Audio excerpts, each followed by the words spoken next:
Hello everyone and welcome to the Rift. Today we've got something special. Let me flip on the overlay. There we go. That's right, today we're doing a tournament. I've got the brackets set up. There are two people on here that haven't told me explicitly they're going to be in the tournament, so we may have some no-shows. I'm still waiting for responses from them on what deck they're going to play, so they might just not show up. In which case, I think there's at least one person who is ready to jump in their place, so we shall see. Let me make sure stream is working. Yeah, it is. All right.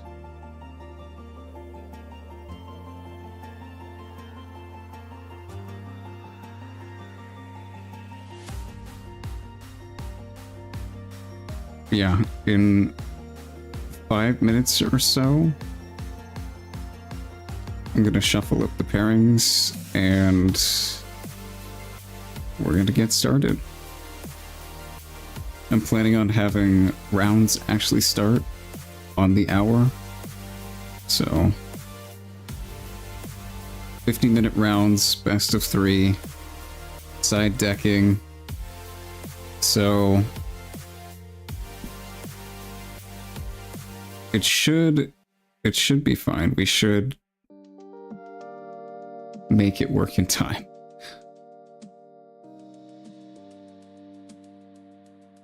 Yeah, planning to have rounds start on the hour every hour.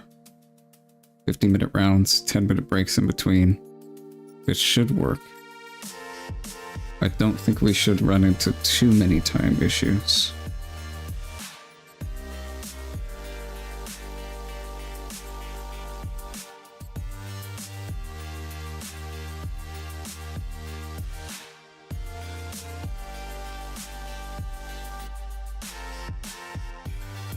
Yeah, I suppose I can talk now about what decks people are bringing, because we do have some surprises. Ignore the pie chart. It is not accurate. We have a lot of volley, some Master Yi, a surprising amount of Jinx. There's a lot of Jinx. I don't know if people still think she's really good, or if she's just like a comfort pick, a favorite deck, something like that, but yeah, a lot of Jinx. Some Master Yi as well. We have a lot of one-ofs. There's like one Yasuo. Two set. There's two set. Is there two Kaisa? Yeah, two Kaisa, a Lux, a Darius, two Lee Sin, 3 Victors, I think. Yeah. 1 Ari, 2 Teemo, and another Lee. And then 2 people who haven't specified yet. Those are the 2. I don't know if they're gonna actually show up. I'm not sure. They haven't really said anything.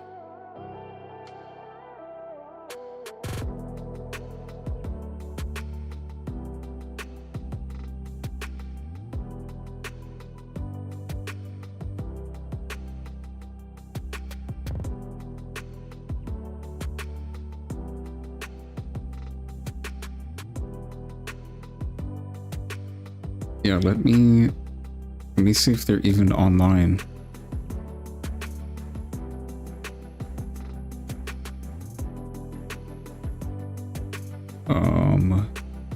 This guy is not online. I don't expect them to show up. They haven't said anything in like a week, so this person is also not online. They might show up, I'm not sure.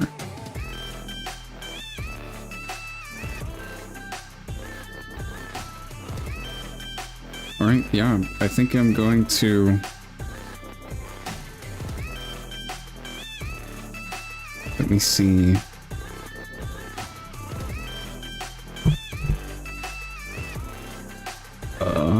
I can add you if you're still available.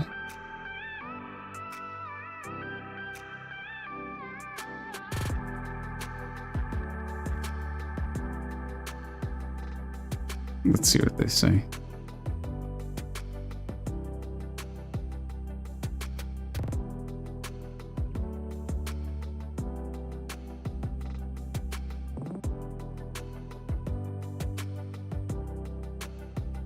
A self-promo chat?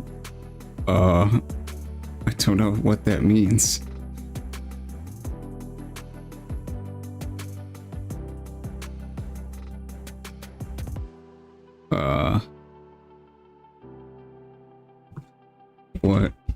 What kind of self-promo? I know some people are streaming their own tournament runs, their own point of view. I just ask that if you do that, make sure you cover your hand, because I don't want any shenanigans.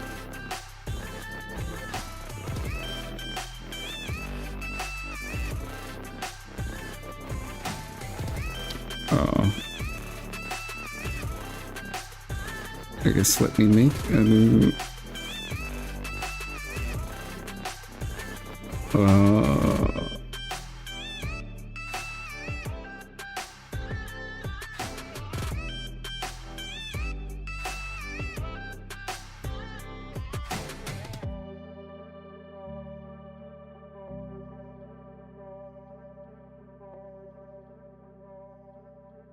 There, that should work.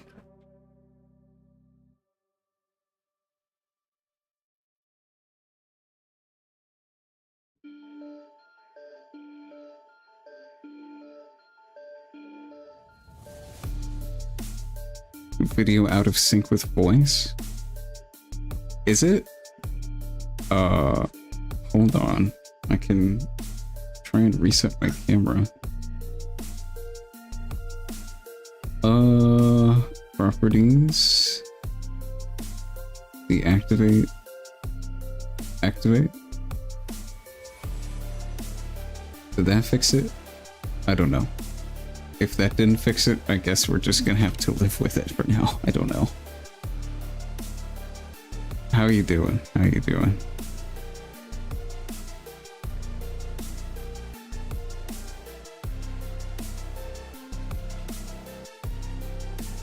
Yeah, alright. That's fine. Looks like we're gonna have 30 people.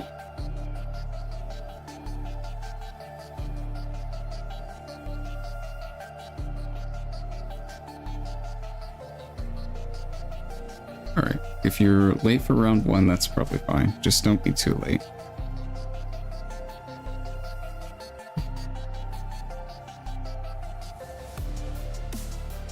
Wait, that's fine. Just...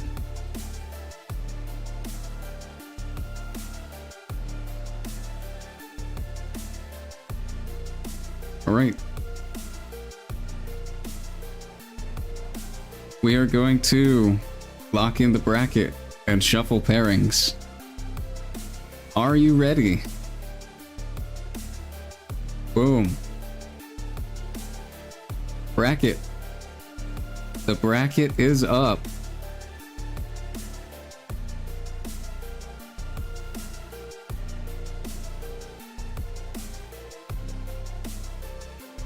People playing. Bracket for round 1 is up.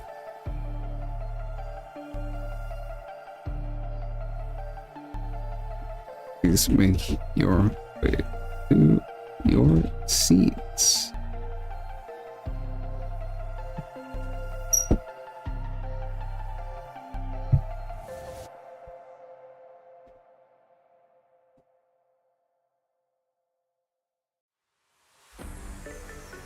Alright, who do we have playing against each other? Zen and Ben. I like it. Lindy's versus Mo. Al, former champion, our current reigning champion versus Robomaster. Cobra and Dr. Rick Marshall. Cusmic and Blacksite. Typeface Silent Growl. Animated in Cusco. Freaks Green Flame. Don't forget to start. Okay, there we go.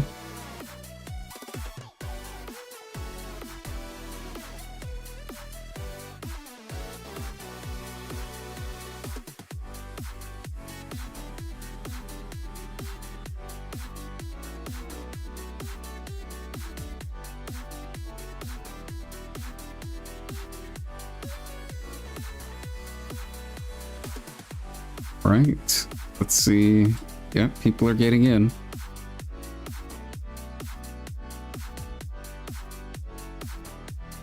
Let me go ahead and launch TTS. So I can go ahead and go spectate.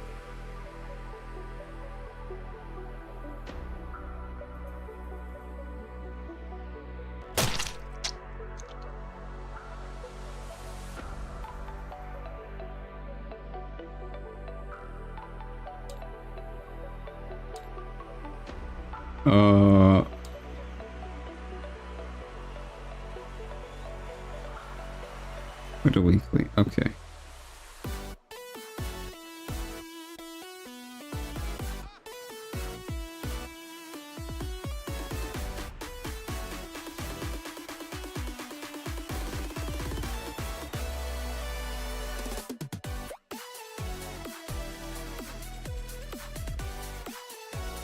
All right. Everything's looking good here. Let's see. A few of the tables still haven't filled up, so.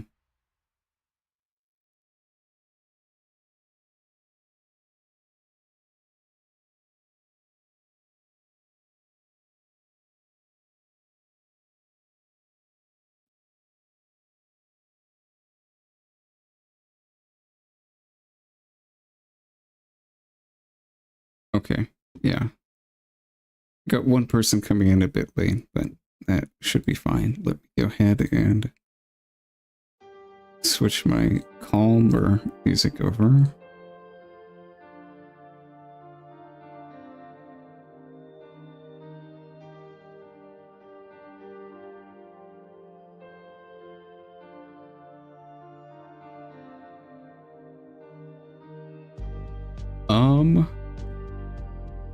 It looks like some people are still getting in.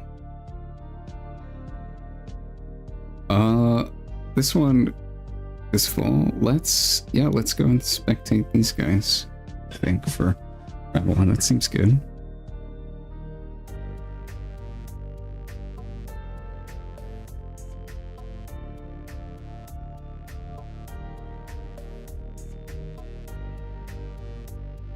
Hello? What's up? Hello. Hi, how you doing? Doing all right, and yourself? Loving life. Good. A feature match? I'm down. All right. Okay. Table 7. Okay, let me see if I can find you guys on TTS.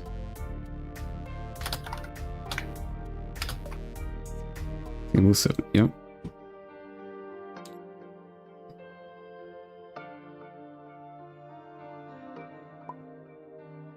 Okay, let me get my deck in here. Okay, loading in. All right, I will not be showing your hands, so don't be worried about that. If I jump, Okay. if I see something, like someone misses a point or anything, I'll just jump in and say. Other than that, I'm just gonna go ahead and deafen, so. Okay. Yeah, I will tell everyone when the round is gonna start, so have fun. Mwah.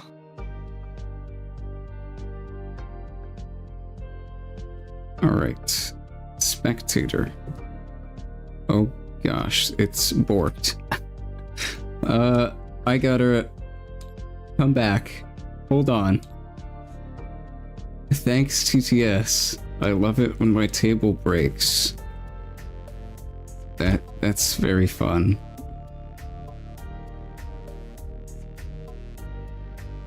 Okay, well, the table is broken. We're gonna have to live with it. It's not that bad, right? Okay, it's pretty bad. Oh boy. Thanks, TTS. I love you.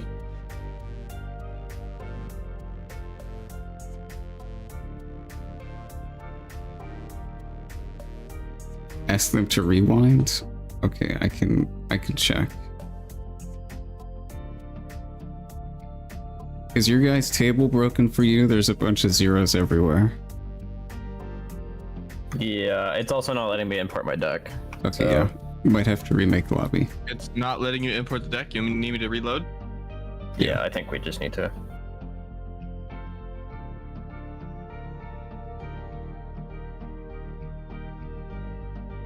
Let me promote everybody too here in a second. Okay, the lobby's fixed. Alright, we're good.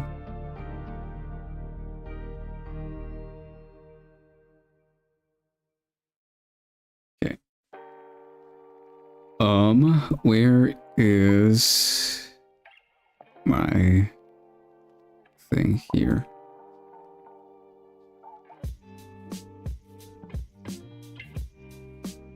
Alright. Tournament participant.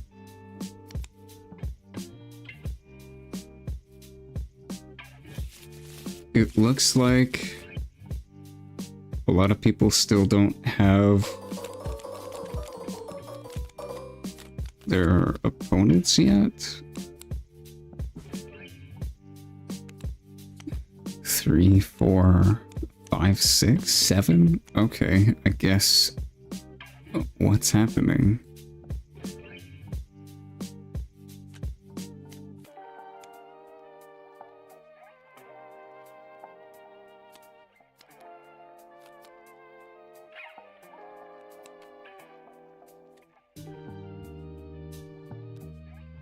Okay, people are getting in. All right.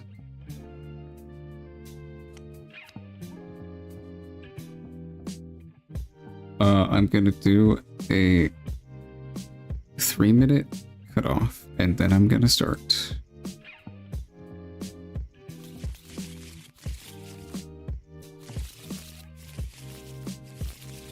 Start in 3 minutes. Please get to your table.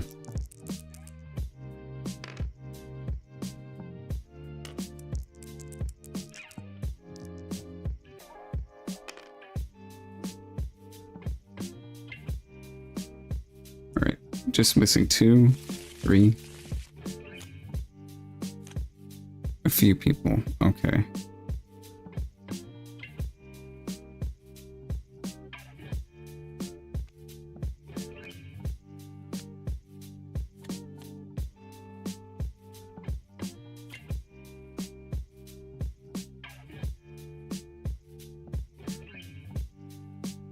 I think it should be fine.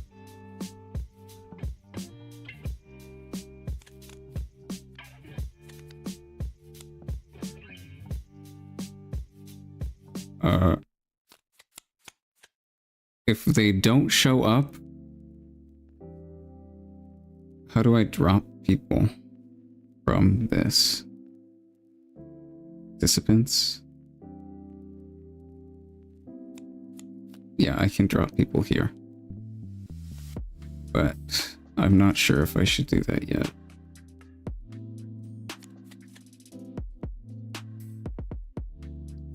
We'll do round 1 as is now, and then if people still haven't shown up by round 2, we can just drop them, and that should fix it.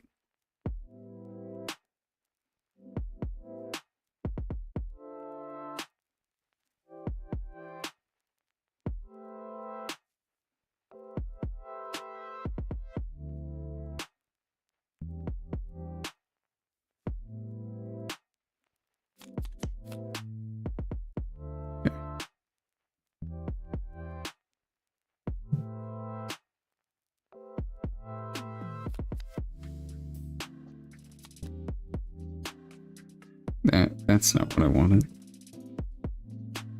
55.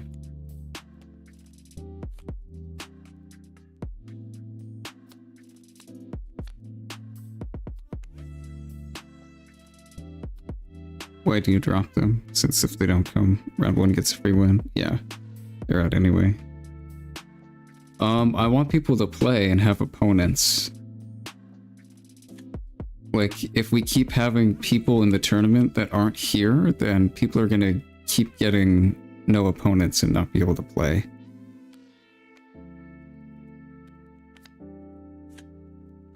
I want everybody to be able to play. So, alright, we're gonna start.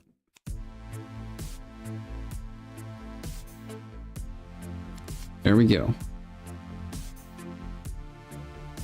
Round 1. Oh, they've already started. Okay, well, never mind.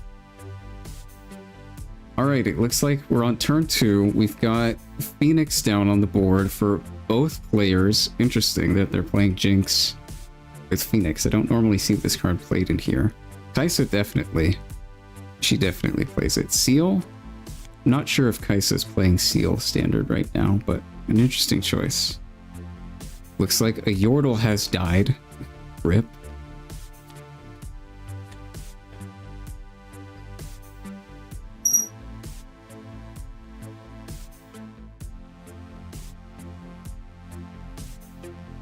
This death rocket is in your runes. Okay. It doubles on warns on the field. That is definitely interesting. Definitely benefits Jinx. This is probably her best field.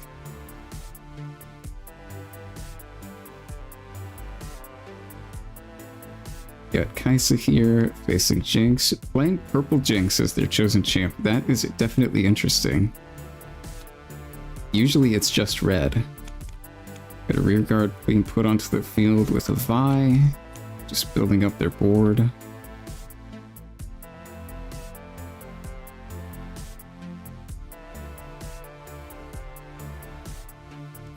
Let me go ahead and change this.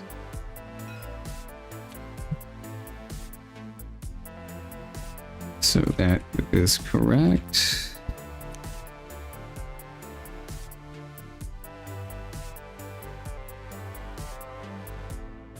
I'm just messing with the on-screen display so that the names are right.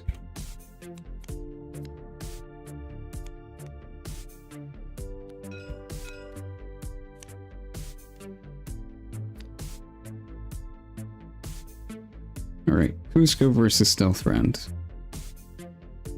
Also known as Animated. Looks like we've got a hidden card coming down onto the field here. A face down. We don't know what it is yet. Just building up presence at this battlefield, trying to get Jinx to not be able to knock them off of it. Building up a little bit of board presence in base as well, drawing some cards with Yordle. Hand getting a bit low in Kaisa, which is a little scary. Got a Falling Star come down, and another Falling Star come down from the opponent. Alright, gonna go ahead and draw 2 here, fill up the hand again a little bit. Not actually losing that much from this Falling Star, just 2 smaller units, and Phoenix is gonna be able to come back from trash at some point anyway.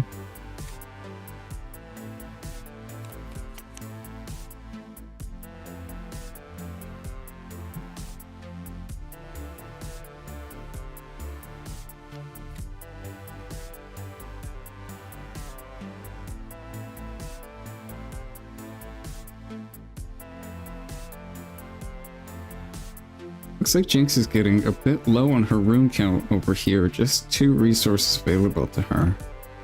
2 cards in hand as well, but that doesn't really matter that much to Jinx. It's more like your runes are going to limit what you're able to play. You got a healthy number from Kaisa's side, 7 and 4 cards. So while Jinx is at a points lead here, potentially, it may not actually matter in the long run. I think Kaisa is going to be able to stabilize and take over in this game. Void Seeker come down. That's a perfect answer to Phoenix. Gonna go ahead and kill it and draw cards. You're not actually losing any card advantage, but your opponent is. Also triggering the Phoenix from their trash to revive itself. Very strong. Got quite a good board presence here from Kaisa. A nice healthy hand and rune count as well. It's going to be potentially a little difficult for Jinx to claw her way back here. But we will see. Jinx is definitely able to put out some explosive turns sometimes. Gonna go ahead and move up here with this Raven Bloom. Just take a point. Looks like we have a response coming down. Get excited. Gonna kill it for the cost of a card in hand. Looks like we may have a response here from Kaisa. Stupefy on the Phoenix to trigger Raven Bloom's effect to make it slightly bigger.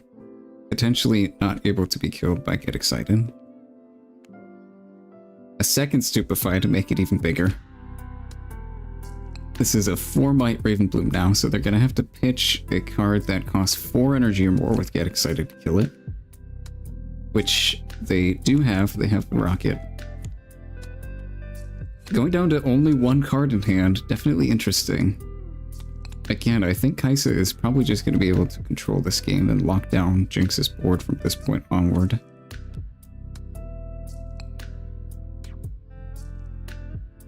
Starting to get some points from Kaisa too. Discard a Phoenix to the Warrens to draw 1. Putting Phoenix into Grave to come back later. Developing a Vi down on the board in base. Just building up their board advantage even further.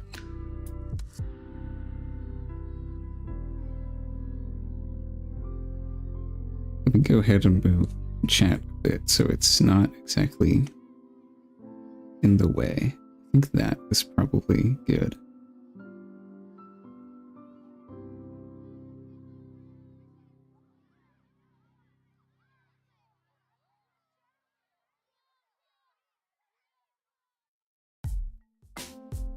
Jinx with 3 cards in hand and 4 runes. Not too much to be able to work with here. Gonna go and potentially punch over this Phoenix with their own Phoenix. This will be at 5. Swinging over 3 because of the assault. Stupefy coming down, reducing this to 4.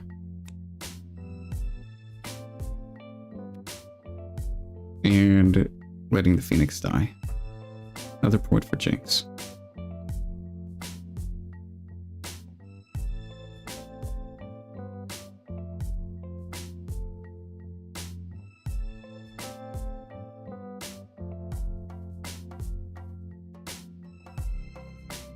I think they're considering what to discard for Warrens here.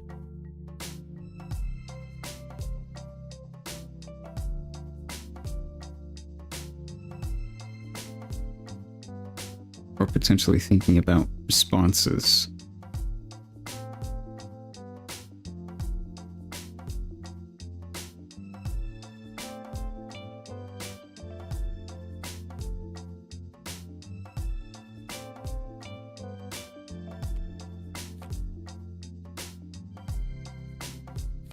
Discarding a Noxus Hopeful. Draw 1. Hopeful is a very good card. You don't often want to discard that. The other cards in their hand might be more valuable, though.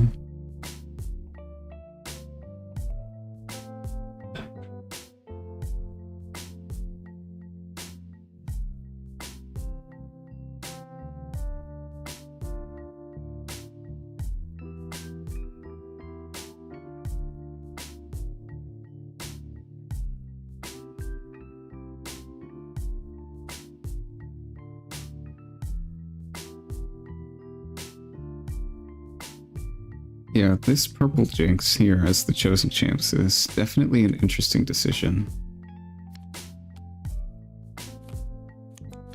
I don't often see that. Right, they're gonna go ahead and rocket the Vi to kill it. So this Phoenix potentially gets to live another turn, but it's Kaisa, so probably not.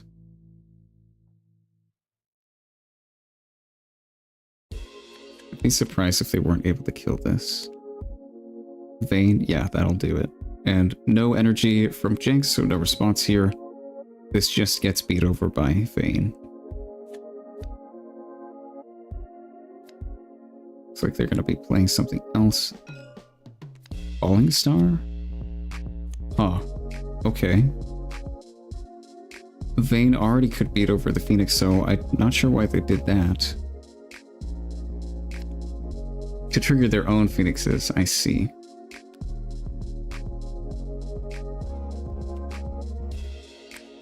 Discard Singularity to draw from this.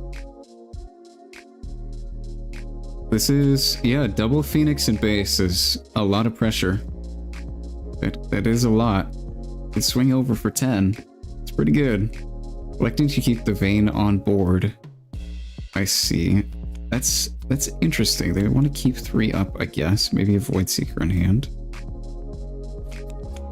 And just play purple and pass. Okay.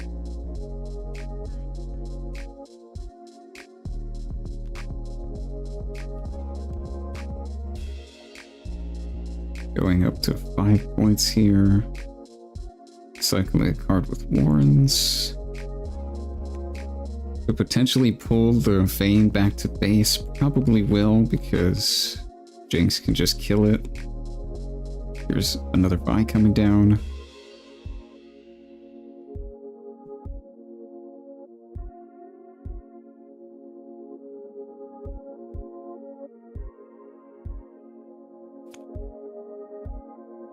Oh. Yordle's bugging out. Thanks, TTS.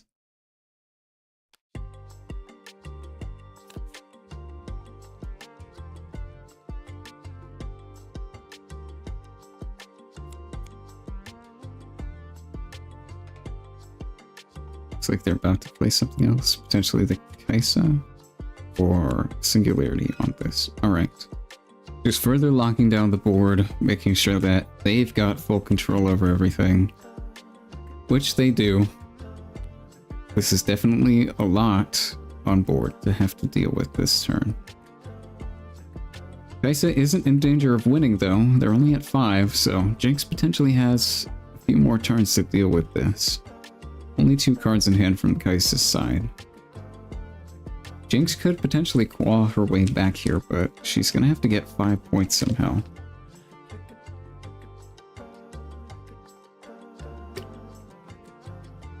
I think letting Kaisa go to even 6 here is probably very dangerous. Letting them go to 6 with 2 units in the back is very dangerous because they can just take both fields next turn and win. So, if you're on the Jinx's side right now, you have to either... Yeah, you have to clear 2 units somewhere.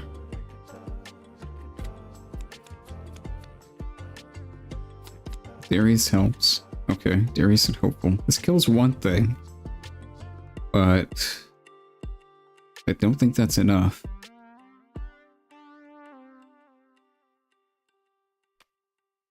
Yeah, beating over the Vayne here. And then Flash. Discard its on to draw. And it looks like there's a concession. Because Kaisa just swings over and wins next turn.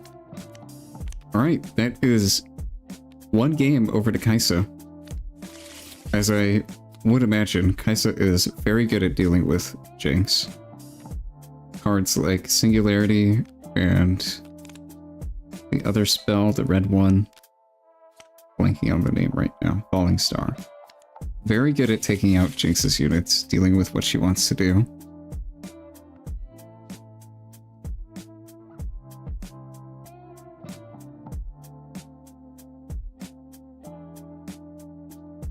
Alright, let me update this. We've got 1 point over to Cusco, 1 game win. The players will now start sideboarding in cards to help them deal with whatever matchup they're in, and then we'll go ahead and get on to game 2. My favorite legend to play? Probably Kaisa. I really like her. Kaisa is extremely strong against a lot of decks, especially decks like Jinx, but she does have a very rough time trying to deal with decks like Volibear and Set, because you just can't kill their stuff, so...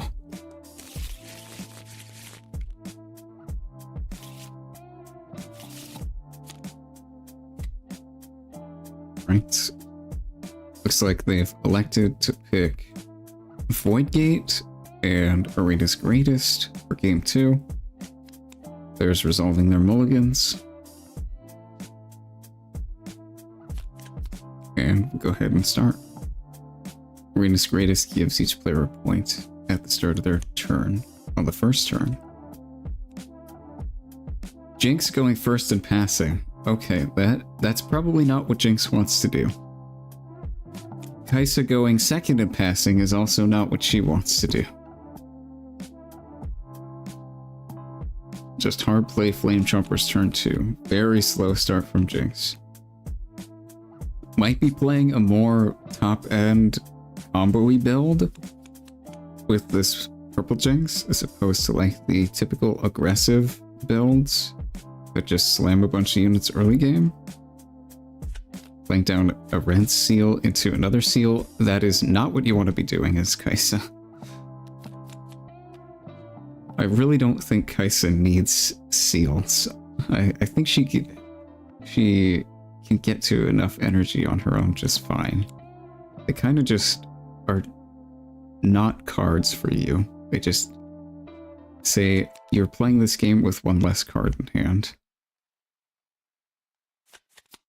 Flame Chomper is taking this field, playing down Purple Jinx. Alright, so Jinx is just taking things a bit slower, developing their board, as opposed to just slamming down a bunch of units. Potentially that's what you want to be doing in the Kaisa matchup, but you do have this happen. Singularity is just going to kill both of these. This is certainly a start to the game. Yeah, it's a start to a game, that is correct. I'm gonna go ahead and Gus Flame Chompers to save it. Back to hand. Jinx is dead. And a pass over to Jinx. A lot of cards in hand from Jinx, and a lot of runes. Potentially this is how you want to play the matchup. You do have a lot of resources here. Playing down the Chompers that we've already seen, and passing turn. Okay, yeah, definitely taking the much slower approach against Kaisa. That is potentially what you have to do, but it also does give Kaisa time to build up a lot of hand and get going. I think Kaisa with a lot of energy is probably in a better position than Jinx with a lot of energy. Jinx plays a lot of low-cost cards typically, so I think Kaisa gets more value out of having a lot of energy at her disposal. Playing a Falling Star to kill this, sure. Just a one-for-one trade.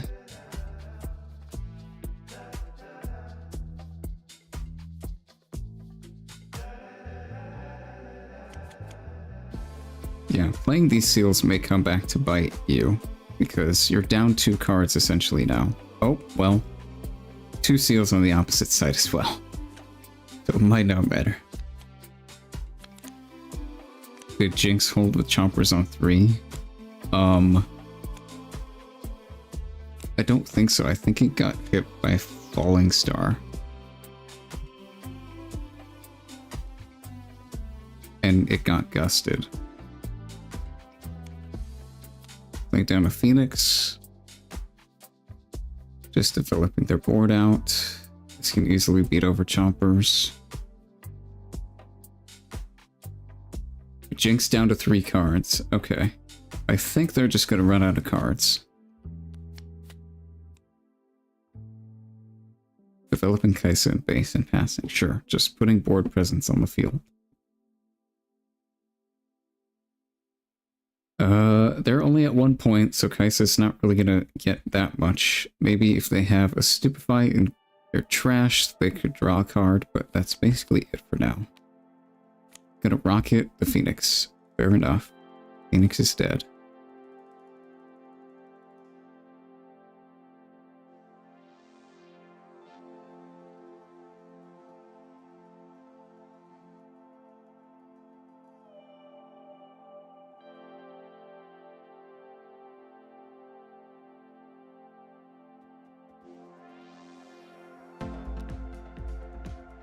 Looks like they might Falling Star onto this guy to kill it. Sounds good. They might push choppers up to a field to get a point. Probably should. I think you want to start getting points. You're down to so few cards. I think the longer the game goes, the more favored Kaisa just is. She builds up so much energy, she can just answer whatever you're doing, and you're gonna just run out of cards. Jinx wants to have one or less in hand. Yeah, but... Yeah, but... Not now. She wants to do that a lot earlier than where we're at in this game. Yeah, Jinx is just going to be able to kill everything Jinx does at this point. Kaisa is building up board presence, just killing everything Jinx does, and locking down the game. Jinx is not nearly at enough points to be a threat right now. And Kaisa is just starting to take points.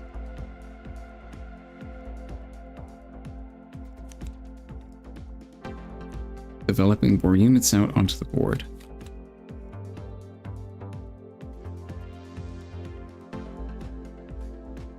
Jinx with 3 cards. Let's see what they can do. Kaisa's tapped out currently, so Jinx has free reign over what she wants to do. Darius is pretty good here. Something else? Yep. Rocket, probably Phoenix and back. Darius, we go for Vayne. Interesting, yeah. Interesting they didn't return Vayne to hand and decided to develop this instead. All 12 on the board. Okay. Kaisa can play whatever she wants now. Multiple of whatever she wants. Seeker. Yep. On Void Gate, it makes it deal 5, kill Darius.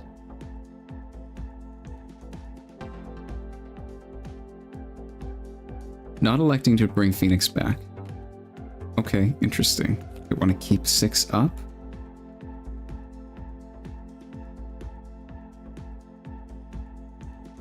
Interesting. I think you just bring at least 1 Phoenix back, right? It just costs 1 energy. You might even have 2 in discard at this point. The early game was lackluster. Yeah. Yeah, I think Jinx might just not be able to come back at this point. There's just too much energy from Kaisa's side. Rocket's nice, but doesn't exactly do anything here. Kaisa's still on this field.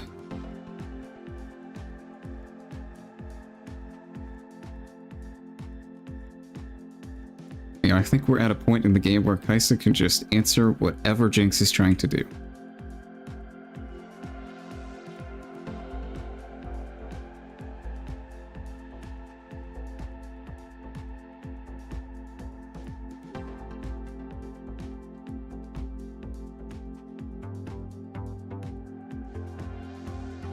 Passing, yeah. 6 energy up. I think you should have played at least 1 Phoenix down. If you had 2, maybe even 2, and just hold up 4.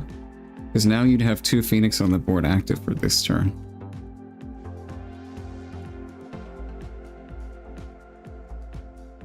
Play Vayne.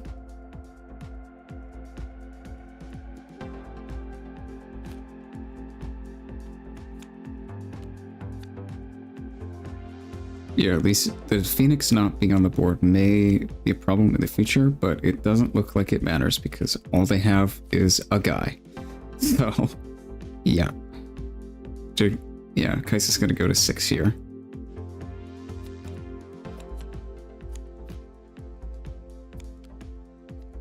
Falling Star, sure. Yep, there's a Phoenix. Just answer whatever they play and lock down the game.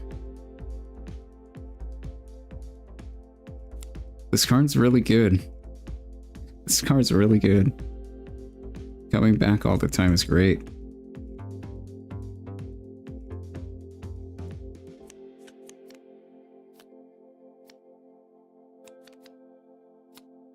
Playing Choppers and Phoenix, yeah, that's GG. They cannot answer whatever Kaisa's trying to do.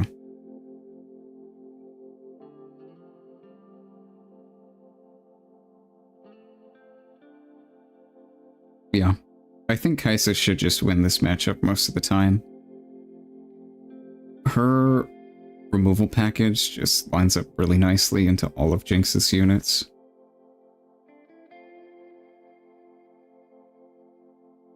Jinx probably has to... I don't really know what she has to do in this matchup. Like, so many of her potential play patterns are answered really nicely by Kaisa. If you try and go too fast, Kaisa just 2-for-1s you with Falling Star and Singularity, Vayne, things like that, Acathian Rain, and if you try and go too slow, then this just happens. Kaisa can answer the cards that you put out one by one and just lock down the game while scoring some points here and there. Use Red Pour with Deflect. Potentially that could help, yeah. I don't really think so, though.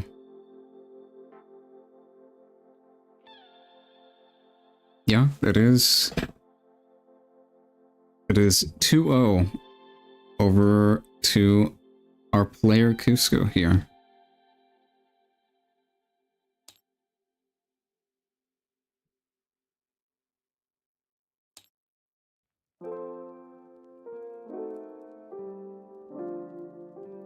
Alright. Where is the bracket? Bracket. Standings.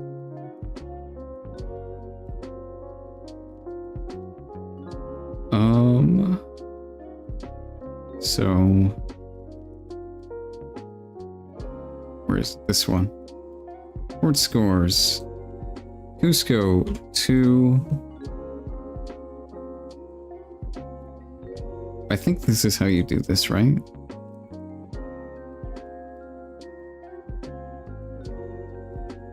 Is this what this does? Hang on, let me... Yeah, I think this is game score, right? I put 2-0 here and Cusco's the winner. I think that's right. Yeah, that looks right. Alright, I am gonna be back in a few minutes. I've gotta take a break, and I'll go ahead and do scoring stuff, probably just on stream, so we make sure nothing goes wrong. Yeah, I'll be back in a bit.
Alright, I am back.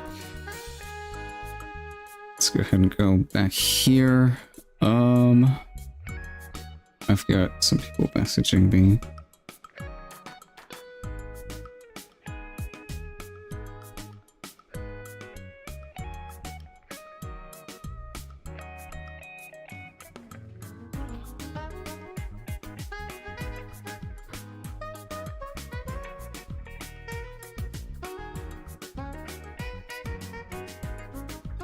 Yeah, we had a few people just not show up. So, they're still not here by round 2.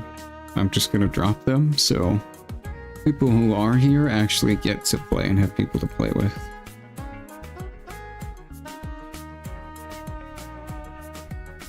Alright, 3 people didn't show up, it seems. That's not too bad. Yeah, we're just gonna drop them if they're still not here by round 2.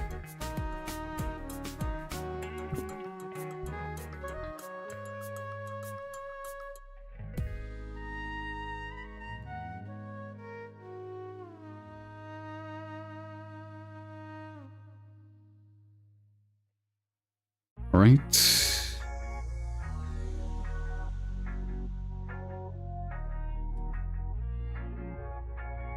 Table 16. Kyle Lark 2-0. Table 11. We've got Megan 2-0. No show. Alright.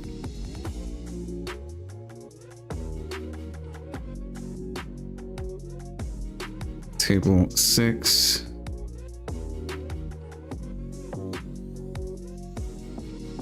Oh.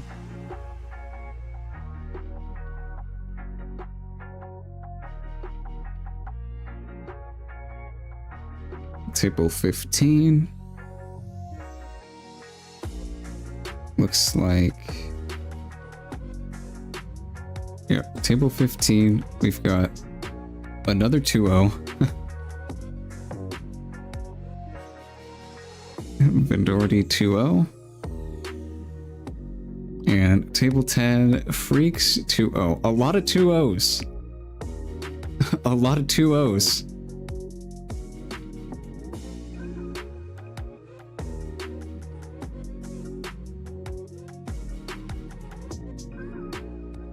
Wow, yeah. Everyone's getting 2-0'd. Okay.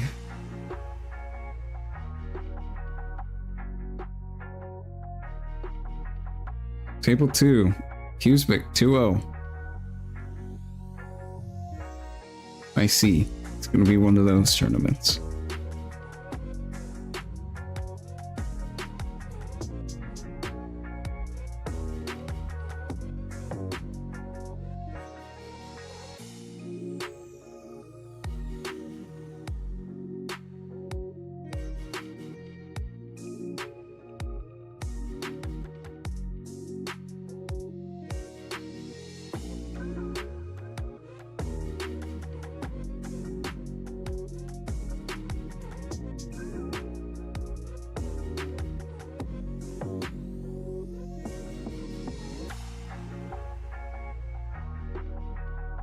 Okay, it seems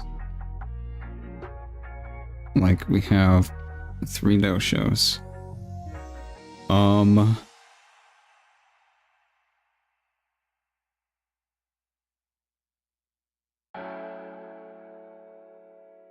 Yeah, let me go over and talk to the judges real quick.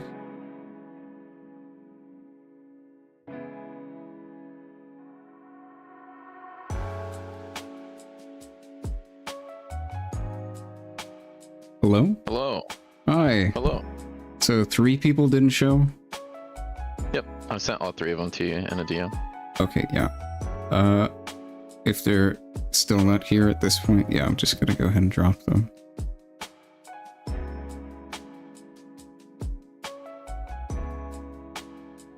Let me ping them real quick and just say, and if they don't show up, then, well. Yeah, I think if they haven't showed up 40 minutes after, that they're probably not showing up. Yeah.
I ping them. If they don't show up in like 9 minutes, then we're just gonna go ahead and start.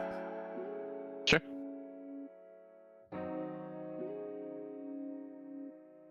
Alright, I am gonna go and blab about games and stuff, so see ya. Sure. Have fun.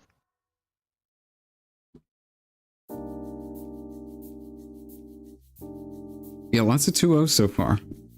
Definitely interesting. We have a lot of very good players playing. So it's not that unexpected, but it is a little surprising that we've only seen 2-0s. So I would expect things to be at least a little bit closer.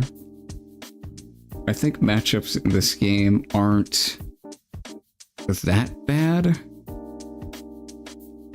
for the most part. Maybe some of them are pretty bad, like Kaisa into a few decks you saw is pretty difficult to win against.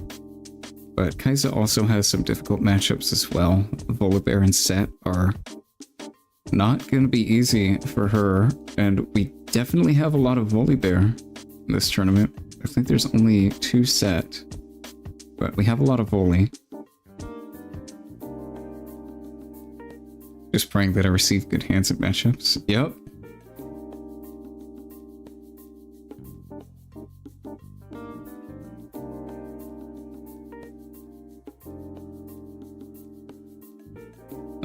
Looks like we're still waiting for a few.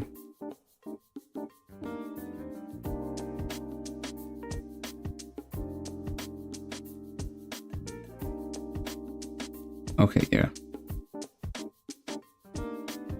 Alright, yeah. Looks like they can't play, so I'll just go ahead and drop them. Let me find Philo here. Let me confirm. Yep. Philo. Go ahead and drop Philo. Just really depends. Some matchups are close, but some certain doom. Yeah, I think so. I think there's not that many certain doom matchups, at least right now in the game. Hopefully it gets a little better with the full set.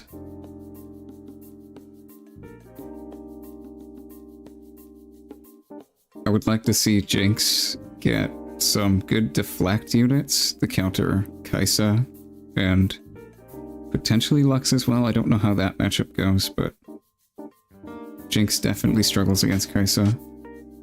I'd like to see Kaisa get some kind of removal that's not just kill or damage. Even if it's super expensive, I think that would benefit her a lot, because she really struggles against Foley and Set. You just don't have good answers for those decks.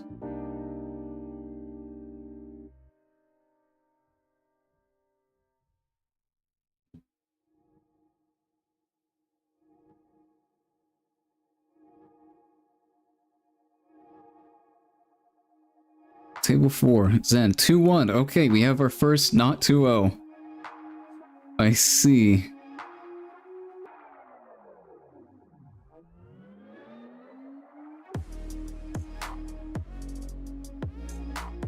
Table 12, 2-1. All right.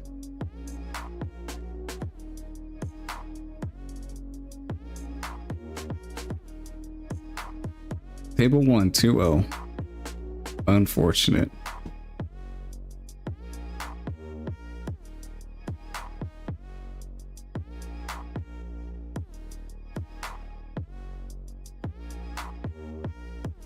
Table 3, 2-1. Who got this one? Cobra.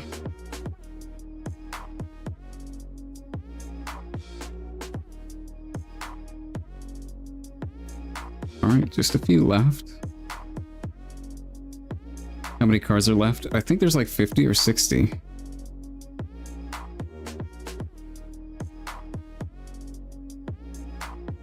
We're gonna have the full set by the August 1st Chinese release, so in a few weeks we'll have all the cards. I'm imagining what they're gonna do is just dump all of the bulk, like commons and uncommons that are left just at once, because they're probably not great cards. Maybe they're just like very basic stuff, so I'm still gonna go over them on stream, definitely. Probably have a pretty long stream for that, because that's a lot of cards.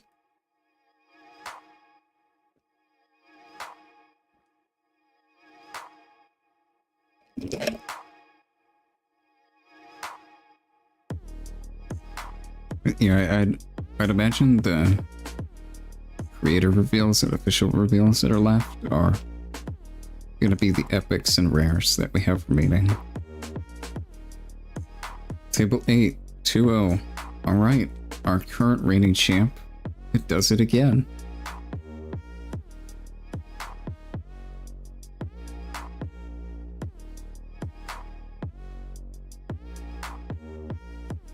Red Kaisa waiting room. I see. I also want to see what she does. Surely save the best for last. I hope so.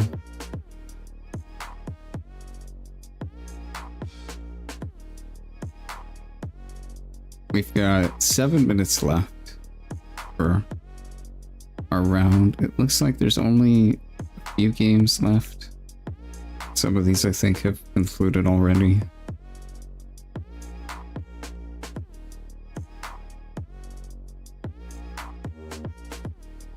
Looks like there's a judge call, so we might have a time extension.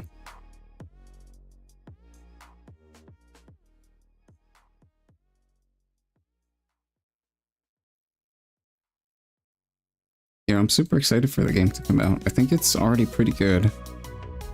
I'm hoping some matchups get a little more balanced, but other than that, yeah.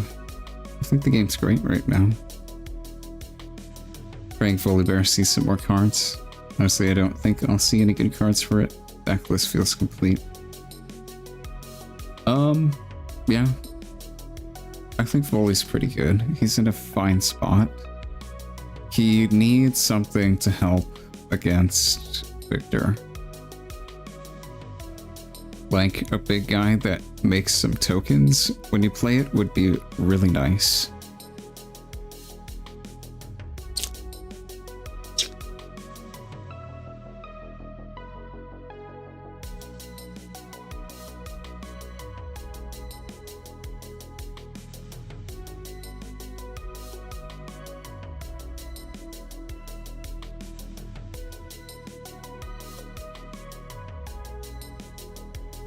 Alright, just 5 minutes left. It looks like the judges might be talking about something. So you may have a time extension, but other than that, just 5 minutes left on the round.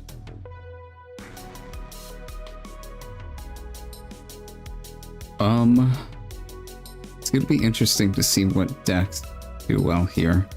There's a lot of Jinx. A lot of Jinx. I don't think she's going to convert that well.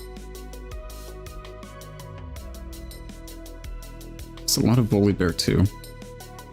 Depending on what matchups you get, Volibear is pretty good. But he does struggle into some things. Already have Cannon Flash, Flurry Endeavour. Wouldn't hate a token creating giant. Feels like it wouldn't fit in the color. Yeah, potentially. A lot of Jinx by Nightmare. I see.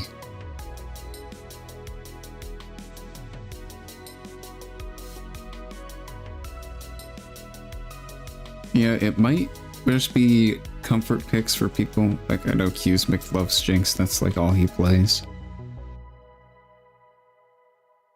I think she's good right now. I just don't think she's like that good. She's like alright, she's a decent deck. I think she's been a little bit outclassed by some other things, getting more cards. But she's definitely not a bad pick, definitely not. I'm interested to see how the one Ahri does. I really don't think Ahri is that strong right now.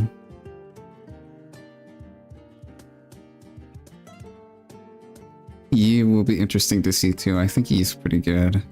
I think Volley's pretty good. Set's pretty good. Yasuo, I'm interested to see how well this does. I think he potentially has some good matchups, but I'm not sure. He's kind of gimmicky.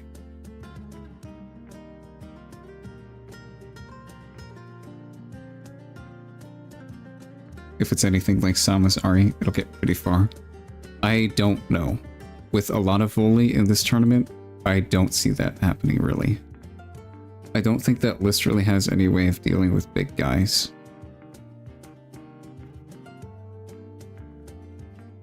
You need more punching power. You need like Yasuo's somewhere, and that list wasn't playing them. Potentially like White Flame as well, to hit over big guys. Because if volley knocks you off your fields, your defenses are down. You don't really have that many good ways of retaking them in Ahri outside of like unchecked power, which is very expensive and doesn't even retake the field for you. You've got Yasuo and White Flame. Those are pretty nice, but those are expensive.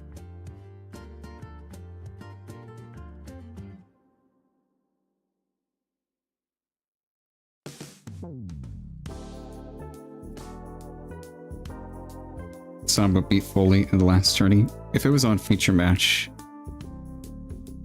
I think it was just the last turn. Someone played a Dead Bloom in base when it should have gone to field because Ahri had game on board.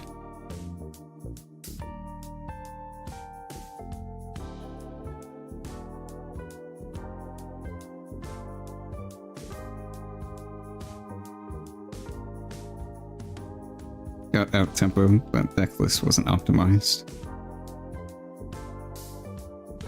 Yeah, I just think Volley can build up enough guys fast enough to just run her over.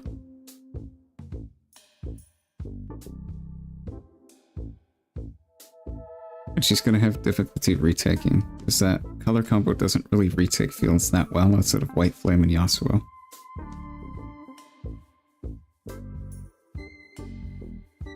Someone on stream played a Dead Bloom to their base when Ahri had game on board. And putting it to a battlefield could have prevented it, I'm pretty sure. I think that's what happened.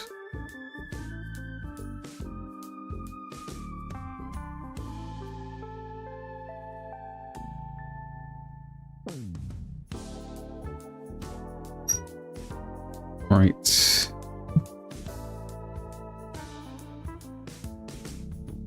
Let me go ahead and ask the judges if we have an extension. If we don't, then time will be called soon. Posting it in Hello. Okay. 2 seconds. Do we have Okay, any let's time go. extensions? Nope. We're gonna go down to each Let's table go. and figure out what's going on right Okay. now, and then Yeah, I'm gonna go announce from there. time. I just announced it in match Got or it. judge All right. calls. Thank you. No problem.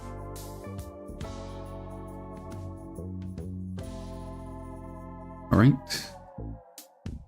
Yep, time is over. So The current showdown or chain will conclude, and whoever has more points in the current game will win that game. If it's a tie game, then it's a tie game, and whoever won more games in the match will win the match. If it's a tie match, then we just have a tie match.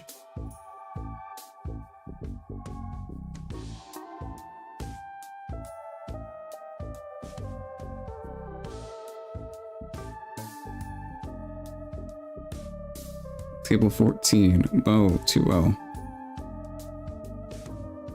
Nice, good job.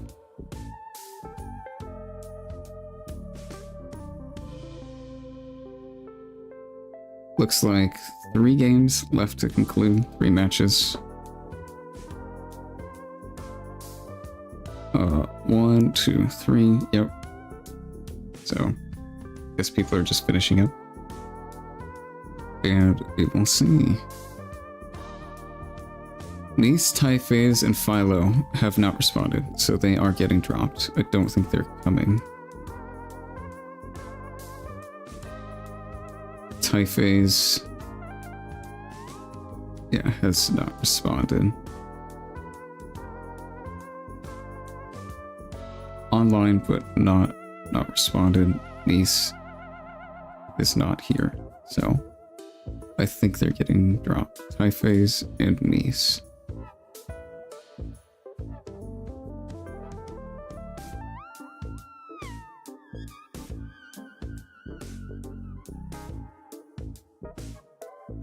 Okay.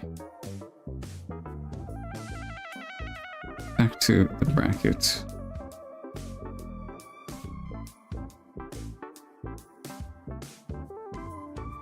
He did? I played against him? Who?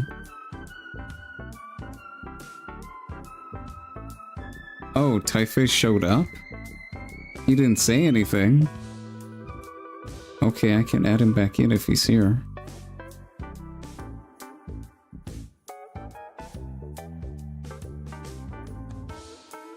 He hasn't responded.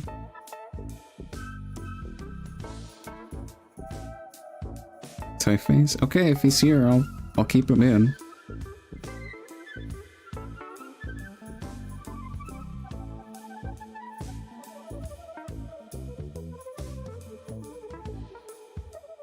Let's see. Table 13, Tog.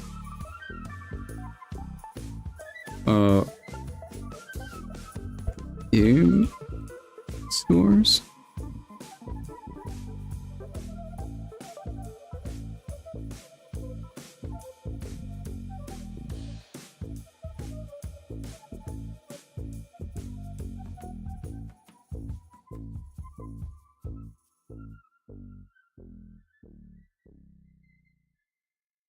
Two 1-0, 2-0. What happened? Did one game? Well, one game went to time, right? Yes, 2-0. Okay.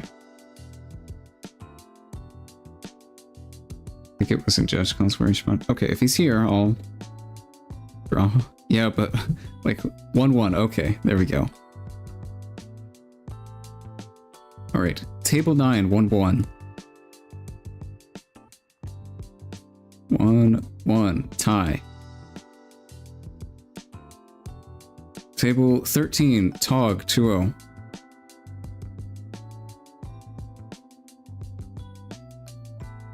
Boom. And table 5. Is table 5 in here? Yes, table 5, 1-1. Alright. Boom. Oh, it auto-generated. I see.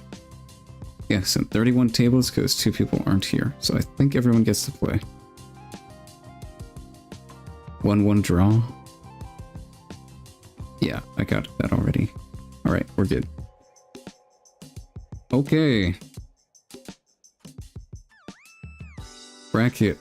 At people. Round 2 pairings. That's not how you spell that. Pairings are up. Please get to your tables. tie, best of 3. Yeah, one game didn't conclude. Herungs, nice spelling.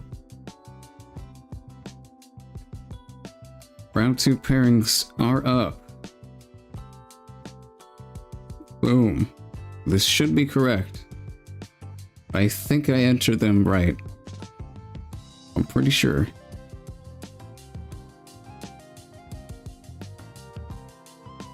Alright, looks like people are gonna move over. Yeah, 2 people dropped, so we only have 31 tables. Everyone here should be here, so I think everyone should get to play.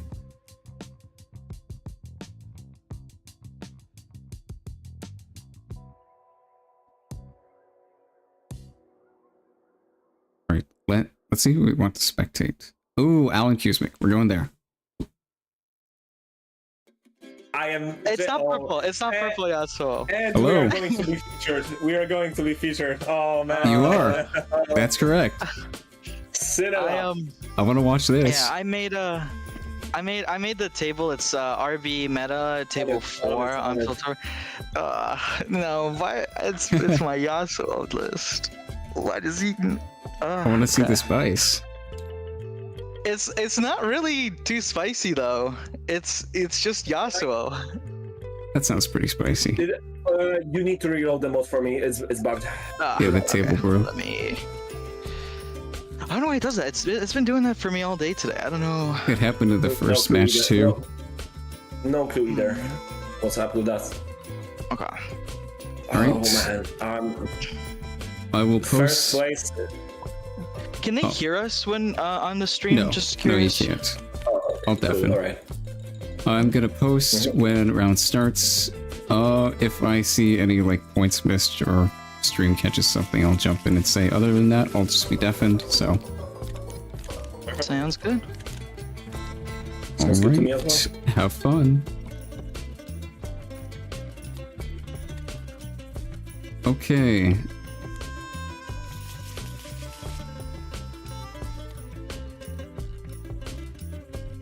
Third round will start in 3 minutes.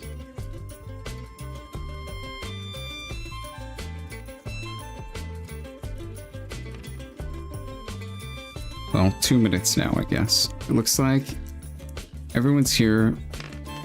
One person's missing.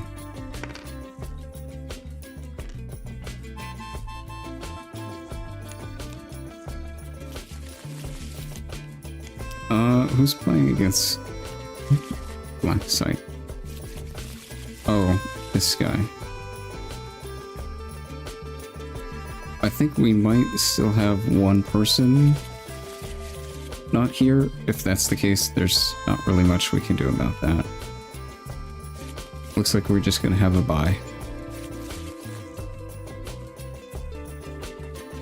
Yeah, one bye.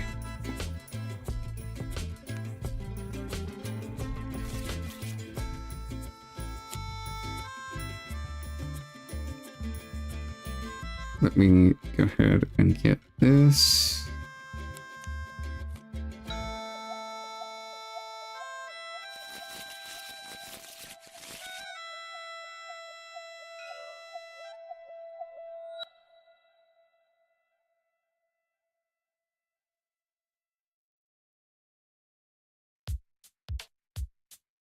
Right, 1 minute to go. This should work. It should say 1:55.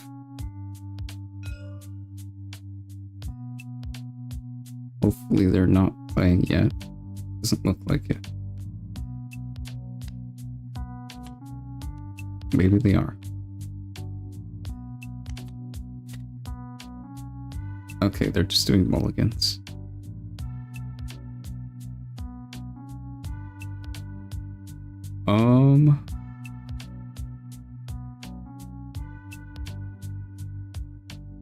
Alright, it looks like everyone's here.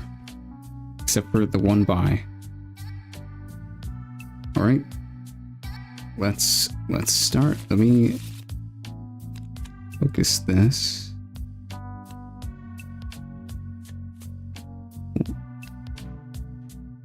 Sure that looks good. Yeah.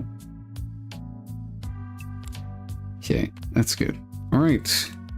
We've got Yasuo, extremely fast deck. Maybe the fastest one in the game in terms of getting points and winning the game quickly. Jinx, also a very fast deck. So let's see how this works. We're playing on Reavers and Warrens for game 1. Green Yasuo champion. Okay, so not trying to like go turbo fast. And red Jinx, that's usually the standard pick. Got Apora played down turn 1, just passed. Accelerate rearguard, take a point, pass. Standard stuff. Nothing too spicy so far. Going here. Trying to trade. Okay. Move back with this reverse roll effect. Play down a wielder. Not bad, not bad. Pass over the turn. 1 point to 1 point. Pretty standard even game. Falling Star, kill both. Pretty good trade, 2 for 1. Yeah, Falling Star is definitely a very good card. I think we're going to see a lot of it this tournament.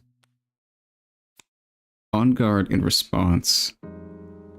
Going to buff. Probably Wielder is what they're going to want to save. It'll go up to 4. This deals 3, so it won't die.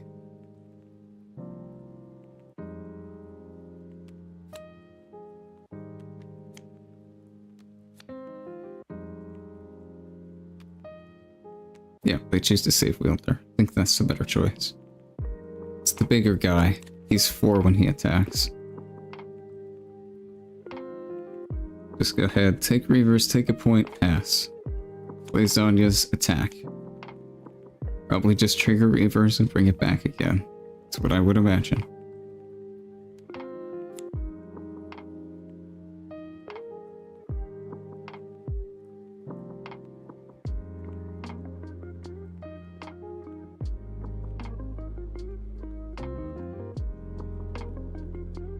Putting the Zonya's down on the field. Not bad. They have 2 energy up. I don't think there's much they can do with it. Maybe get excited, but I don't think Jace plays that card really. Just take Reavers, pass the turn, have 4 up. Okay, so they might have something up their sleeve here. Only 3 cards in hand, so it's not that high probability.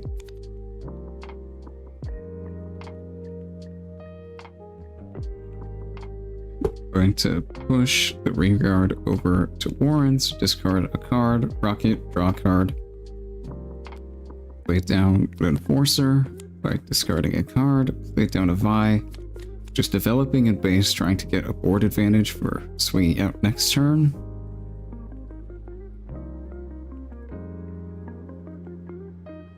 They're going to have to push a bit into Wielder. But they can just trigger Reavers to bring it back. Just develop Yasuo, use the effect, move him, attack. Yep. He will get swung over next turn, so you are throwing away the Yasuo, but potentially it's worth it. Update names and info. Yes, that's correct.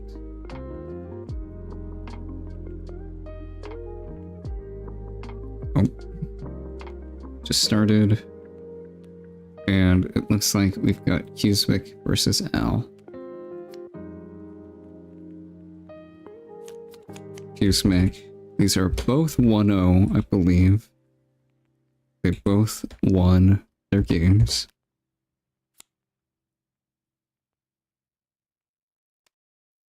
Right, there we go. Yeah, just swinging into Wielder, moving it back with the Reavers effect. Rocket on something and pop Zonya's to save it. Gonna recycle with Vi here, maybe. Then swing over Yasuo. Yep. Oh. Did they put too many cards back? They might have accidentally recycled Rocket. Yeah, just take it. You already know what the cards are.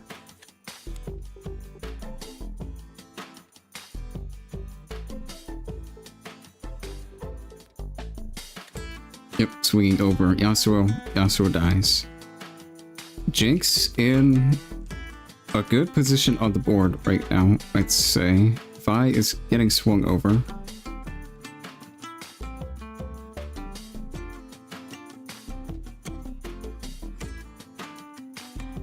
Potentially have a gust in hand to save Vi. Oh, they're playing down hidden. Okay. Purple, red, hidden. What could that be? Teemo? I guess. It's probably Teemo. Which means it would trade with Wielder if they wanted to do that.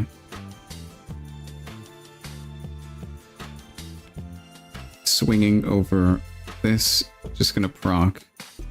Reaver's effect to move it back, most likely. Yep. Go to 5. Got a lot of energy to do stuff with. Play down a guy. The guy, he's here. Another guy, Merchant, good card. And their own hidden. Okay, interesting. Maybe also a Teemo, maybe the one that gives shield 3? I don't remember what it's called. Fight or flight as well. Yeah, that could be as well.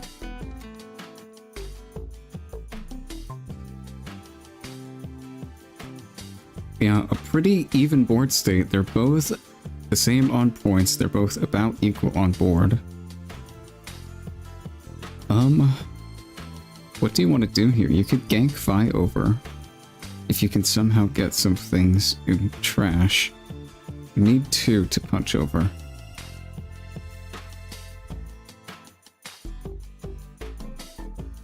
Also got this guy that can just swing in and trade. If this is the shield 3, then it doesn't trade, so that's probably a bit risky. But it's most likely fight or flight.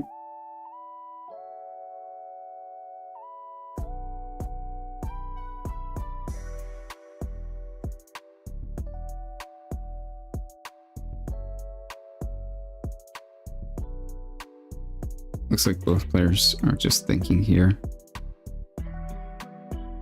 Q-Smith's thinking through his turn.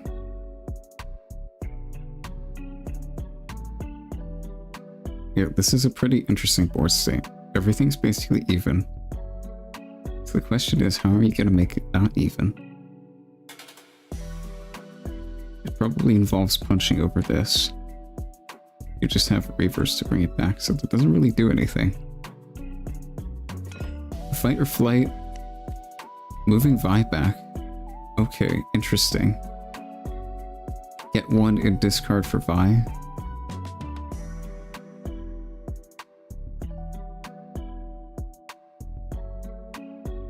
Potentially play... Oh, yep. 3. Okay, go to 6. Interesting. 2 over instead of 1 and keeping the rocket. Discipline, yeah. Now it's trading 6 for 6. Looks like they elected not to trigger Reavers. So this Wielder is staying here. And they're going to play an on guard as well to bump it to 8. So Vi is dead. Right, looks like we've got some development from Jinx and a pass. They're going to go to 6 here. That's pretty dangerous with Yasuo.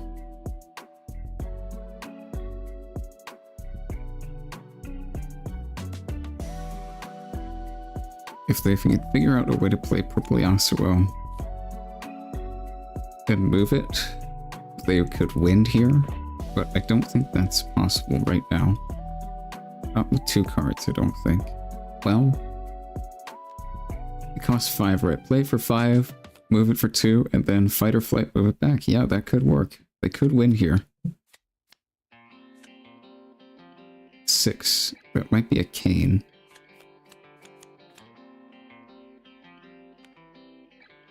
Looks like they're just electing to move Merchant up. Or not. Thinking through their turn here.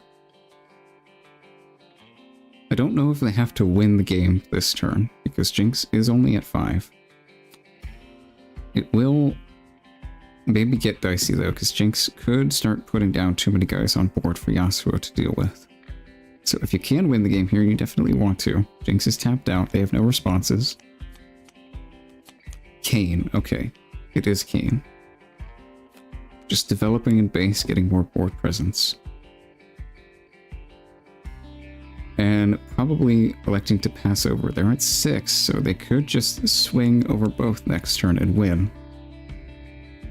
Whereas Jinx does not have that luxury currently. She's going to need to take this turn and another turn to win. She's probably just going to try and take both fields and then maybe hold. I think that is probably your only line here.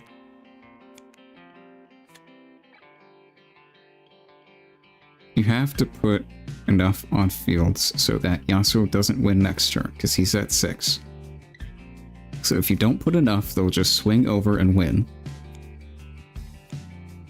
You're gonna have to try and hold one field here. Darius. Okay, that's definitely good. That's a pretty big guy. Gotta swing over Reavers. Move back. Alright, they've got 4, 5, 6, 7, 8... 14 bite total. You're going to need to put more than that on fields.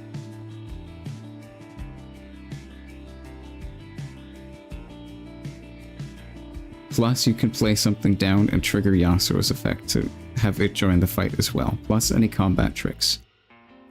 I think Jinx might struggle here. I think Yasuo probably is going to win next turn. They've amassed enough might in their base to have a good enough push, as well as other stuff they could potentially have. Yeah, it looks like they're just going to try and hold this. But I think this might just get beaten over. They have 1, so you have to play around a gust. Kayn can beat over Darius with Yasuo's effect, yeah. And then gank him over, killing Choppers and Enforcer, and then there's only Hopeful left, so he just gets swung over. That's 8 to 6, 9. Yeah, and then you just swing over with the others, and that's game. Base cam is delayed. Yeah, I think so. I don't know how to fix it. I tried fixing it. Hang on, I can try unplugging it and plugging it back in again. Give me a sec.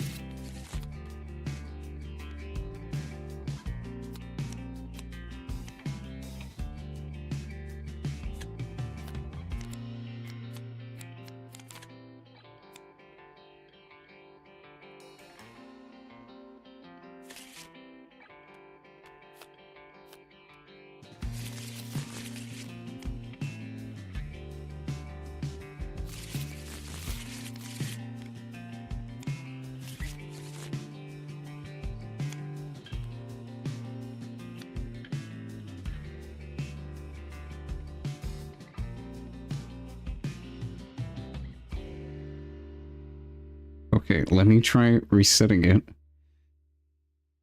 It's completely frozen now. Great. Deactivate. Activate. Okay. I'm not sure what the delay is then. Maybe it's just overheated, I'm not sure. There shouldn't be a delay on it. I don't have it set to B1.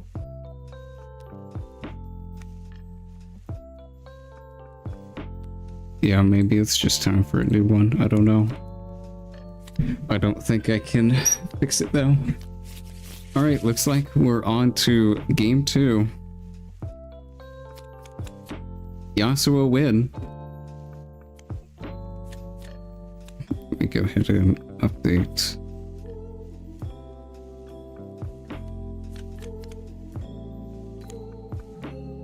Zero 1.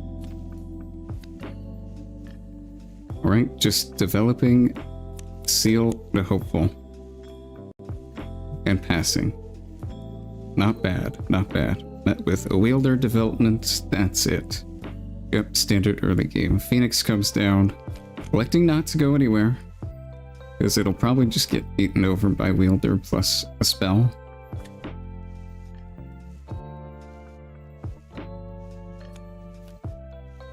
I think Jinx's game plan is to just amass board presence.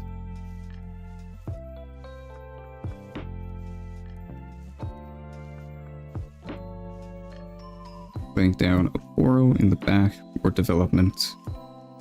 Taking a field. And probably gonna pass with some energy up to try and defend with the spell, I would imagine. Moving here. Getting another point. Imagine they have an on guard in hand for a +2, go up to 6. Defend against the Phoenix attack, but if they push both, then Wielder dies. Yasuo versus Jinx makes you nostalgic. Yeah, it's a classic matchup. It was actually extremely close last game, too. I'd imagine it'll be the same this game. Interesting play here, using fight or flight to just push the Poro off and score points here.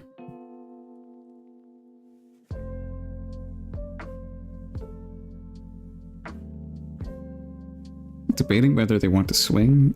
Looks like they do. 5 over 4. Zhonya's protect. Okay, looks like they didn't have an on guard in hand. Interestingly, Jinx is up on quite a few runes here. Or to Yasuo, and some cards as well. Yasuo might just run out of gas here.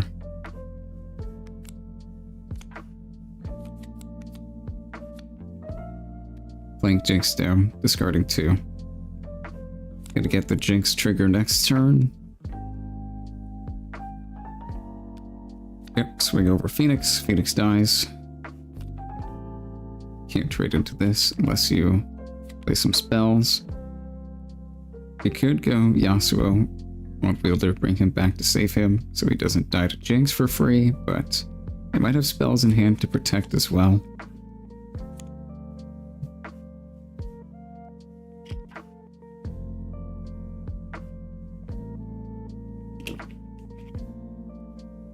Pretty even points wise, pretty even board wise, so I think if this Jinx gets to swing over this Wielder successfully, the game could turn right here. Never mind, he's just gonna kill it. It's dead. Bye-bye.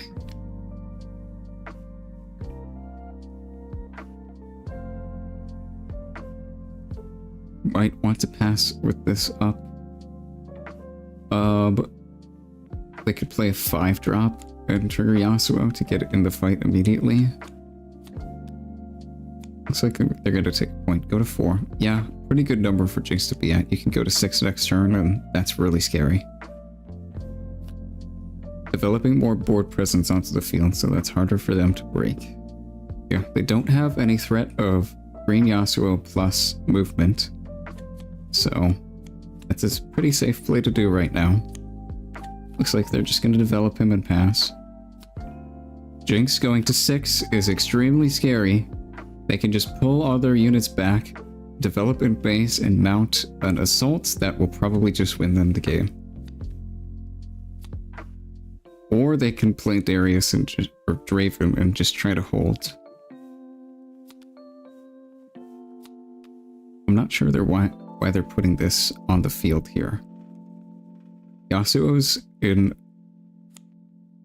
no threat of winning the game. It might just be enough anyway, but I think I would have put Draven in base still, to just have even more might in your assault next turn. Rebuke. Yeah. Okay. Fair enough. I mean, yeah, what do you do? Nothing, really. I think Yasuo just loses.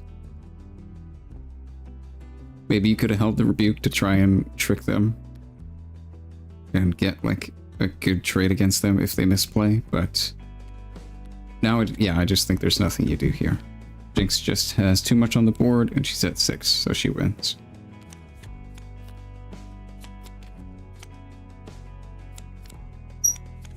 Alright, 1-1. Game 3. Nice to see. Nice to see. I think both decks have been pretty scary looking. Jinx definitely in that last game.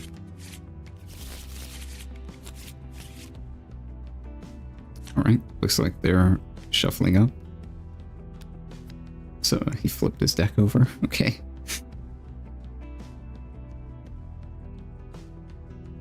Players are resolving their mulligans right now. Al is getting rid of 2 cards. And I think Jinx is just keeping their hand. That's a good sign for Jinx. Developing a guy, passing, standard turn 1.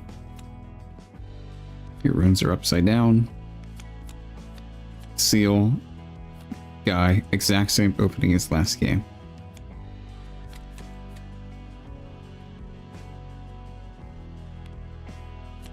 We'll go over to Windswept, sure. This guy could potentially get more points. If you wanted even more points, you could have used Yasuo effect to move him and then gank him over to the other field to score 2. But it looks like they're electing to keep their energy up, potentially for an on-guard. That'd be a pretty nice play against Noxus Hopeful, because this is 4. This would go to 5 and a win. Developing Wielder and Base. Yep, standard stuff. Just getting more board presence down.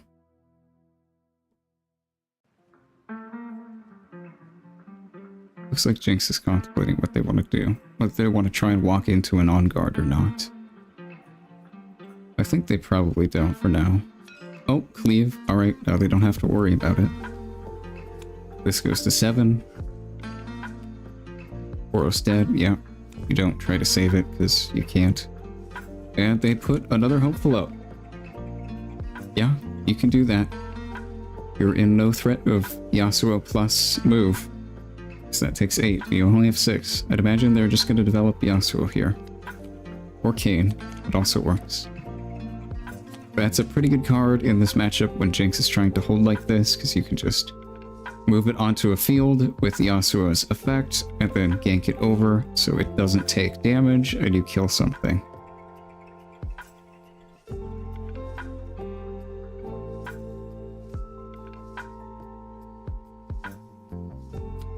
Is cleave action? Yeah, but he played it on his turn and then just attacked.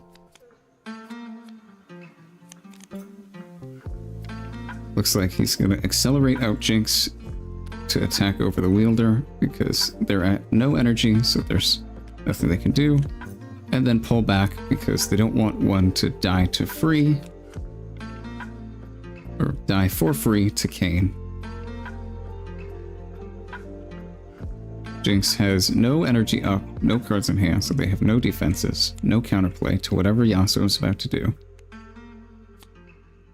Gonna move it up with Yasuo's effect, and then gank it over by moving itself, kill, score 2 points. And then develop Merchant and Base, and pass over. Kayn could die here. It could swing with a total of 8, 10. Looks like they're electing to go here to get a point. Probably going to take the other field as well to go to 6. That's pretty dangerous for Jinx to be at 6. Going to play Draven down. They are in danger of Yasuo getting played and immediately move to attack for a total of 12 might. So, looks like they're just going to go to 5 and pass. Interesting. If you walk both Hopefuls into Kayn, they go to 8. They only lose to 2 pump spells. Maybe not wanting to take that risk. Yasuo being at 6 is a bit scary. Gonna go to 7. Can't win this turn, but next turn is gonna be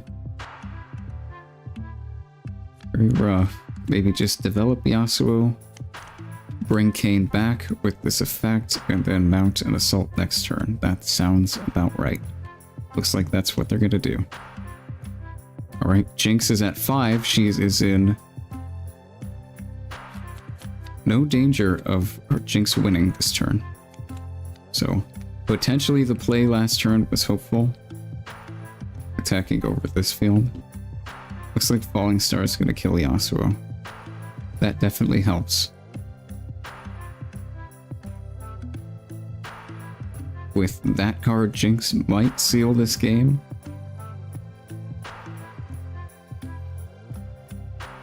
Because this killing Yasuo it's a pretty big deal. I don't know if Yasuo is going to be able to have enough pushing power to get over Jinx's defenses during their next turn.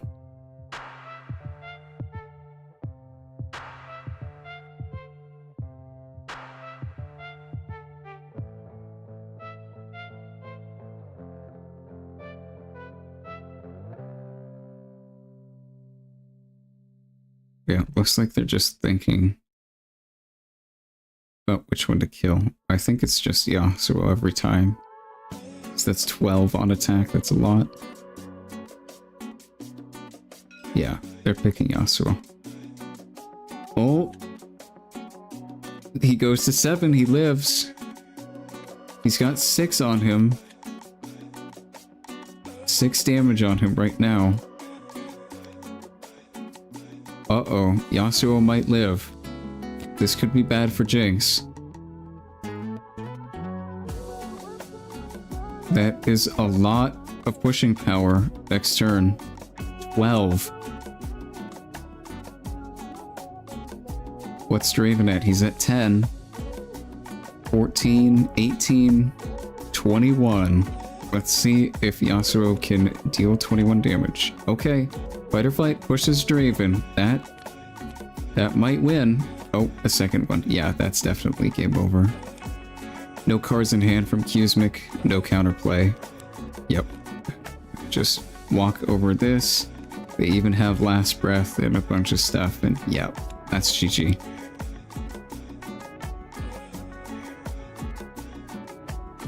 Yeah. That game looked pretty close. I think if Yasuo died to Falling Star there, the game could have gone either way. But Yasuo getting to live basically sealed the deal.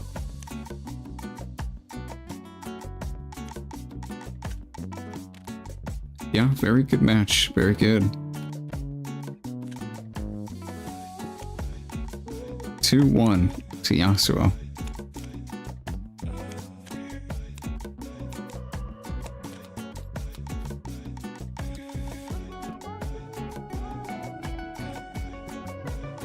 Alright, let me pull up the bracket.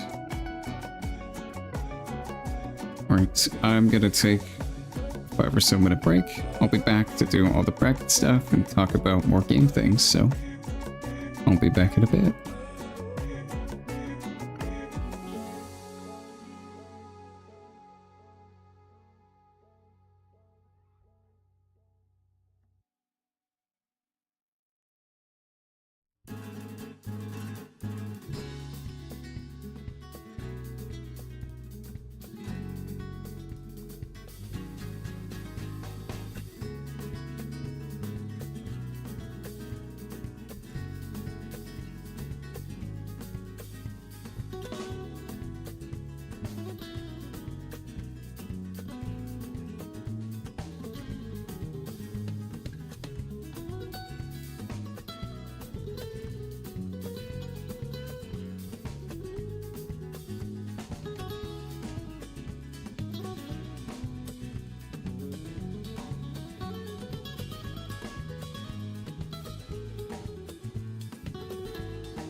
Alright, hello, I am back.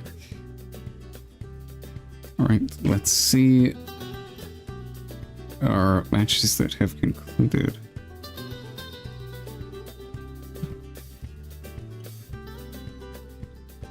Alright, yeah, we got a bye.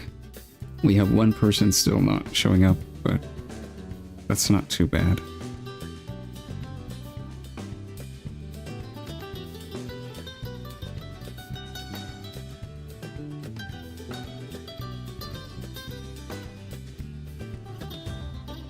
How do I change these numbers?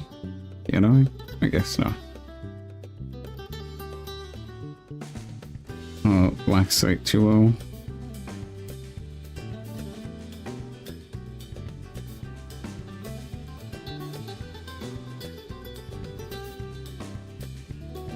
Wagon 2-0.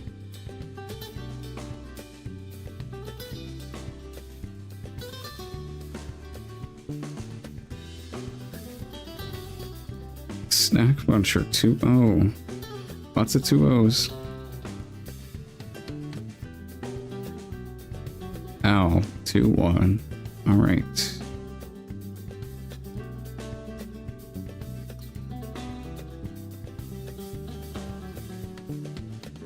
Silent Brow 2-0.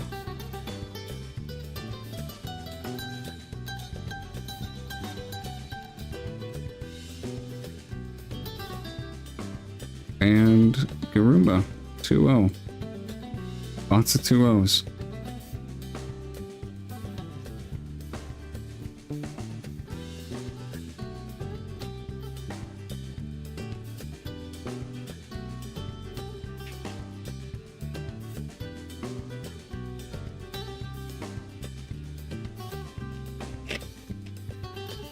What are the best decks right now? Is that already forming?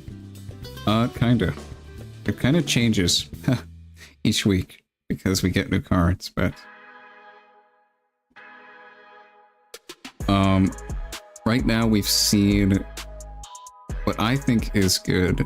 Volibear's pretty good, Victor's very good, Master Yi's pretty good. I think Set's pretty good, but it does have some bad matchups. Tice is pretty good. Again, some bad matchups though. A lot of people playing Jinx. I don't know if she's actually that great. I think she's good. She's pretty good, but I don't think she's like top right now. And then a bunch of other stuff. I don't really think there's any decks that are like that bad, except Garen. He's really bad. Other than that, I think most decks are decent. At least decent.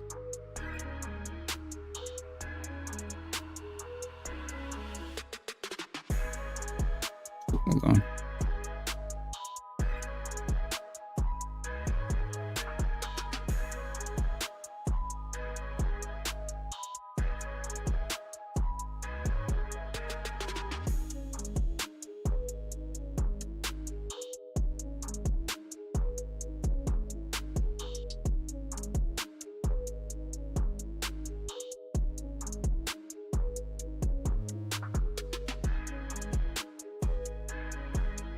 Right, looks like we still have a decent amount of matches finishing up.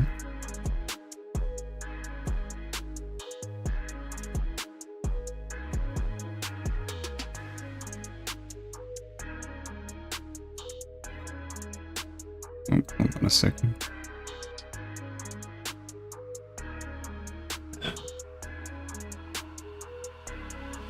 Yeah, I think it's going to be interesting to see how well Jinx performs in this tournament, because a lot of people brought her.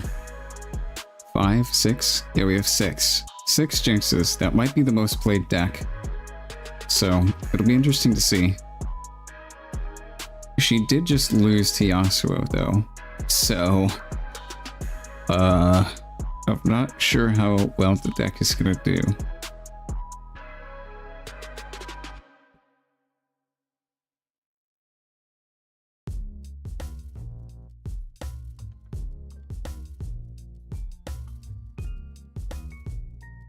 Yeah, it looks like we do have someone else that is not here. Gret. Yeah, did not show up.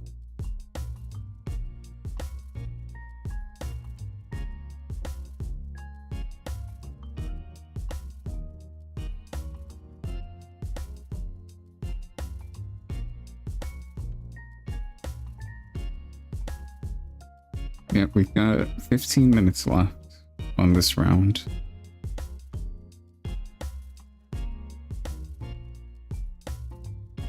I think I'm interested to see how Timo does as well. Three people are playing him. He has potential. He's gotten a lot of supports. It's also interesting to see how people are building him, because there's like I think 2 different ways you can make him right now.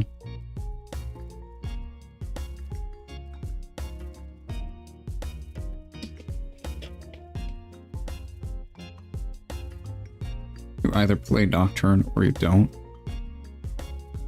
Playing Nocturne kind of turns the deck into a Nocturne farming sim.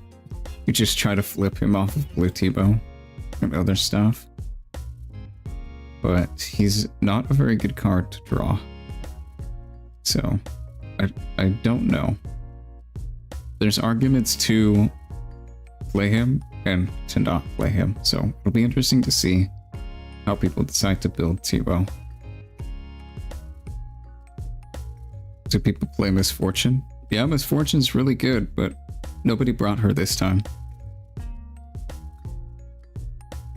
I think she also has some good matchups, but some bad matchups as well. I think there's certain decks that she struggles into.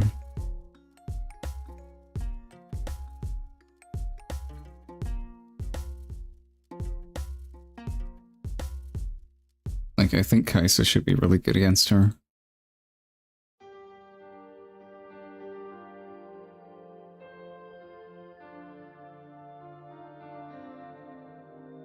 Yeah, we have 3 people on Lee Sin as well. Again, it'll be interesting to see where that lands, because I know people in China have been playing a lot of him, but like nobody plays him over here, at least that I know of. I don't think he's very good. He's just kind of too linear. He loses really hard to rebuke if he doesn't draw counter for it. So yeah, I'm not too sure how good that deck is going to be, how well it's going to perform at this tournament.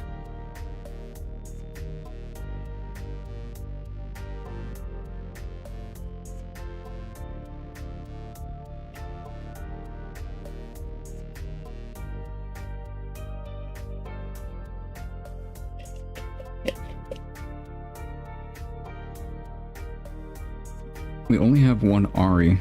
Ari did decently well in Max's tournament last Sunday. I don't really think the deck is that great, especially not into stuff like Volibear, but we'll have to see.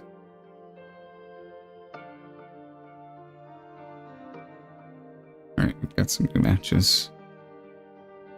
Freaks wins 2-0. Alright.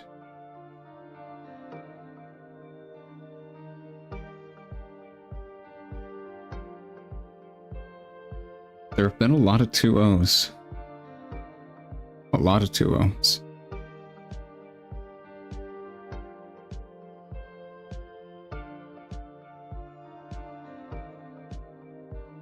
Yeah, I think some matchups in this game are just really bad, one way or the other.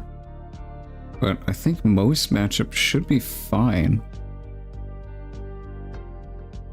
At least close to being even. I don't know. Maybe with the remaining cards that we're getting in the set, it'll help us fix some bad matchups. At least I hope that's the case. Ben 2-0.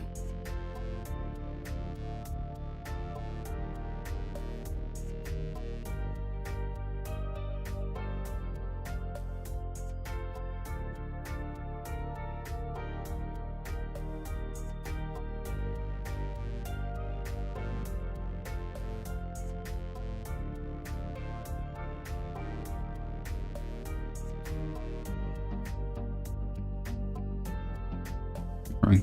Looks like most people have decided to continue playing. There's no drops right now.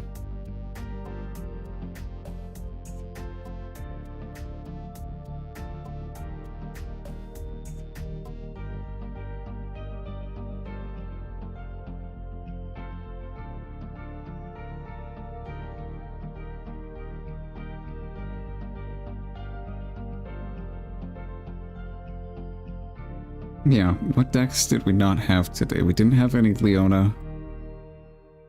We didn't have any Misfortune. That's a little surprising. I think that deck's pretty good. What else?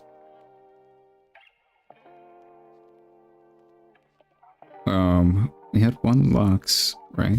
Yeah, one Lux. No Garen, obviously. No one brave enough to play Garen into a tournament.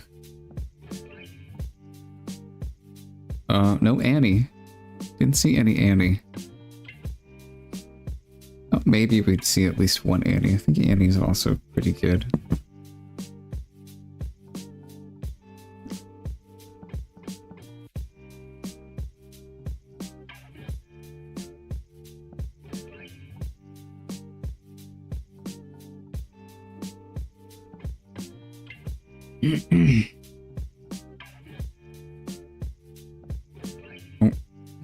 Face. Alright. Looks like someone's gonna draw.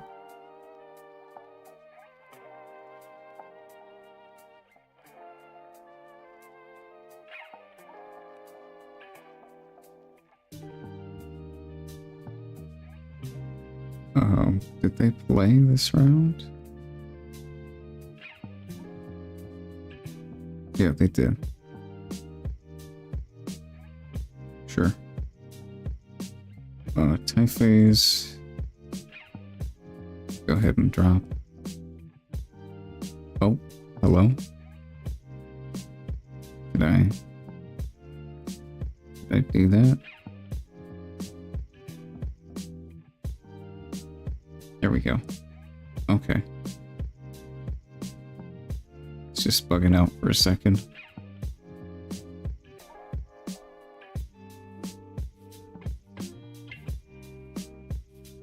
Yeah, I've been enjoying playing the game so far. I think it's pretty good.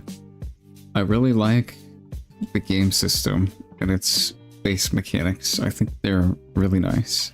I really like how this game plays and I like how it's structured. I just really hope that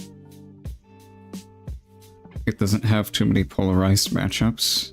Because, yeah, some matchups just seem really rough, one way or the other. I'm hoping that's not the case. At least not in competitive play, because I really don't like seeing that.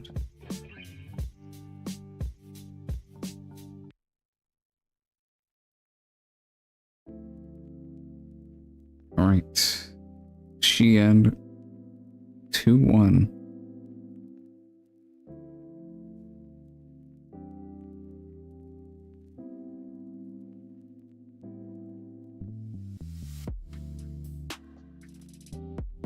Looks like we just have a few tables left. Got 5 minutes remaining.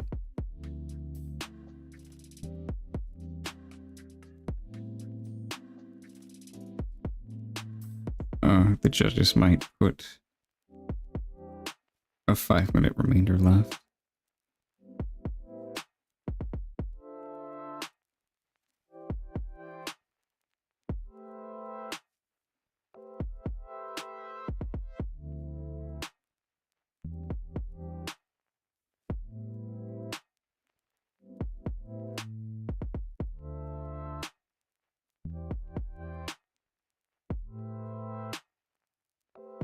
Minutes remaining. It's not how you spell it.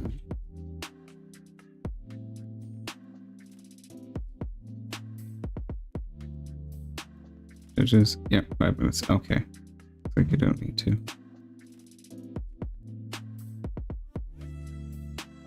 Zen 2-1. Alright.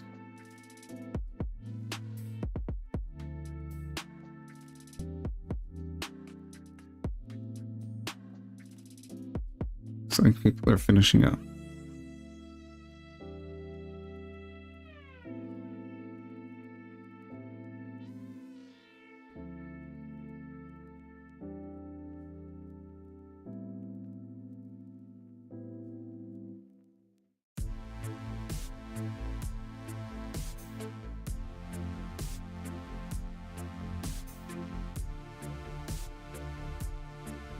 Tears. Oh, did you not do well? What happened? Where are you at? Yeah. What happened? At least it's not a 2-0.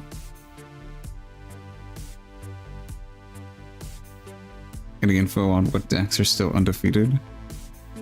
I think Al is undefeated with Yasuo. Zen is undefeated with Jinx. Freak's undefeated Yi. Yoruma is technically undefeated, but they have a tie. Holy Bear. Let's see, close the lane list. Silent Brow is undefeated. With Victor, no surprise. Victor's very good. Mikey and Lee Sin, nice job. And that's it.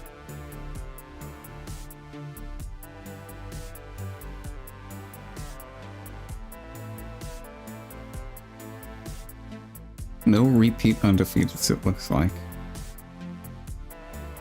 Is undefeated not losing a match? Correct. Are deck lists secret? Yes. Yes, they are.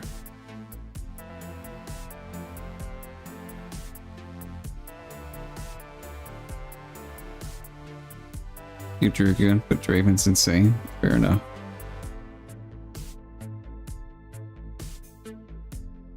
Yeah, undefeated is not losing a match. Game wins don't really matter, except for tiebreakers.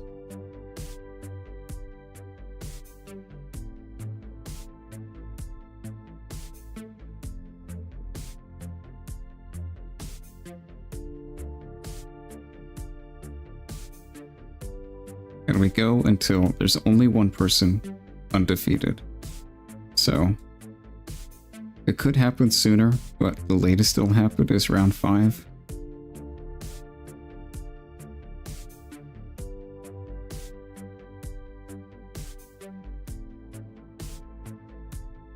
Looks like a few matches are going into time.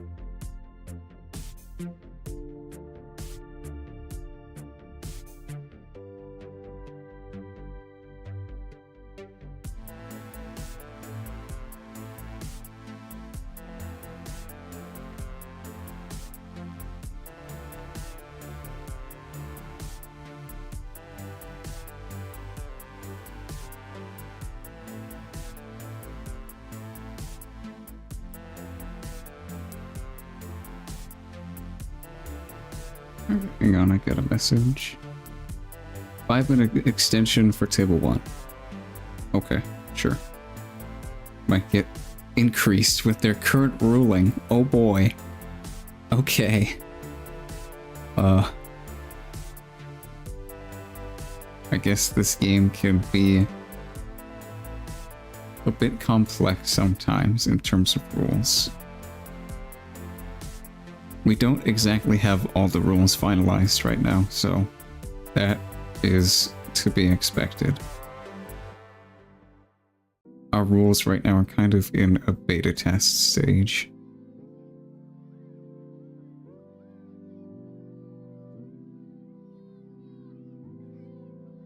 Looking back, should have sideboarded into Stormbringer. Into Draven, maybe. What matchup was it? Jinx?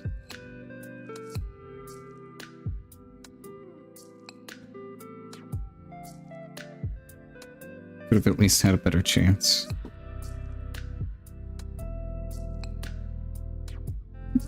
Vendordi 2-1. Alright. Did I already report that?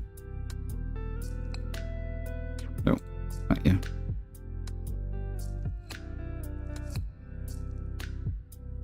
And yeah, 2-1. Okay.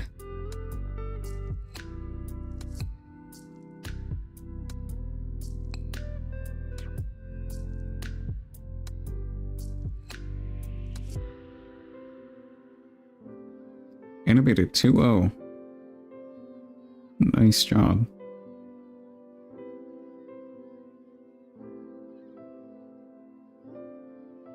I think you're undefeated. No, you're not. 1-1. Okay. Quite a lot of people are 1-1 right now. Jinx into Holy. Today 32? Yes, today's 32. Next week is gonna be 64.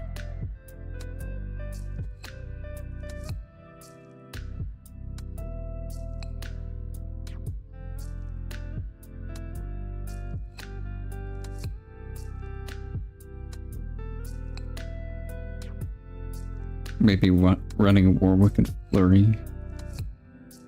Yeah, maybe. Stormbringer's probably enough, though, yeah. Alright. Lindy's 1-1 draw.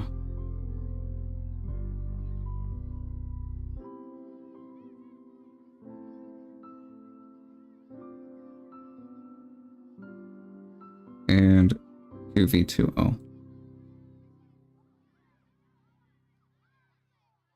Alright, Cobra and Tog. I think that is the table that has the time extension. Yeah, it is. Okay. They get an extra 5 minutes, an extra 2 minutes now. So...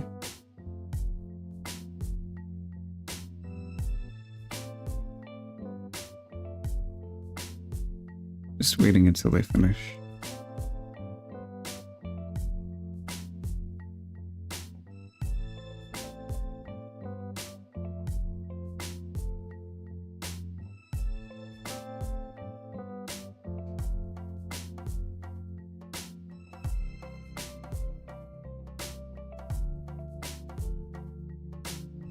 Only 4 undefeated.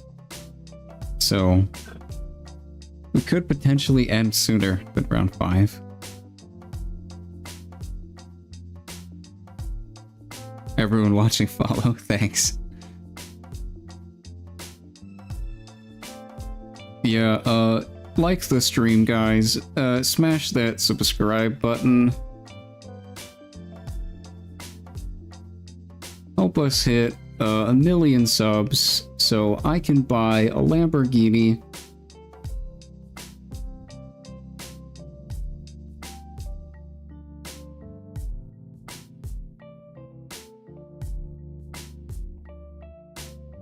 Yeah, for real though, thank you guys for watching. It means a lot to me that the community's growing at such a good rate.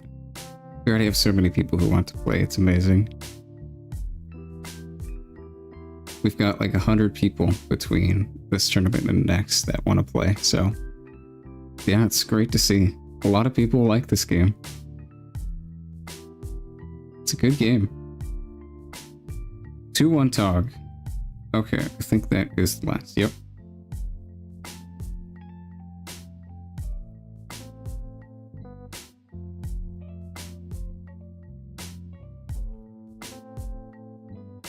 All right, pairings are up. Let me copy and paste.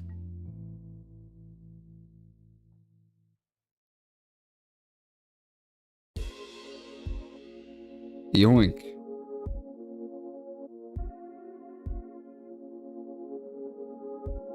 Not getting into the next journey. 100 waitlist. I think you're on the waitlist. You were registered for this one, right? If you... yeah. No, because you're playing. Yeah, it might be a while then. If you played this week, yeah, you probably won't get to next week, unfortunately. Unless you're in Top Cut. Top 4 will get to play. Why not just 128 start earlier? I'd like to grow it slowly. I think so we don't have any major complications. Like, I think the 32 for today was a good size. And then I'm gonna try and do some more automation and stuff for sign up, so they don't have to manually do stuff. So I think in the future it'll be a lot easier to sign up for stuff. Yeah, 64 next week, and then 128 following is the plan. Looks like Timo is causing problems with rulings, as he does.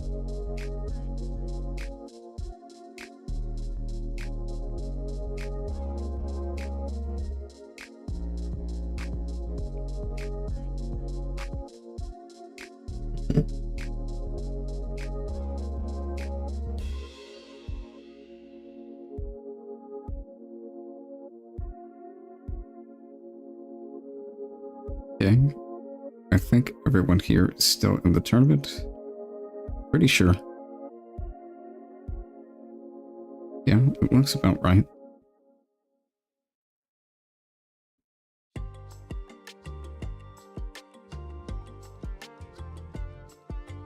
Alright, who do we want to watch this time?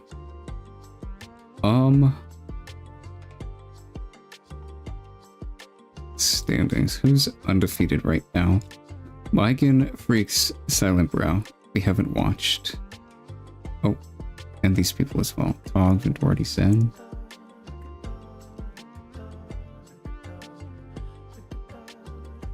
Zed and Mygan, I think, are both undefeated.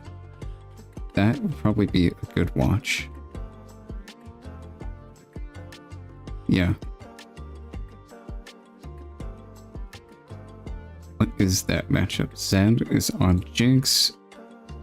Mygan is on Lee. Okay, yeah, I want to see how that goes. I think that's a good watch. Oh, they went to judge. Okay, hang on a sec.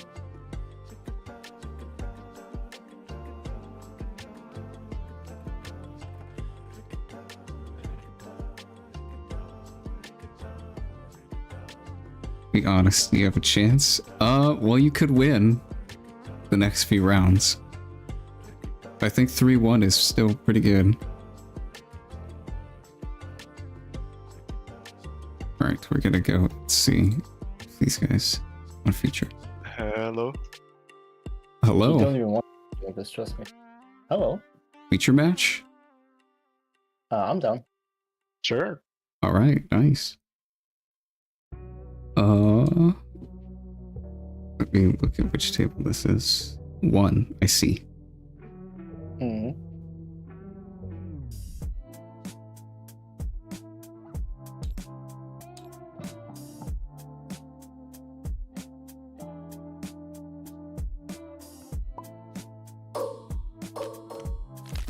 Alright, looks like it's loaded in for me. I will just be deafened if I see points missing or stream catches anything. I'll jump in, but other than that, I'll just be deafened. I'm good. Thank you. All right. Yep. Thank you. Have fun.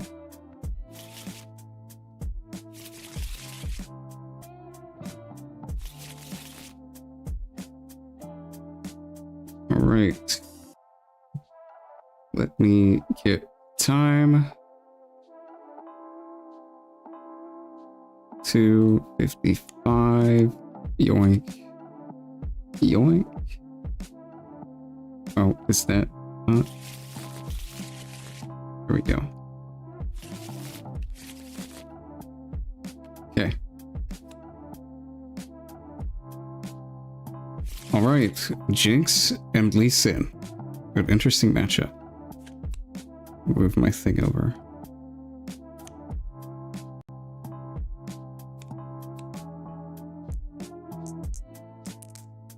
I have no clue how this matchup is supposed to go. I've never played it. I've never thought about it, so we'll see. They sent buff stuff, Jinx draws cards. We've got Arena. Okay, going faster, and Dreaming Tree. That is a very good spell for Lee. I don't think Jinx really does anything with it. Maybe you can gust your own units, but that's about it.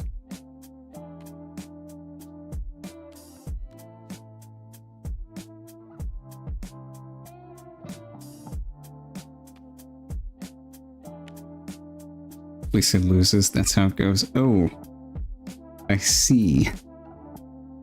I see. Well, he's 2-0, so the deck can't be that bad. Alright, just playing down a Poro, developing standard turn 1 play. Nothing really spicy happening. Jinx thinking about stuff. Maybe want to accelerate a rear guard to something. But that just loses the rear guard. Oh, deckhand. Okay. This also is going to lose the deckhand. Lee Sin just buffs this guy and swings over. At 2 points though, so maybe you just want to go super fast. Win on points before Lee can establish a board.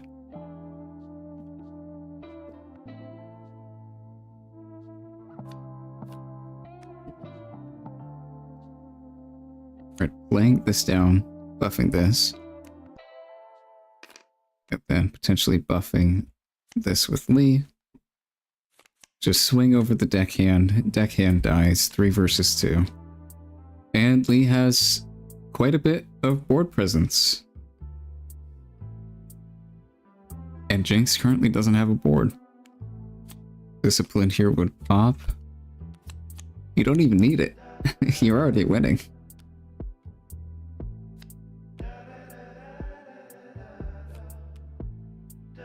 Alright, playing these, just developing 2 units in base. Still got 3 energy open, so you could do some other stuff. Looks like they're going to. Developing out a merchant as well. So, amassing some board presence in base, mounting a counter swing. Lee's gonna go to 3, potentially 4. Oh yeah, info at the bottom, you're right.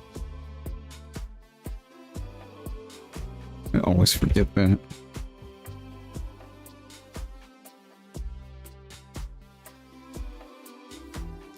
We've got Zen. Score of 2-0 versus Al. Not Al, Maiken. Also score of 2-0.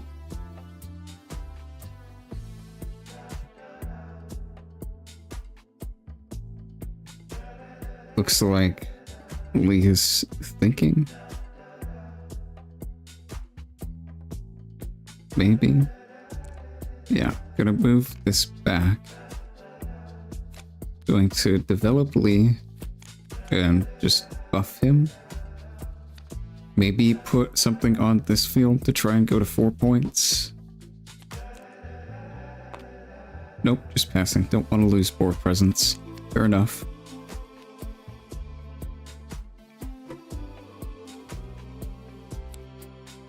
Oh, they are going. Okay, never mind.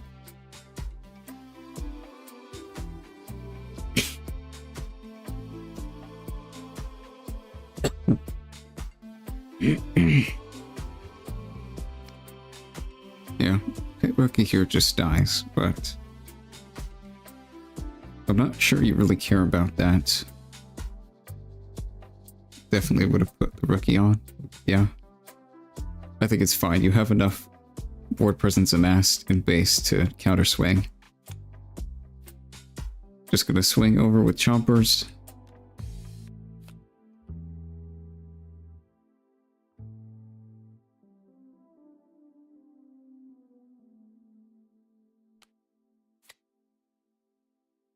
You said Lee loses this? He's looking pretty decent right now.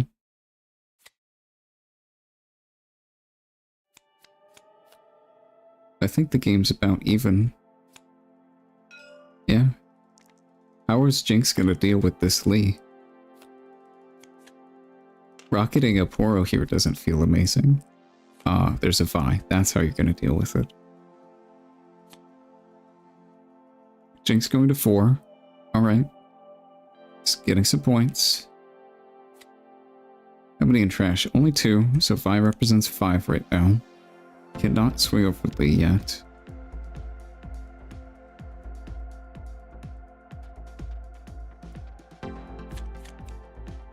Alright, I think both of these units should get swung over this turn. And Lee goes to 6. I'm not really sure if you want to let Jinx go to 6 points, holding both, and then backing their units up and playing stuff in base for a swing. I think you probably just lose if you do that. So I would imagine trying to take both these fields this turn, or at least one of them. Who needs to charm that by? Yeah, I think that would probably just seal the game.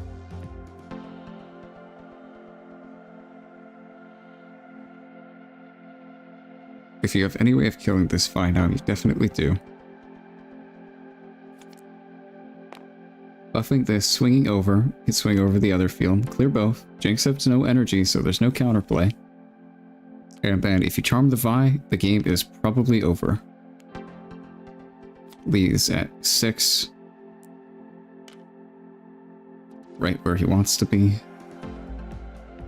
Ahead on points against Jinx is very good. It puts her in a pretty sticky situation to try and be more aggressive and trade unfavorably. To try and get points. If Jinx is ever behind in points, she feels a little bit weaker. But yeah, if she's behind in points and board, that's rough for her. I don't think she can make much of a comeback from that. She has to kill the Lee somehow. With 3 cards, it's definitely doable, but probably not through a number of energy from Lee. This is representing a discipline or a defy for a potential rocket. Or, if you get lucky, I guess it represents double on guard, but don't consider that. If they get that lucky, they're just winning the game anyway. I would expect them to have to play around a discipline or a defy here. Okay, rebuking the Lee is good, but you can't win here. You're only at 4. So, they're gonna need to somehow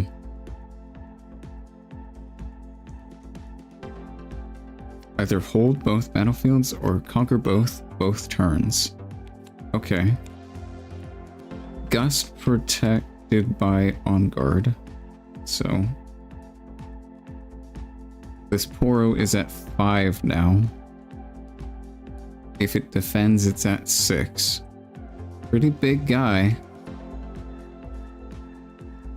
This guy can only swing for 4, so currently can't get over. You've got 1 card left in hand, so if that doesn't deal with either of these cards, you lose the game.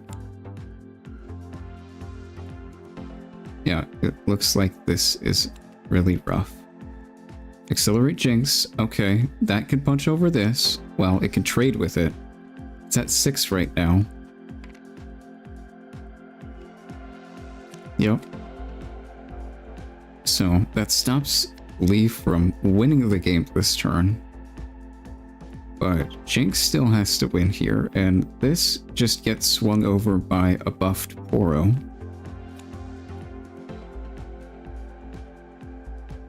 I had to swing Chemtech first, then respond with Gust to the on guard. Yeah, I agree. I think that was potentially a bit of a missequence.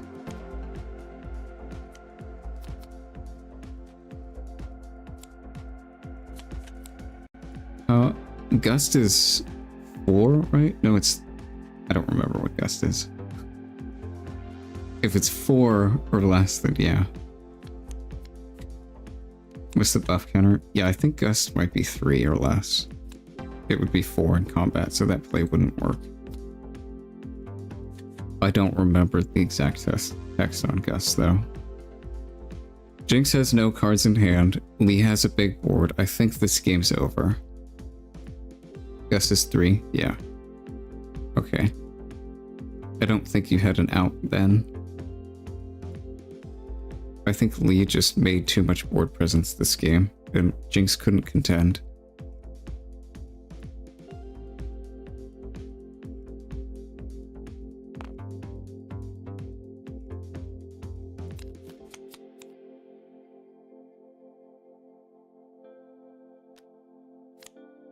Yep, that's game. Alright, game 1 to Lee Sin. I don't know how this matchup is unfavored for him. I guess if Jinx just chills in base and builds up too many guys, then it could get dicey for Lee, because he doesn't build up guys as fast as Jinx does. And you could just get run over by a big swing.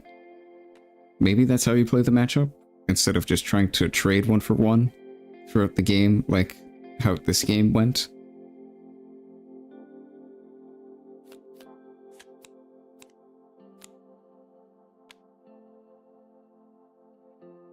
Alright.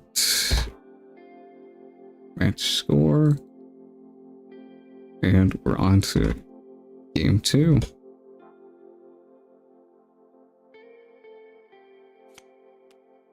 Players are siding and picking battlefields.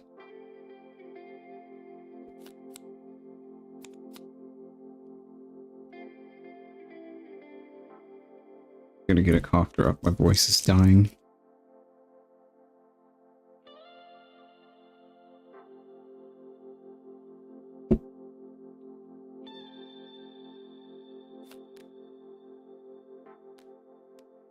Alright, let's see if Jinx can bounce a comeback here. She's gonna have to win 2 games.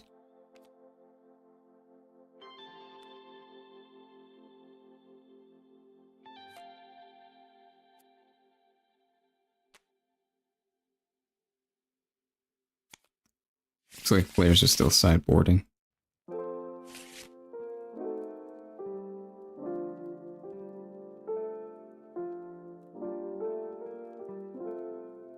Yeah, what do you side in this matchup? You probably want 3 Charm, 3 Dragons range, right? I would imagine so. It's probably a matchup where you bring those cards in. All of your pump spells are really good. Snapvine's crazy. Lee has a lot of tools to deal with what Jinx is trying to do.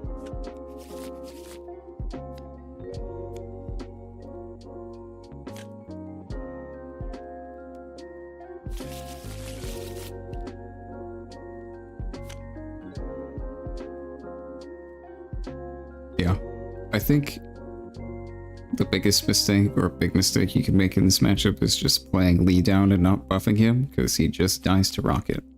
So, I don't think Mykin will make that mistake, but yeah.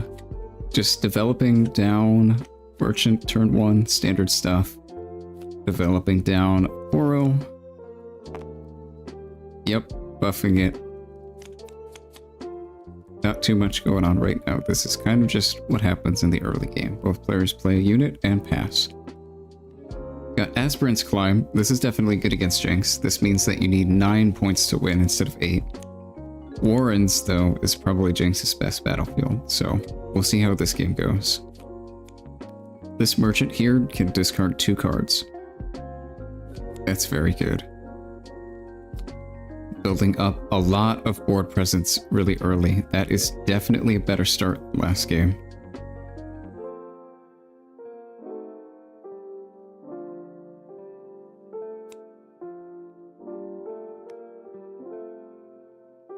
Looks like Jinx might try and play the trading game again. This Merchant gets walked over by Poro, but you can walk over Poro with potentially something else.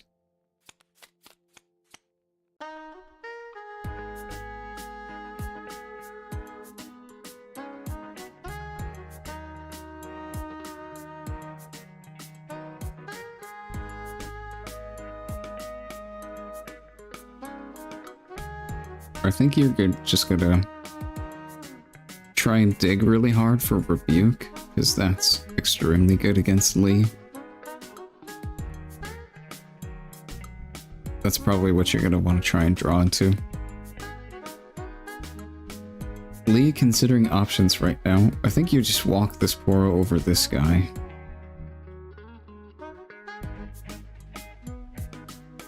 Seems like the play to me.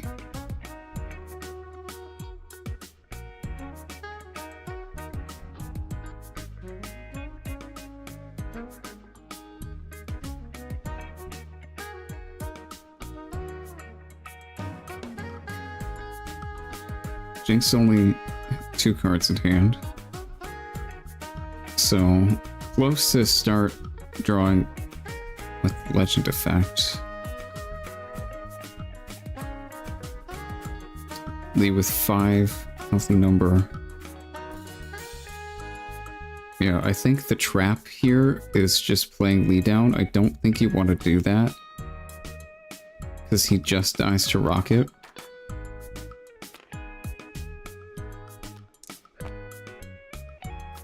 Yeah, just walking over Merchant.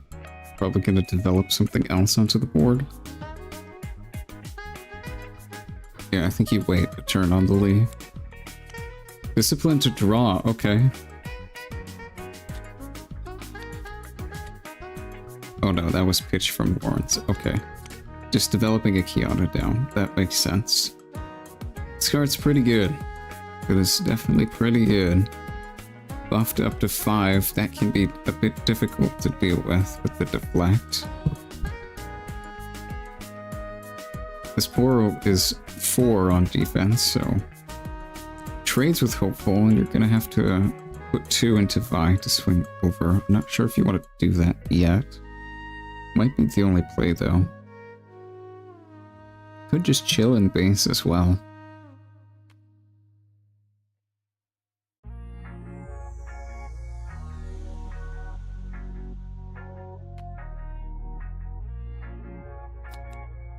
Looks like they're going up to 6 to play around on guard. It would trade then.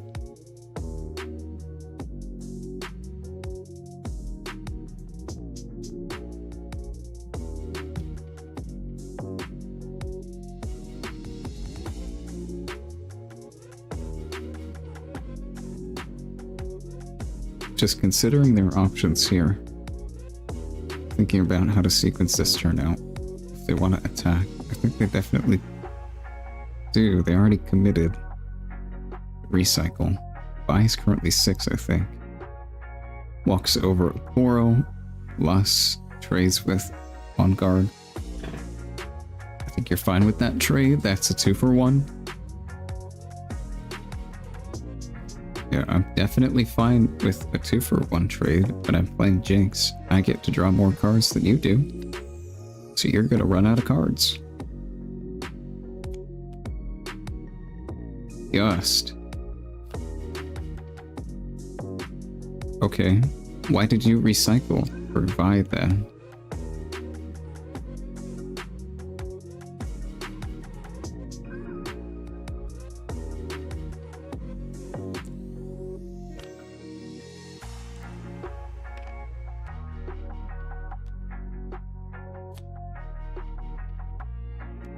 I think they recycled for Vi, right? Oh, mistaken, am I? Yeah, player recycled 3 cards into their deck. Yeah, I don't know why they guessed it there then. They just walked over it anyway.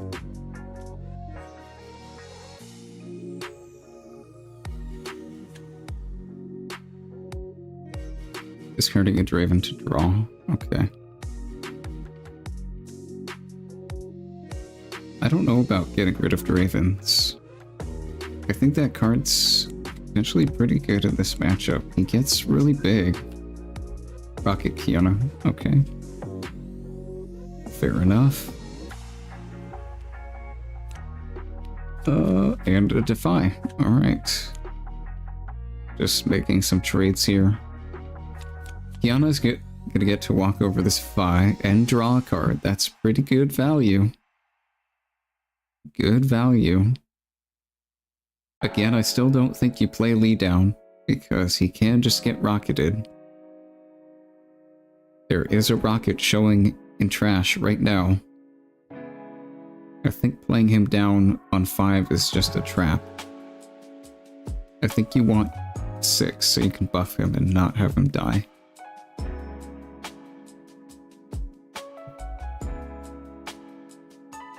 Yeah, Kiana is a pretty strong card, especially right now. You're just gonna get to walk over the Vi and draw. That's really good.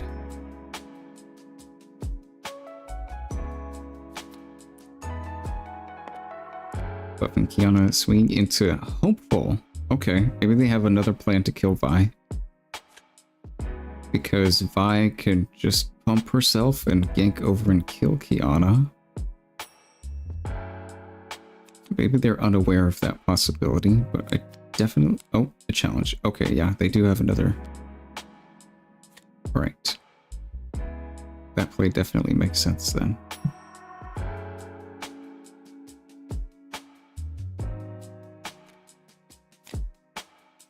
Yeah, Jinx's board is empty. She's got one card. Not exactly the spot she wants to be in, with no board. That is rough.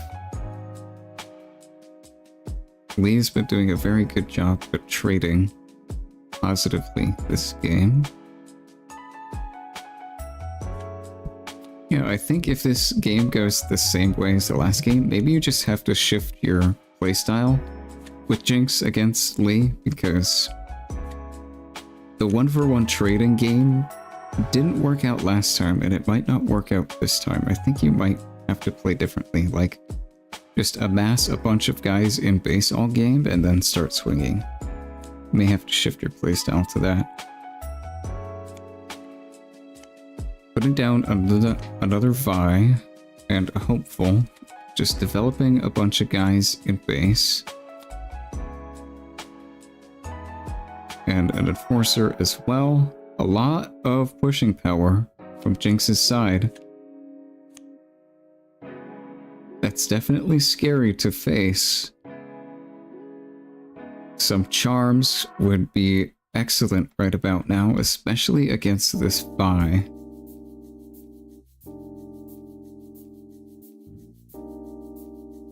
Looks like they've developed a hidden card down onto this battlefield to protect their Kiana. That's probably Azania's, I would imagine.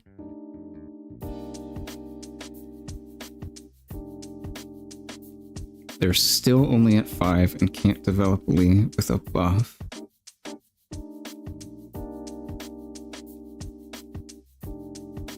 Well, I guess they could. They floated 1, right? For playing Zanya's. I think they played this turn. If they're floating 1, then yeah, they can put Lee down and buff him. Looks like they're not going to do that. Gonna challenge the Vi. Okay, yeah, just kill Vi. Good stuff. Definitely don't want that sticking around.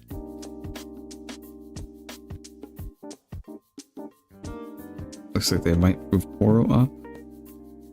If they buff it, it does trade 1-for-1 with either of these cards. Discarding a clock to draw 1 from Warren's. Putting the buff on Poro from Lee. Just doing some trades and establishing more board presence on these fields, basically. Jinx has a lot of energy. Only 2 cards, but she still has access to her chosen champion, so this turn potentially is very explosive, and I think Lee might lose the game this turn. If you get knocked off of both of these fields, you don't really have anything left. Okay. Well, yeah, you have to flip your hidden here now.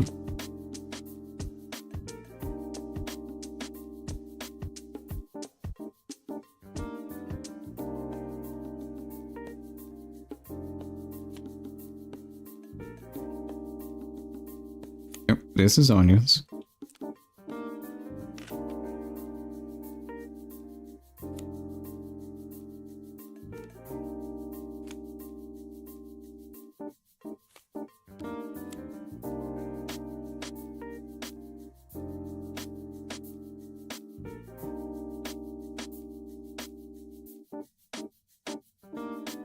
Alright, this Poro is gonna get clapped by something.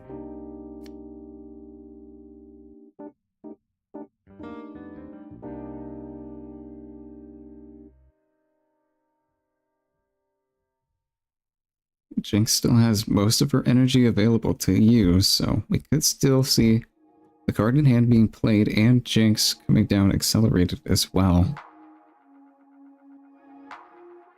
Putting a lot of guys on board. This Kiana being in base still is a threat, but okay, yeah. Kiana dies. Looks like it's on the Bora.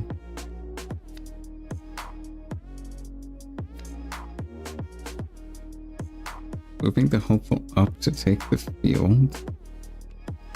Triggering warrants to discard and draw. Moving this guy up as well. Okay. Interesting. Both of these units potentially get walked over here. Well, they do on board. Kiana walks over Hopeful. Oro walks over Chemtech. And then you have no units on board. So, potentially a scary situation for Jinx. Having no board presence facing down potentially quite a bit this turn. You could just swing both over, take both fields, get 2 points, develop Lee, and buff him.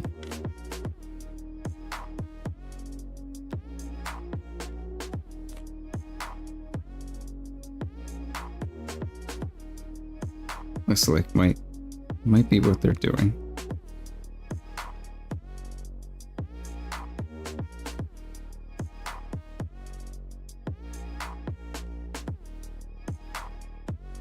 Yeah. Did Kiana draw? I don't know if it says draw in chats.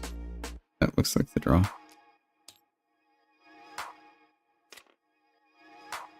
You also get the Warren's trigger to discard and draw again. Oro walks over this guy. Going to 6 doesn't mean they win next turn, because you need 9 points to win right now. But yeah, this is a scary situation for Jinx, because she doesn't have any board presence, and Lee does. He also can develop a lot more. I think you probably just put the Lee down on the field and buff him. If you're not going to do it now, I don't know when else would be a good time to do that.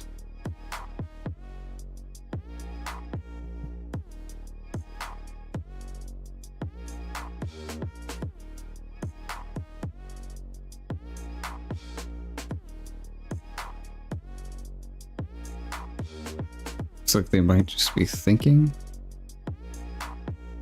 considering their options.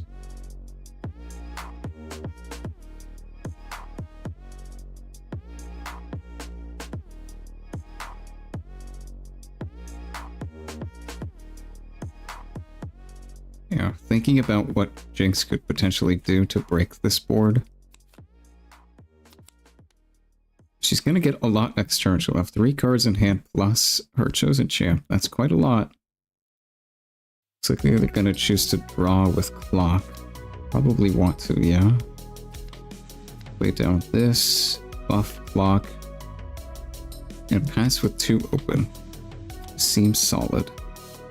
So Jinx could potentially walk over either of these, but you're representing 2, so if it's a discipline, Oro goes to 4 and trades, Kiana goes to 7 and beats over. Seal for seal, that is not what you want to be seeing. That card is basically just useless at this point. That is an unfortunate draw.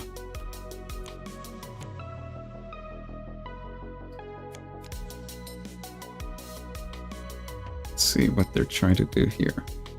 Accelerate a Jinx from hand. Okay. Play Chompers. Alright. You could play out the second Jinx accelerated as well while you have nothing in hand. That could potentially be a good play. What does it walk over though? Really nothing. If this gets disciplined, Jinx just loses. They forgot Zon effect? Oh, okay. I think it's probably too late now. A lot's happened since then.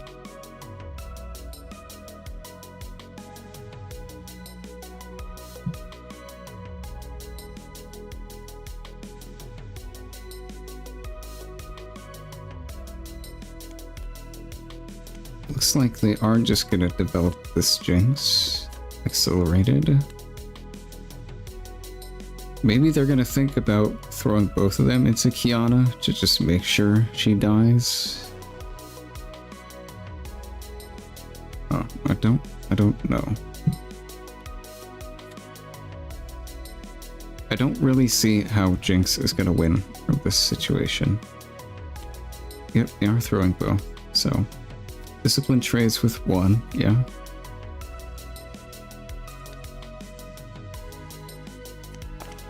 Yeah, the Warren's effect to draw a card.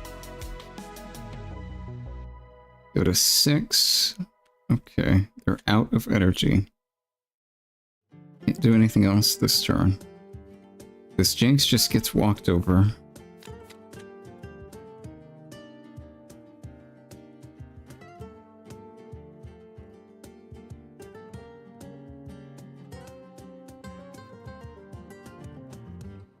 I think they forgot. Point. Yeah, they're at 7. Not able to win this turn, but next turn they definitely can. I think you just pull the Poro back to base, develop in base, and then swing out next turn and win. I think that's the plan. Looks like they're gonna try and do some trading.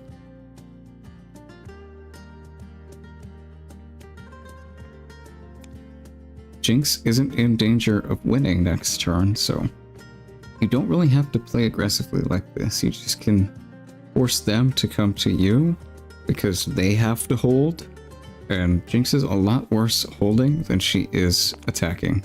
So I don't really know if I agree with this line of play. I think I would rather just pull stuff back and then develop and chill and then swing next turn. I think that would probably be better. Because, like, if Jinx can clear both these units here, you don't have any units except what you develop this turn. So you could potentially give the game over to her by doing this, I think. Especially if she clears both of these without losing much. She could just outboard advantage you and the game could slip into her hands, potentially. But we'll see what happens.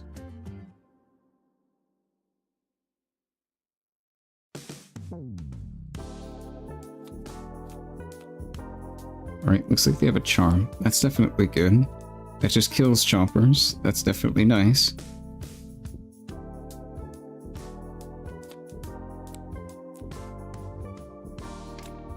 And then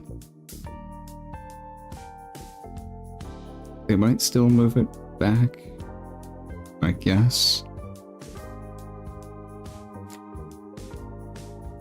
5. Play Lee. Alright, it might be time to bring him out, finally. Yep, there he is. And then buff him so he doesn't die to rocket. Nope. He might die to rocket.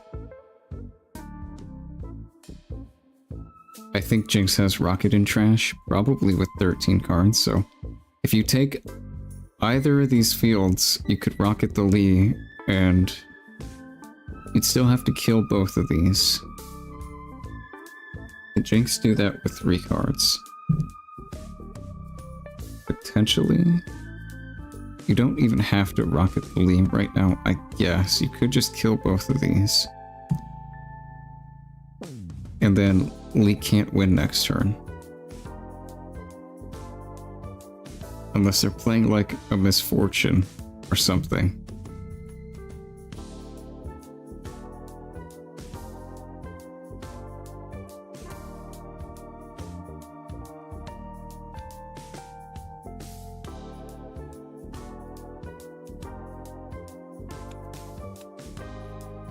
Alright.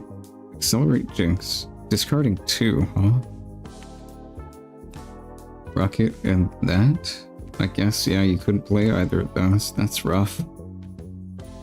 Get to draw 1. So, we'll see what they get. Does it kill this Poro? No.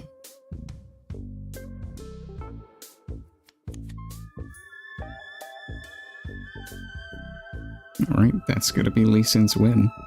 With this holding point.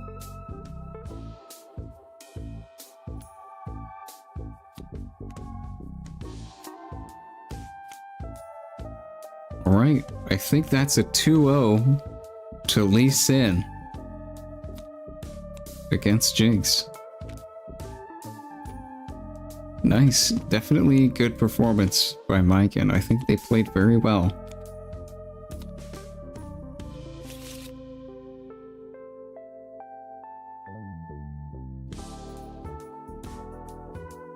Right, let me exit out of here.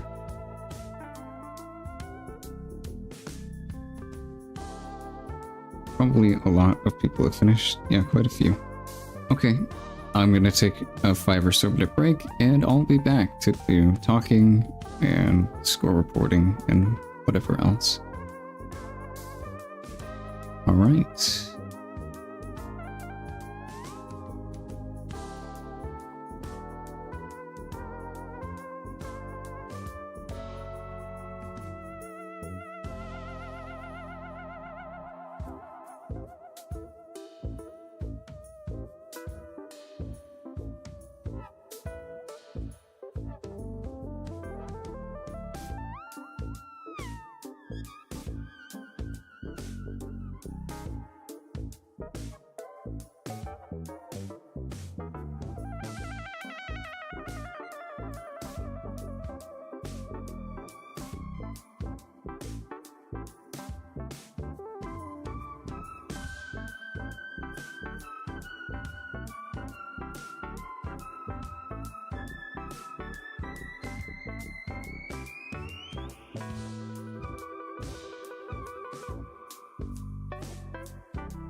I wonder.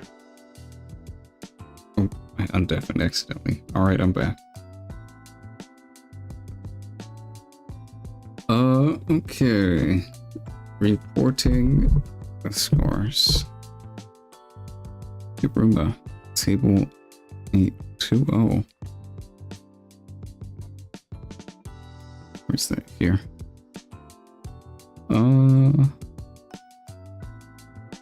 2-0. Qsmic 2-1. Nice. I think Qsmic's undefeated, right?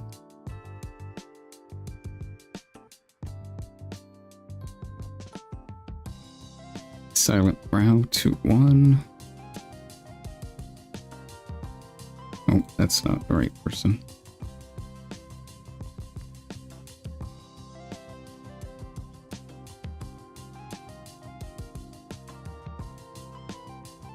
Cobra 2-1. Okay. Nice job. Yeah, lots more 2-1s now than 2-0s.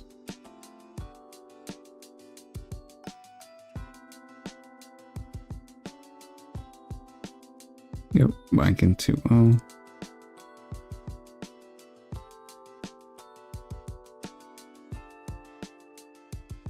And Mo 2-0.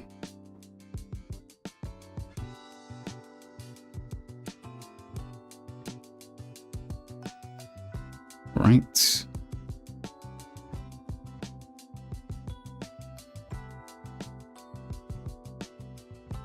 quite a few people still playing, I guess. We've got 9 more minutes? Yeah. What did Timo do? Oh, okay. Nothing, I guess.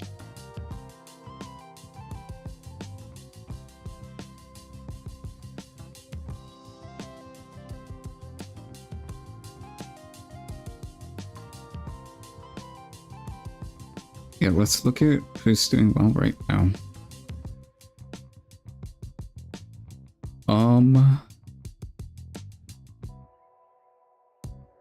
Oh, these are just from the other ones. It won't actually tell me. Megan is undefeated with Lee Sin.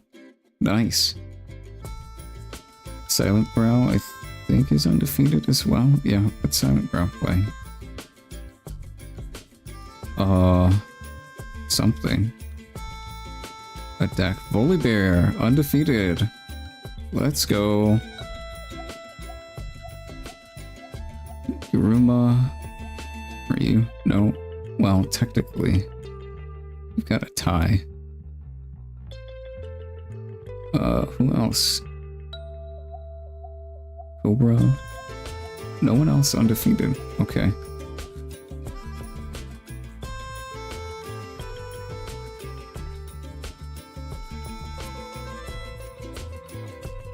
Round 4 could potentially be our last round.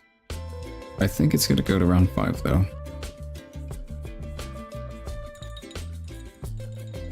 Yeah, that would be my guess.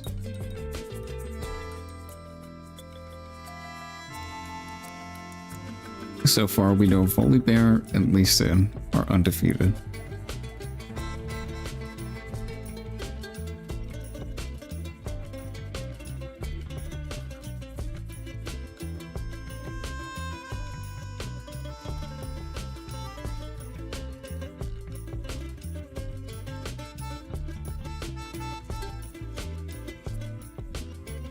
Alright, some more people. Snack Muncher 2-1. Yep. 2-1. And Master Shia 2-0. That's not you. There we go.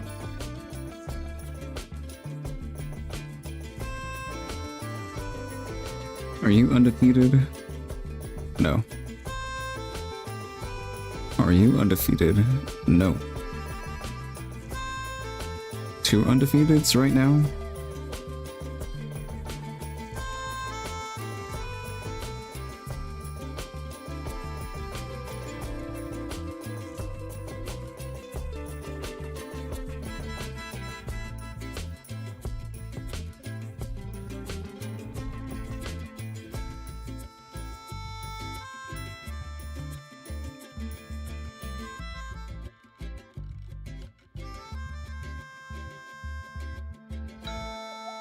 Tog 2-1.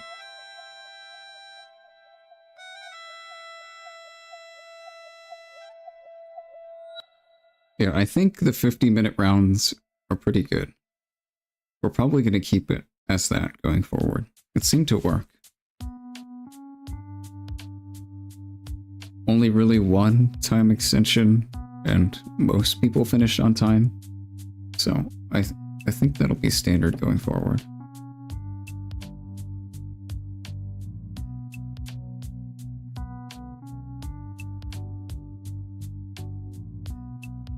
Alright, 5 minutes left. Uh-oh. We might have... Oh, no, just... find her.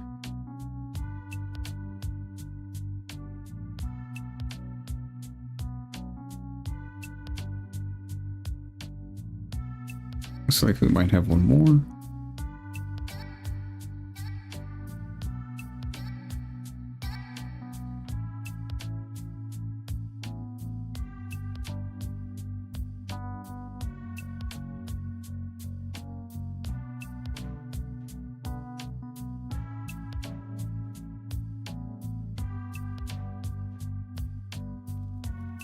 Master 2. Oh, okay.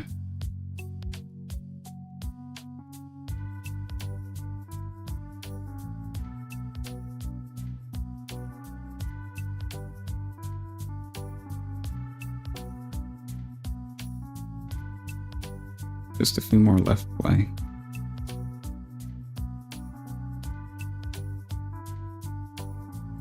Yeah, I think things have run pretty smoothly so far. Hopefully I don't jinx it.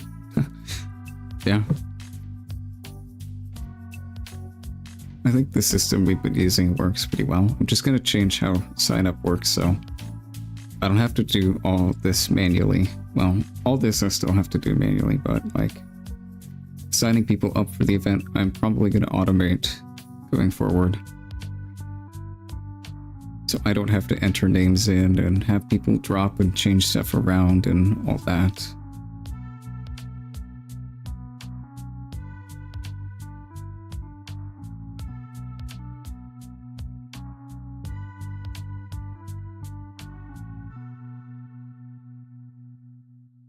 Yeah, next week's tournament, I'm planning to do 64, and then just double it each week. Next after that, 128.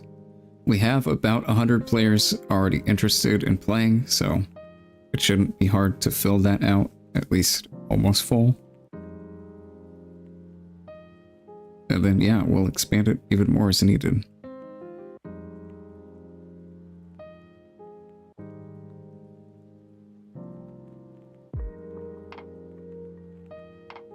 Alright, looks like we have some drops.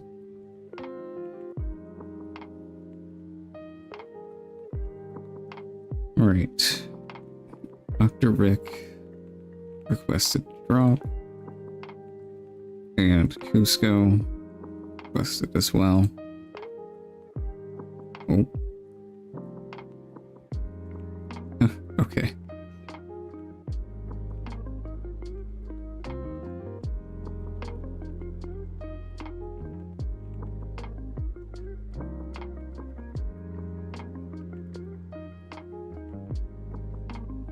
Interested in playing, but too bad it's on TTS. I really dislike it.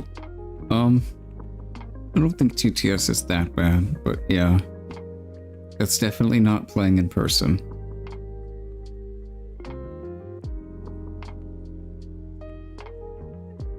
I think the mod that we have that Willow's made is pretty good. I really like it. I like how it automates a lot of stuff, like recycling. That's really nice. It makes it fast and pretty easy to play games. But yeah, I can understand not liking to play on it. I'm not really a digital sim guy myself. I much rather play with real cards.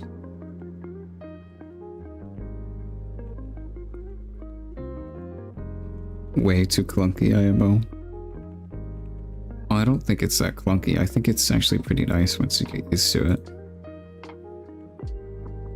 It's pretty fast to just start playing games. Like, it sets out all your cards for you already. Makes recycling really easy. Alright, time is over. Caesar 2-0.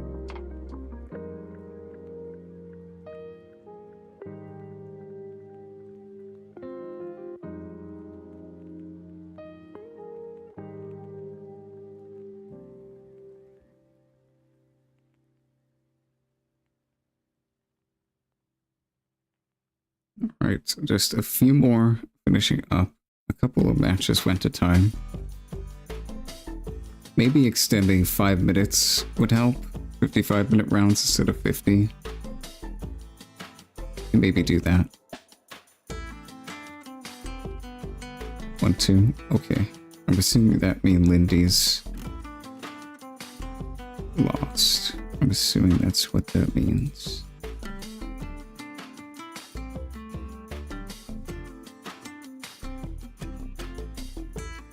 Two more tables left.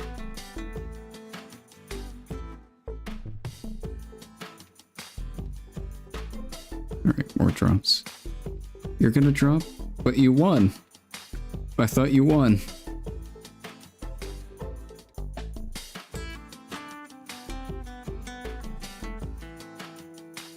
Alright.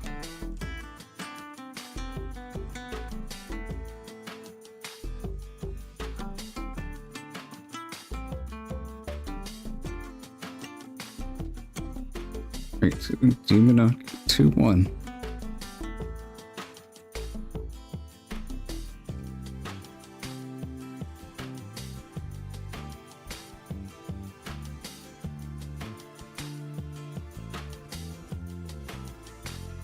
Okay.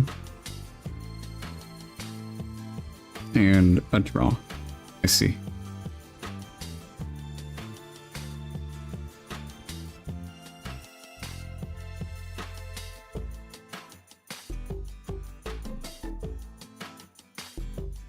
All right, round 4 pairings are up.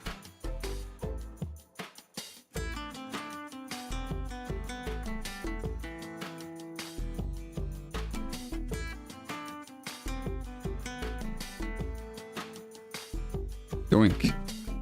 All right. Starting the next round. Let's see, who's undefeated? 3. Okay, we could potentially end at round 4 if one of these undefeateds loses or ties.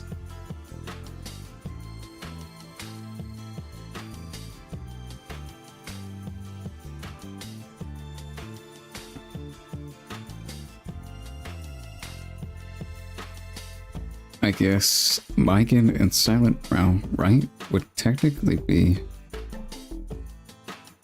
our finals. We spectated Megan already though, right? We could watch Tog and Garuma. I think we already spectated Megan, but we could do it again.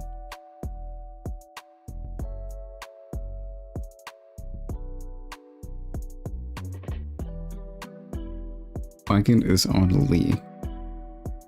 I think I'd like to watch another Lee game. I like how Lee plays. Tog is on Set. Lee Set. Okay. That's an interesting matchup. Tog, Garuma. Oh no, that's... Wait, yeah, Megan Tog. Oh, so it's Silent Brow Garuma. I see. Garuma is on Volley, and Silent Brow is on Foley. Okay, I don't think I want to watch Foley Mirror. That's not happening. It's Mike and Talk.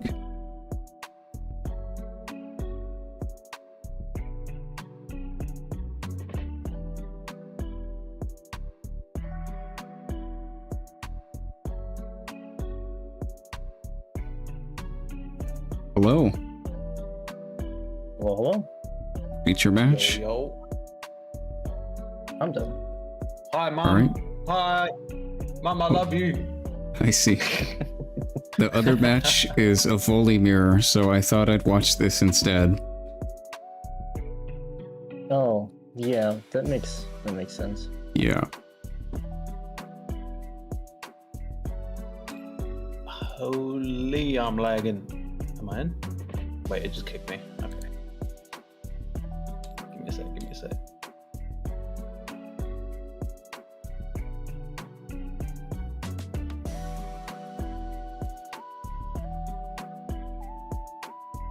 Okay,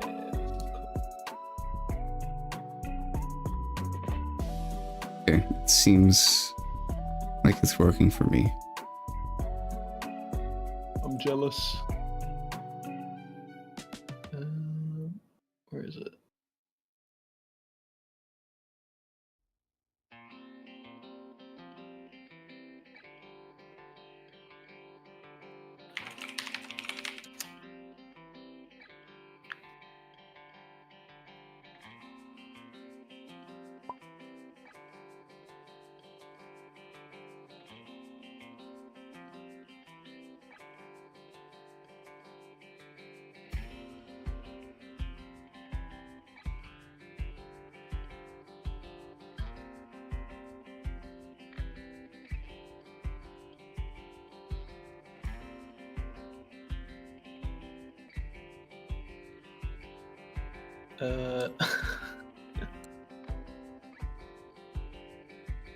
Oh god, you're on 1,000 ping. Oh, I think I'm in. Yes. Okay. All right, sounds good. We got a few minutes, but I think I'll just start early if everyone's in the tables. Let me go check. Yeah, everyone's already ready, so I think I'll just give people 3 extra minutes to play this time. Sounds good.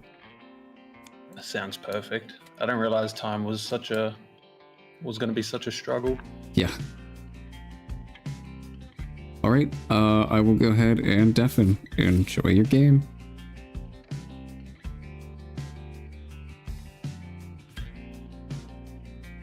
All right. Got both of our undefeated players here. Oh, I don't want to zoom in. Thank you.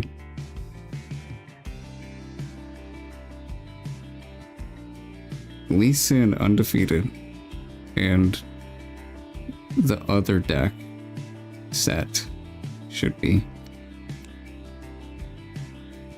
Let me center. It looks good.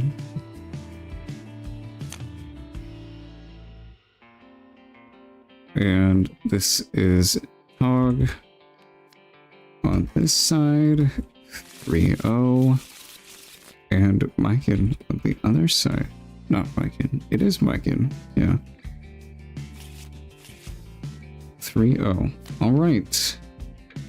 This matchup, I don't know how this is supposed to go. I really don't know how Lee Sin matchups are supposed to go in general, but we'll see.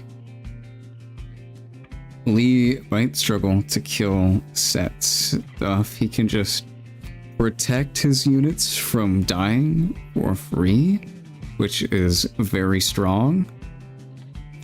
Lee gets a little bit bigger, but Set's guys are already pretty big. So I'm not really sure how this matchup is going to go for Lee. I think you could struggle to just kill his units. I'm hungry, so I'm gonna eat food.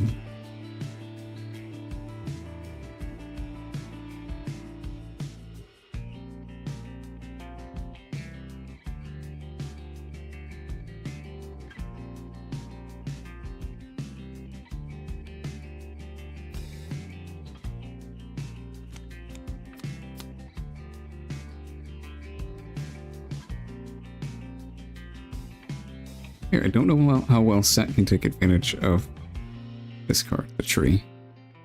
What did these do here? Where did these come from?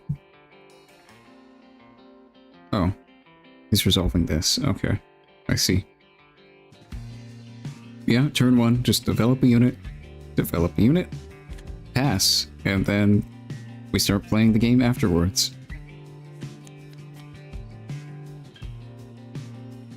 Looks like they might, yep, just develop the aura on base, pass.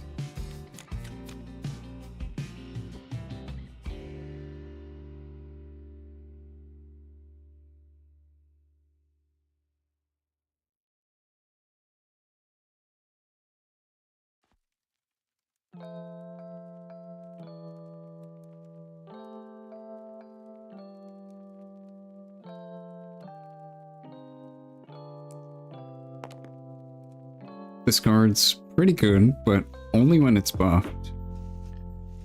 If it's not buffed, it's just a vanilla. It does literally nothing.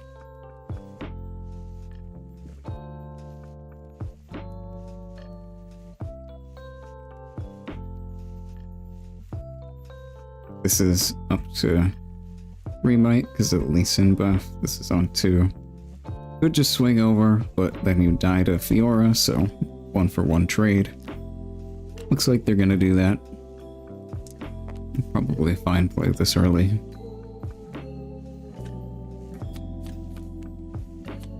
Electing to save Cythria from dying with the power of Mr. Set himself.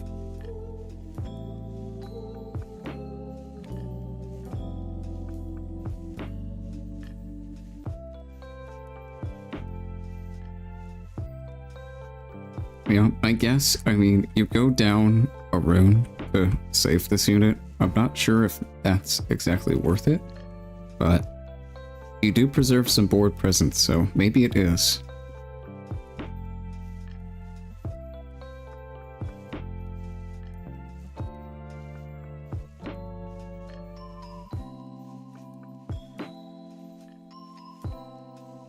This viewer can now just walk into this pit rookie and kill it for free.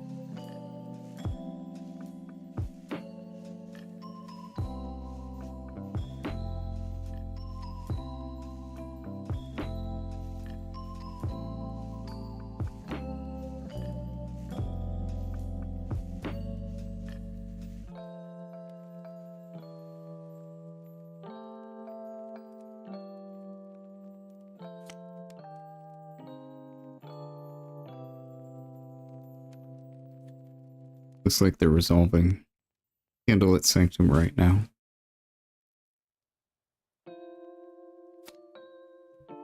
Not too much action happening yet. I think later turns are going to be pretty explosive, though, with these decks. It's a little awkward that Lee Sin doesn't have any green. Maybe you would play Lee down here. I don't know what he'd be threatened by. Probably nothing currently. So maybe you could actually develop him, but you don't have any green, so that's a bit unfortunate. Playing first mate to ready this and just bring it back to base, sure, so it doesn't get smacked over. Good play. Yep, and just buff him up. Sounds good to me. Just preserving some board presence.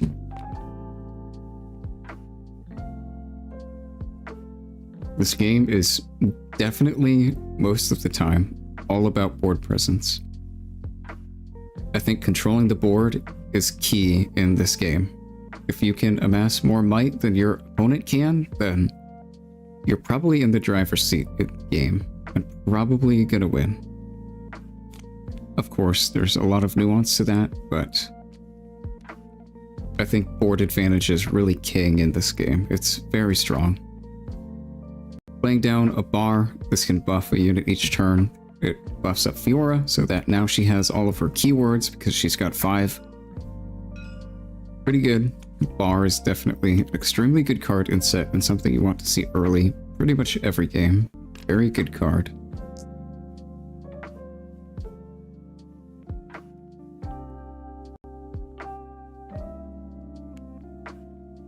Walking in with Cythria into here just to take a point.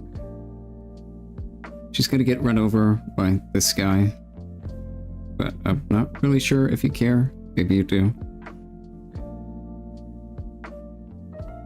Probably not. She's just 1 might. Oh, gonna hide a hidden card. Okay. That might be Hidden Blade. Just kill your own Cythria and draw 2.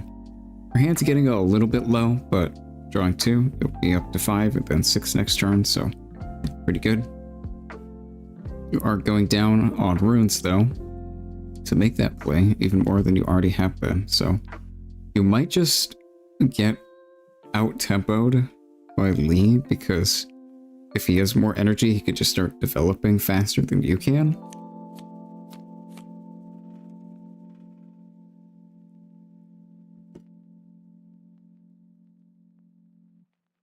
So we'll see how this game shakes up. I think this is definitely an interesting matchup.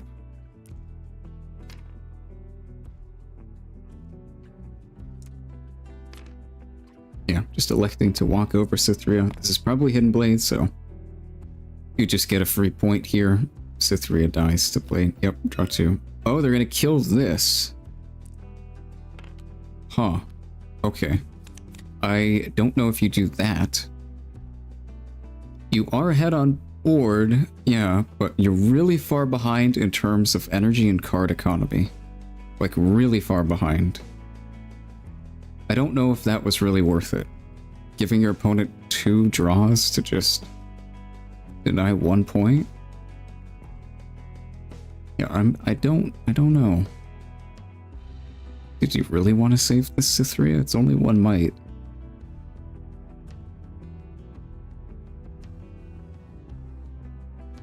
I think Set might just get drowned out in energy and card advantage now. But we'll have to see. Snapvine killing this. Okay. Why couldn't you have killed the Fiora? It's at 5, right? Snapvine 6? Why couldn't the Fiora have been killed there? I mean, I guess you save it with set, but... Sure, yeah. I guess it doesn't really do anything, you just buff it with bar again. Sure.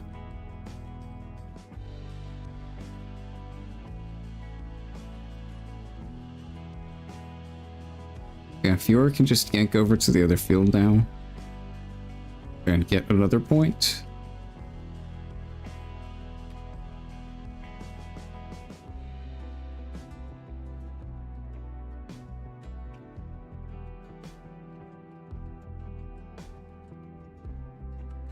If you're set here, you could make that play, because you can just save it for free with set, so you don't lose Fiora.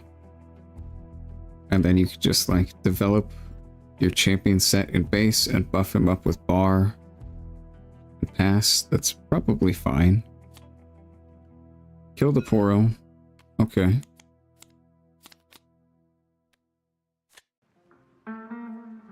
Yep, Dreaming Tree lets you draw a card there.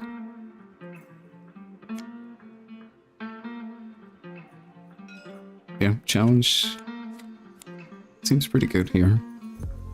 It stops a point, at least I think. Lee's getting really denied on points this game, like quite heavily. That may just be how you want to play the matchup. With set, you just rush points. I guess.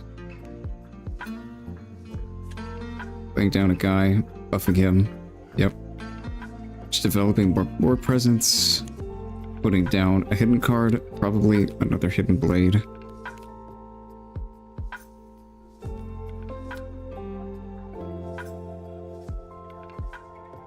You could potentially deny more points from Lee by killing Snapvine, but you've only got 2 cards in hand and 3 energy.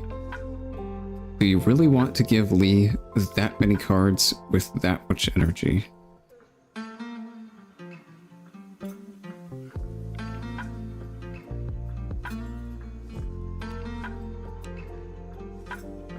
Gonna go ahead and attack. See this flipped and kill the Snapvine. We'll see if this ends up working out. If this Fiora stays, which she won't, you go to 6 points. Yeah, set is getting extremely low on cards and runes right now.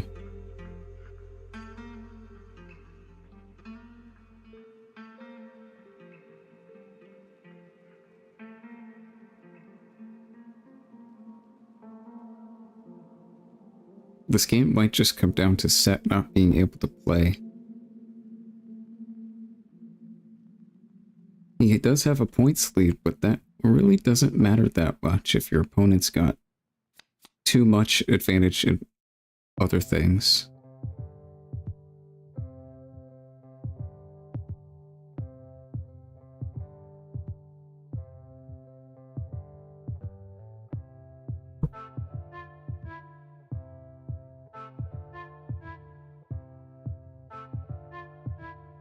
Seem to just be considering their options right now. Challenge of Fiora. Okay. Kills it. Yep. Yeah. It looks like Lee is just trying to shut set out from being able to play the game. They have an energy advantage and a card advantage and a board advantage. I think set's gonna need a lot to try and get back into this game.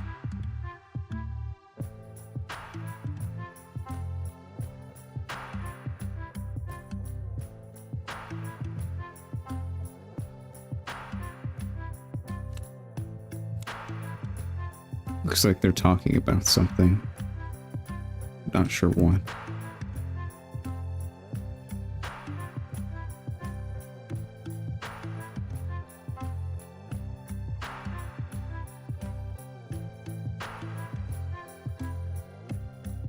Yeah, judge call. It looks like there's a judge here.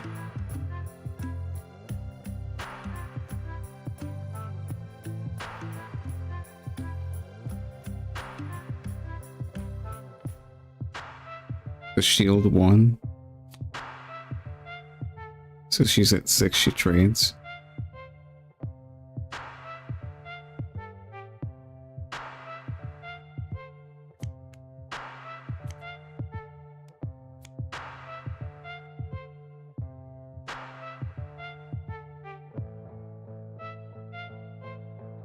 Okay.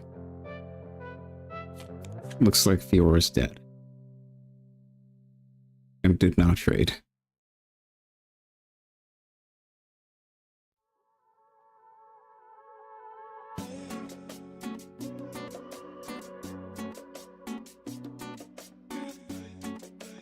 Yeah, I don't know how Set really comes back from this deficit. It might not be that bad. You are at 6. Gonna try and hold. Okay. Let's see it. See if you can hold. Gonna need more than just holding though, because you're at 6. You only get 1 from this hold.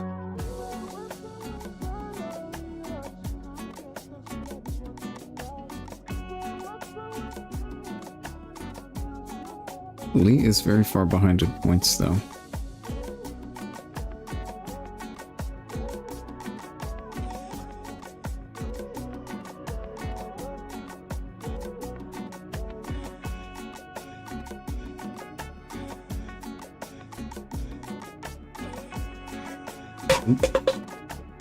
Sorry, I dropped something off my desk.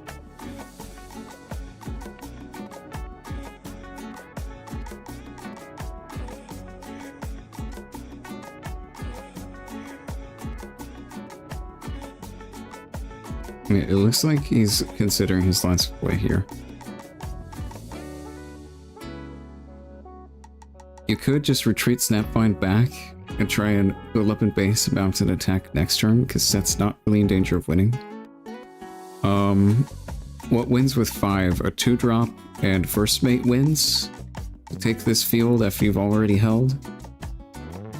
So, potentially in danger of losing, actually.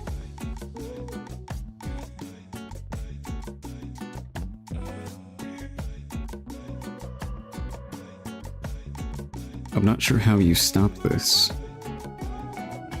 If they do have that play.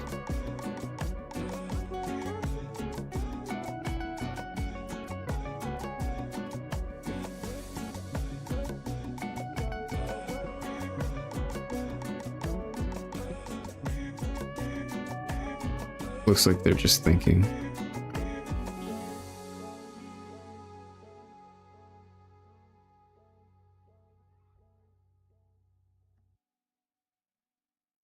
Yeah, what can Lee do here? I don't think you can actually stop that play. Maybe you can. If you've got challenge. Potentially. No, yeah, you can't push both of these off this field this turn.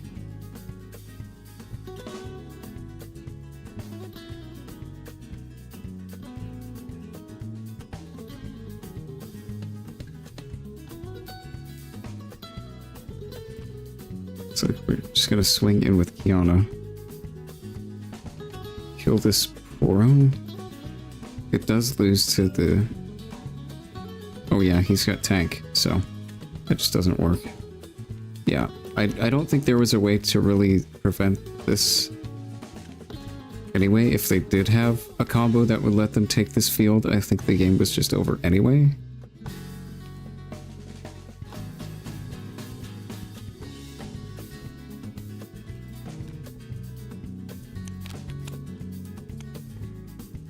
Yeah, Set just took points too fast for Lee to be able to respond to.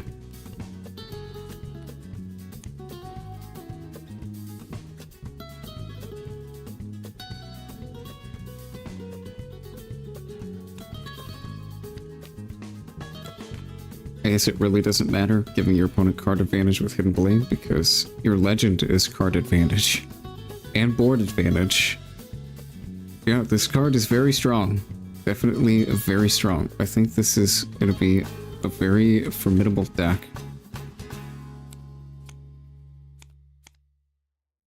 I wouldn't be surprised if this deck does very well. This legend effect is definitely crazy. Just saving a unit for a single power is nuts. That's insane. And the cards he has access to in his deck are definitely all pretty good as well.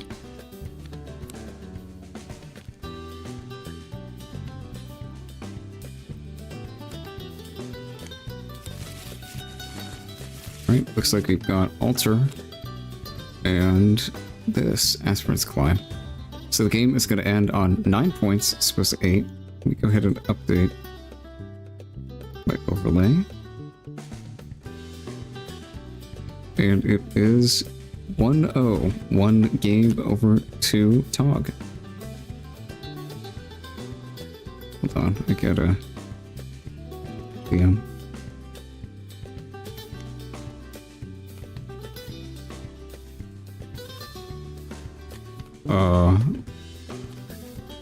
Did somebody else draw? Let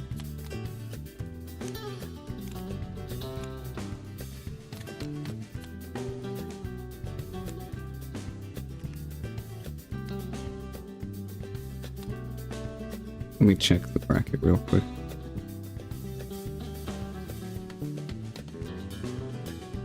Green Flame's still in. He's got a bye.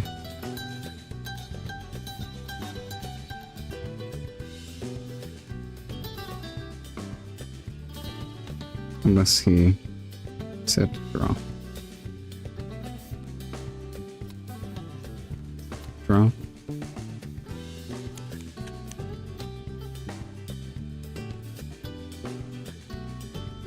Right. It looks like some people have already won their games, won their matches, which is kind of wild. 20 minutes in.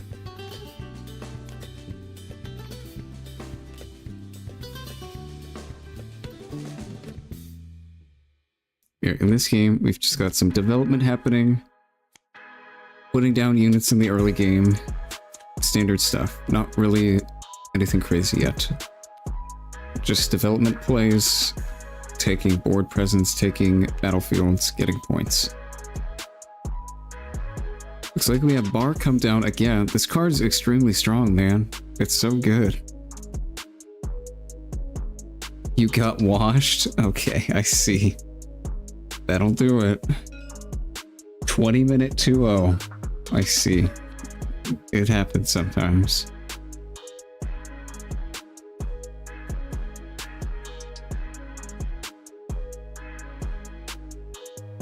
Yeah. Getting a token from holding here. Probably not going to matter in this matchup, but it's nice to have, I guess. You could develop Lee here and buff him. Just pull back with Claw if you wanted to. Put him on the field too, yeah. There's really nothing that threatens him except, well, you play Set and you play Facebreaker. That could blow the game out here. If this is Azania's, it's safer though, so.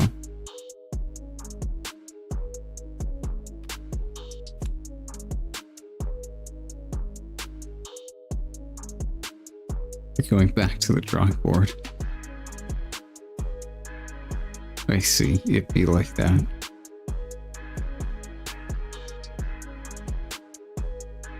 Looks like they're thinking about how they want to handle this Lee Sin. If you have Facebreaker and Set, you just beat over it. Or Showstopper. I think the card's called Showstopper, not Facebreaker. Showstopper, yeah. Yeah, I mean, if you have that, that's probably a really good play. Lee Sin's at 5 with an on guard. He goes to 7, which Set would be at, so they trade, and they don't trade because your legend is good.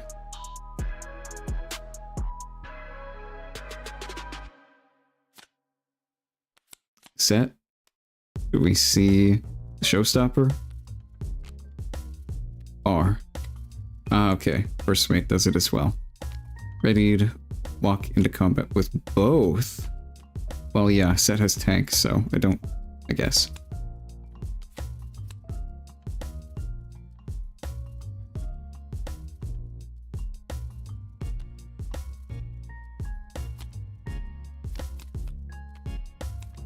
He has shield though.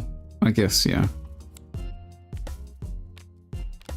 You want to put this in as well. I guess it's fine. It's free because you tank on Set.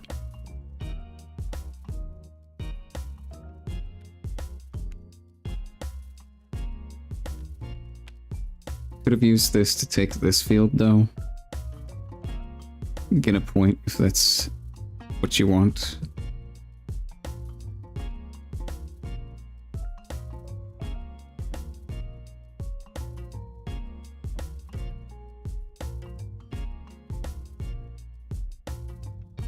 Looks like they're thinking.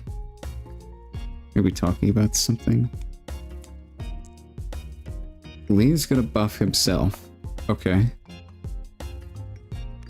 And then Token takes here to get a point. Yeah. The Pit Rookie being over here would get a point and also deny this play.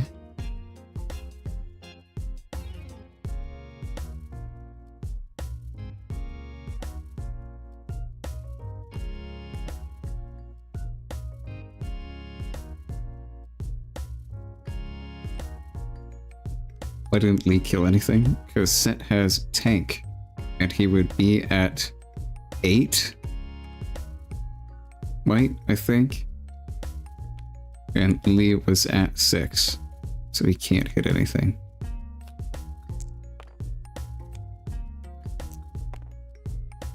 Alright, buffing Lee up to 3 buffs. That's a buff man. Let's see how big he gets. Yeah, going to 4. You'd be at 5 here if you put this over on this field, I guess. Maybe that'll be relevant in the future. Gonna attack this in for 4. Token dies. Go to 5 points. Wait, Harness Dragon down, killing Lee. Oh, that hurts. There's no Zonias to protect. Yeah. That's a dead Lee, and that's a lot of resources invested that are now gone. This game might just go over to Set. Ouch. Yeah, that hurt. This card has no counters right now except already having Azonias on the field. So, yeah, very strong card, very strong play. Not really much you can do about that. Lee, except draw more Zonias, I guess. Play Discipline just to draw. Get over this. Okay, yeah, I think this might be a Set win.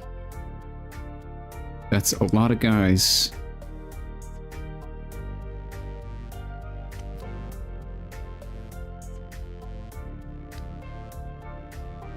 Playing a guy down. Okay. Trying to hold on to this. If we get into a staring contest with both people trying to hold, I think Set just wins because he's ahead on points. He's going to go to 6 now.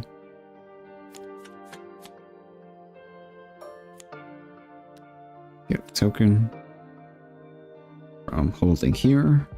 And yeah, I mean, if you have Facebreaker or Showstopper, I guess it's called, you could do that. Just pull Set back and play that. That would be very good to trade into a few of these.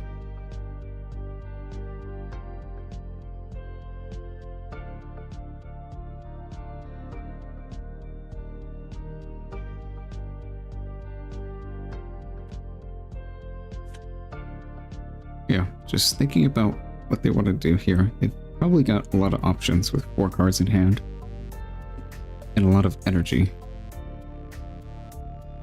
They're currently winning on board, so Lee is going to have to do something here. Make something happen. Play down a white flame protector and attack and kill nothing because Set is here. Yeah, I don't know. I don't think there's a way for Lee to really clutch this.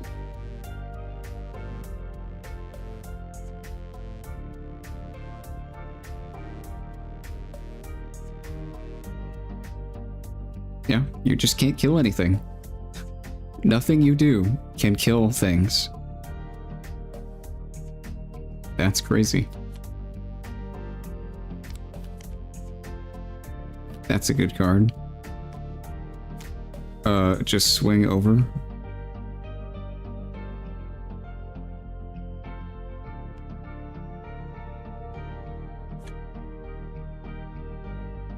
So this is 6, 7, 8, and this is 6, 9, 10. I think. Sounds about right.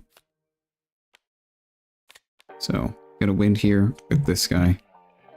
Go to 7, and yeah. Buff this guy, play Fiora. That should be game. That should be game over. I don't see a world where you ever kill all of these guys. And then Fiora or the token can probably just walk into this field.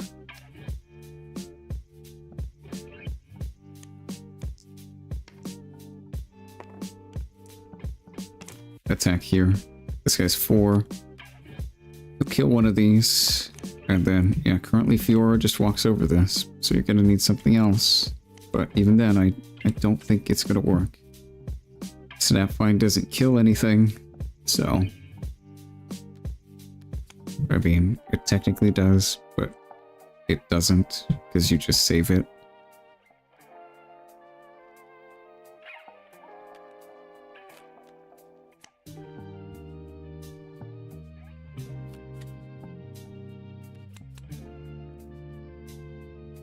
They're gonna let it die. Okay, yeah, sure. I mean, still hold.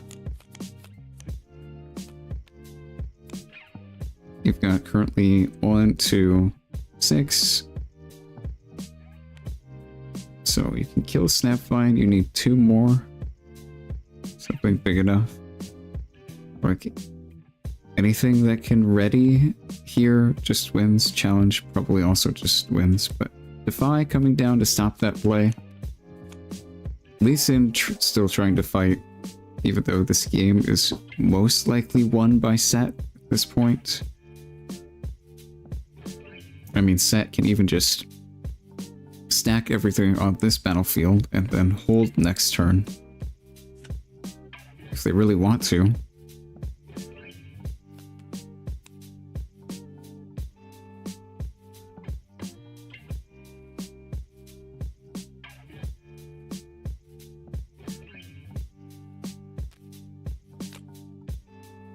Okay, Dragon is gone. Where'd he go? Yeah, they're just gonna stack on this field and win on their next turn. Bar, again, buff something else. Yeah, what does Lee do? Scoop. That's what you do.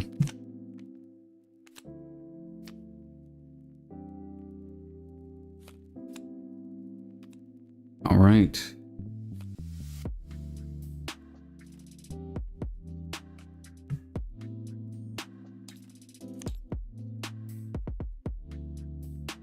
On to some match reporting. Let's see. Okay, starting here.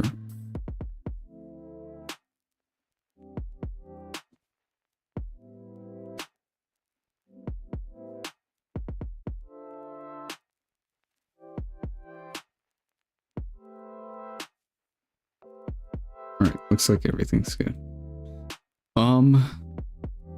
Let's see. The 20-minute 2-0 by RoboMaster.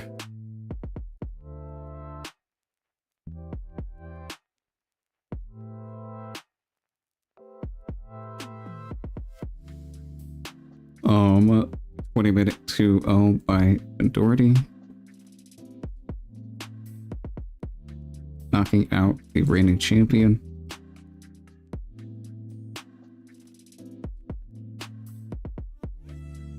C 2-0.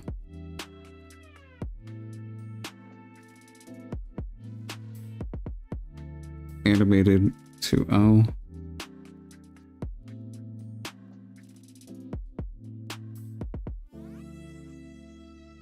Kofi 2-0 on Qsmic.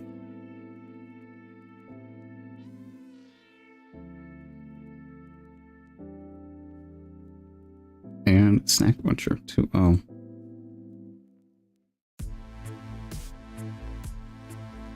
Hog 2-0.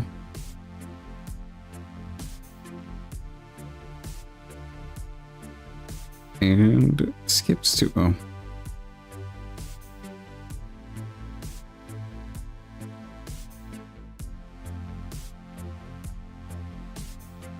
An hour is just not enough. Best of 3.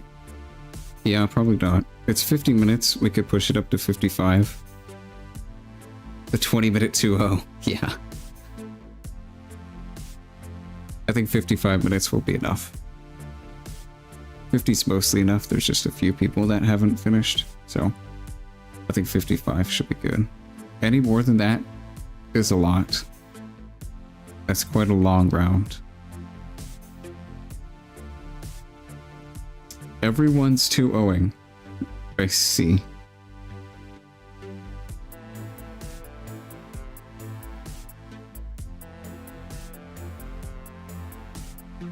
So currently our only undefeated is Tog. If Silent Brow wins their game, we'll have another round. Otherwise we won't, because we'll only have one undefeated. An hour's minimum? I don't know. That's really long. I don't know of any TCG tournaments that go an hour rounds or longer.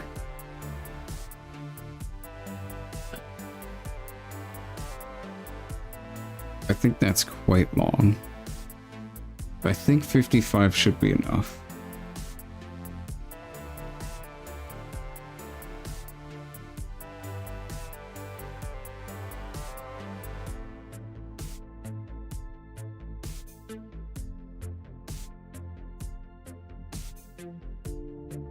Like, how far are we in? 35 minutes in? Most people are done. Still have 15 minutes left.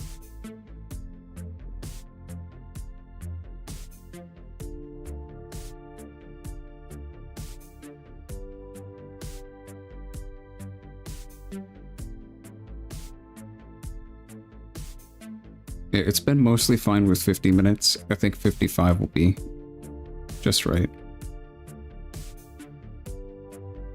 Time rules suck, so any way to avoid them is best. I mean, yeah, but like, you can't just have infinite time. Matches have to end.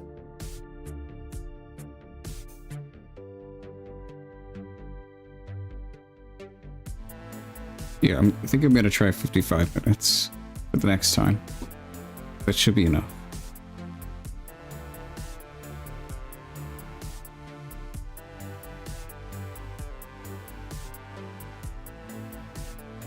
Just run into the issue of rounds being too long. Yeah.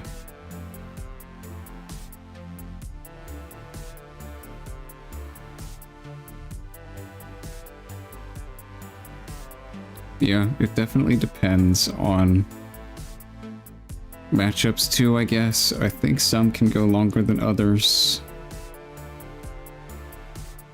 But that is part of tournament preparation too.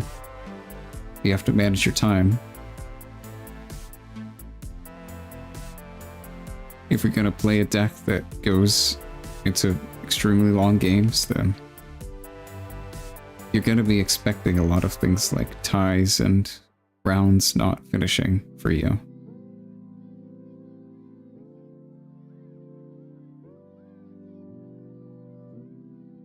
Alright, Silent Brow. Alright, we will have another round then.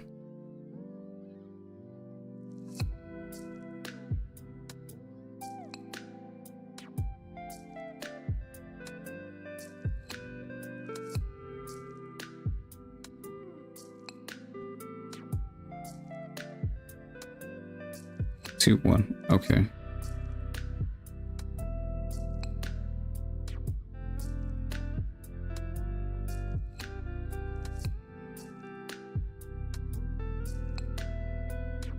Looks like another one's finishing up too.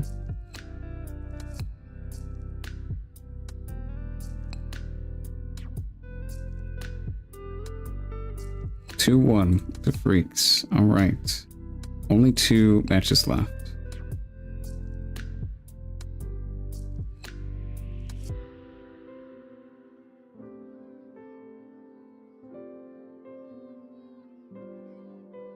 Thank you, Max. Thank you. I'll try to play in your webcam thing. I don't know if I'll have time to, though. I'm not sure. But yeah, webcam tournaments are definitely going to be cool. I'm probably going to stick to just online, like tabletop or another simulator perhaps, but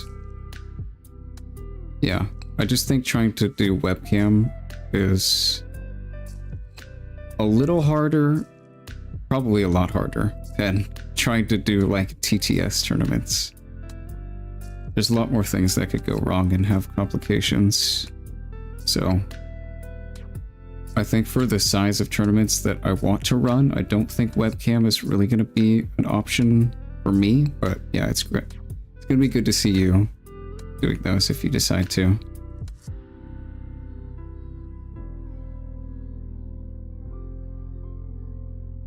All right, just 2 more tables finishing up. We've got plenty of time left.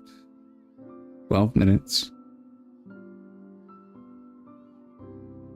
So for our undefeateds, we have Silent Brow and Tog. Tog is playing Set, undefeated.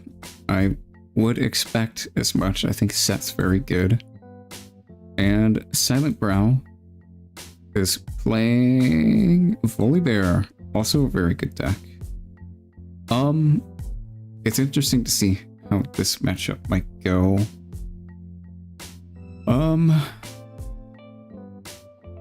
I think it should be even-ish, maybe Set favored. I think Set has a lot of decent tools to deal with Volley being in yellow. You've got Hidden Blade, you've got Dragon, you've got Cole. Those are all very good cards against Volley. You have Gentleman's Duel as well. That's pretty good. Yellow Set is 7 might. Orange Set is 8. So you have some pretty big guys, and your guys don't die while theirs do. I think this should be Set favored. Unless Volley could somehow start amassing critical mass of might onto the board to where Set just can't kill things fast enough. Maybe that can happen with like an early Aurora play. Can you show the deck graph? It's not accurate right now, it's a test. The graphic for decks and top cut and everything will be in a video probably Monday. So yeah, ignore this. It isn't real.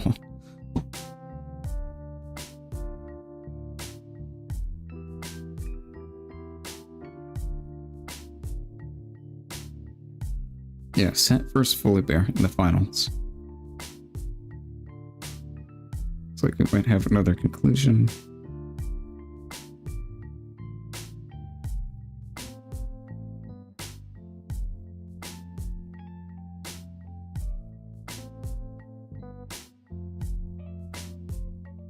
One, two, black, six. What does that mean? Does that mean you won?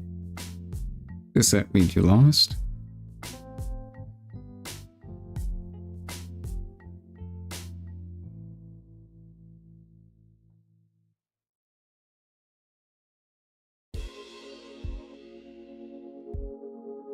Two, one. Okay, got it.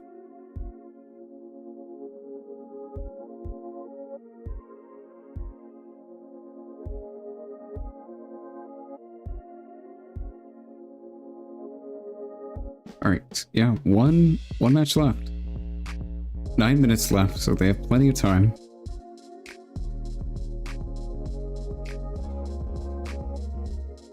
And then we'll go on to Set versus Volibear finals. I think Set should win that matchup.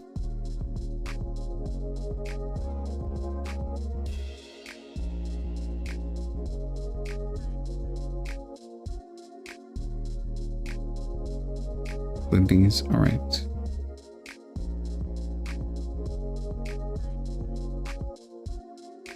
Go ahead and drop.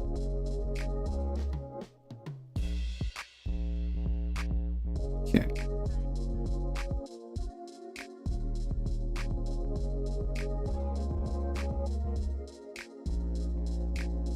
Yeah, if I can get lists, I'll try and do that.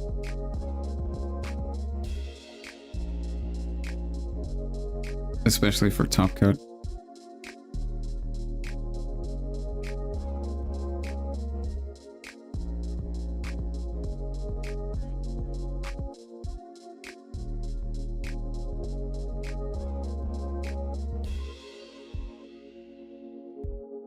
Looks like you might have help.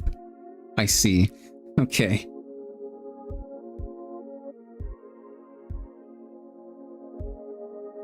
Some cards can definitely cause some problems in this game.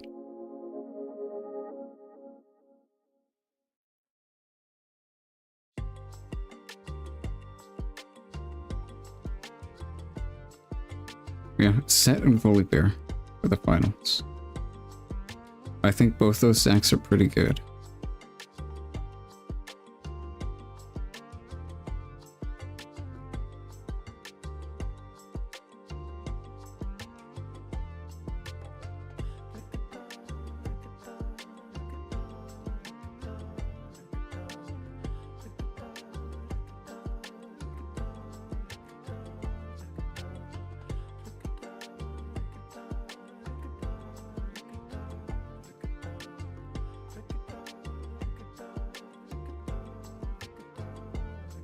Okay, it looks like everyone except one table's done, so I think I'm gonna take a break now, like 5 or so minutes, and then come back and then get on with the journey. So I'll see you guys in a minute.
Okay, I am back. Let's see. Yeah, the game's still going on. Got 3 more minutes, so should be finishing soon. But yeah, we're gonna have a set versus volley matchup in the finals. I think that should be a good match, but we'll see. Volley might just not be able to kill set stuff, and that might just be how the game goes.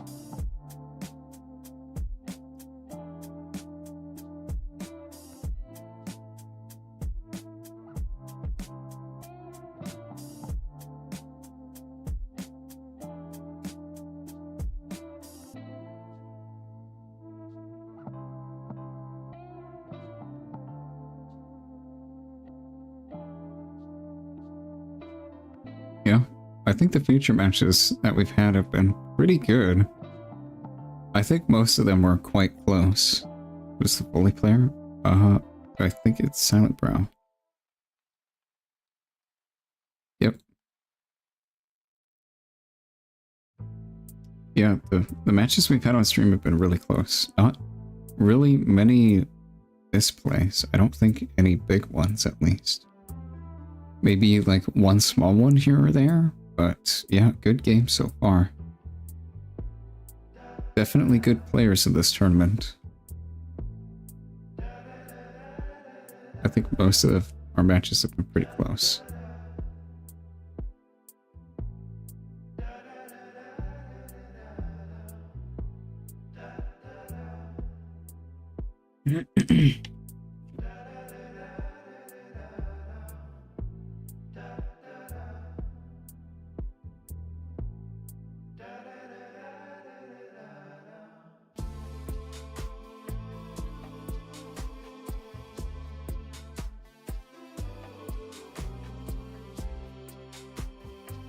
Alright, they've got 1 minute left.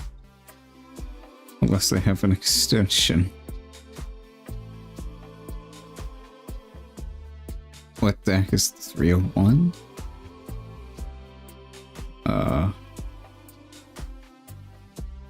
Authority. That's Master Yi. Set, Volley, and Yi are definitely all decks I expected to do well.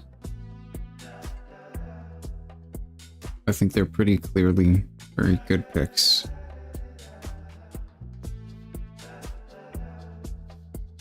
I'm surprised Jinx didn't do that well, but I mean, I think she is a little bit outclassed right now. A lot of people played her though, so I expected something to be converting. Any Teemo? There were 2. I don't think they did well. I think both these people might have dropped.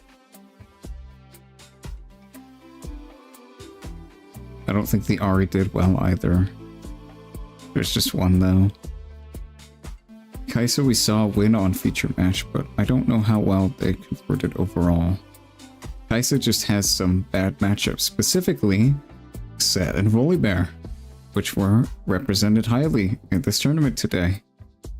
You just cannot kill their stuff.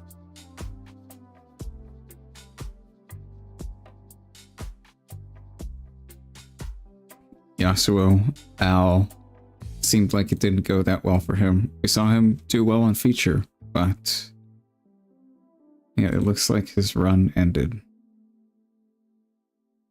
Lux, I don't know how well Lux did. I think Darius might have dropped as well. 3/4 of your games were Jinx decks? I see.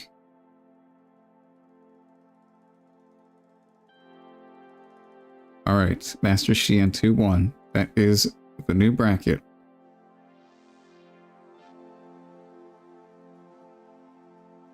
Master Xian win. Yep.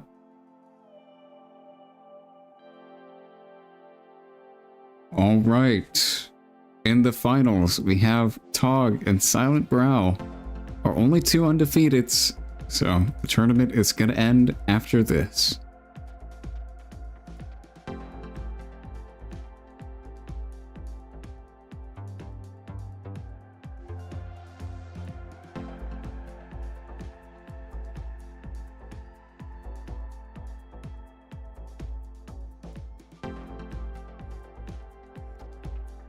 Beast dropped before tourney started. Yeah. Didn't get to see it. Coping so hard on Ari, but then you try her and get smoked. I don't think Ari's that great. You just can't deal with volley. And I don't think you can deal with set either.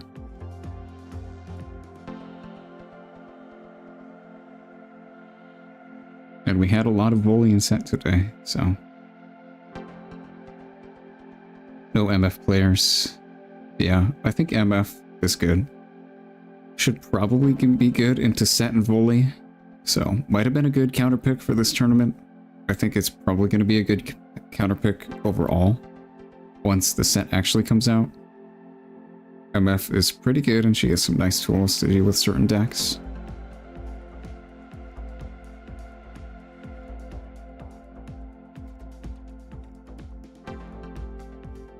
Time for finals.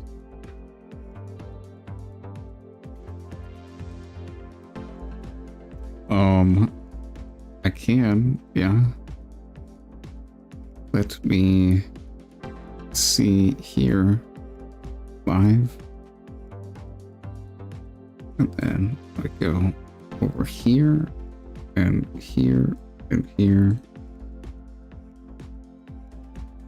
My stream might double for a second, so hold on. Live. Oh, yeah, it did. Hello, me.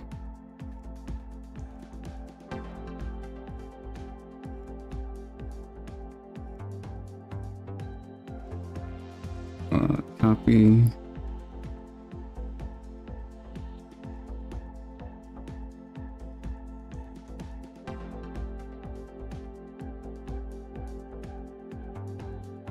Tournament finals.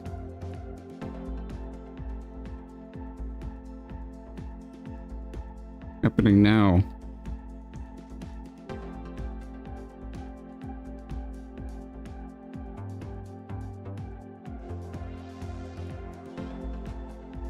Right. Let me get back here. All right, I think everyone is in, right? One person's waiting. What? Something's happening here. Table 12, is that all we have left? Might be. Where did it go? Give me this. Yeah, 12 tables left. Okay.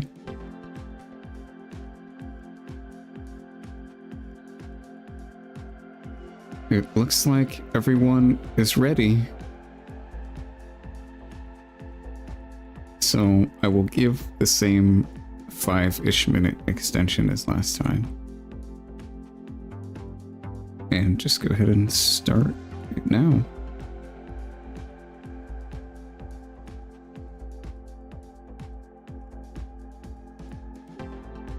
All right, let's see the feature match.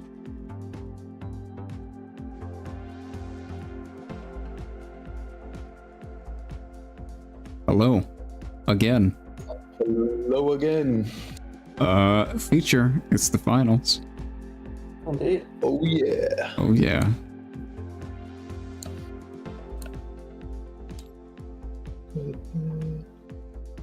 All right, let me load. Were you gassing me up on stream? Were you gassing me up last game? Yeah, Holy, I think so. this set's amazing. What impeccable play. We need to run that back. Yes, very good play. I use Set's legend effect. I win. Hey, I did some jank. Oh no, that's the bad matchup. Damn it. Oh no. What's the password not? Hang on. It's a capital. Capital R, yeah. Oh, Sorry. okay. Got it.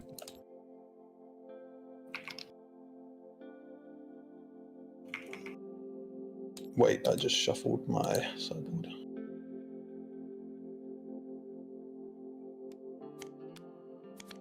That.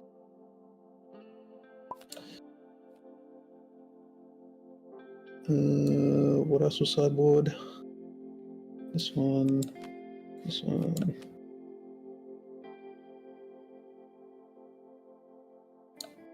That one. One more. This one. Okay.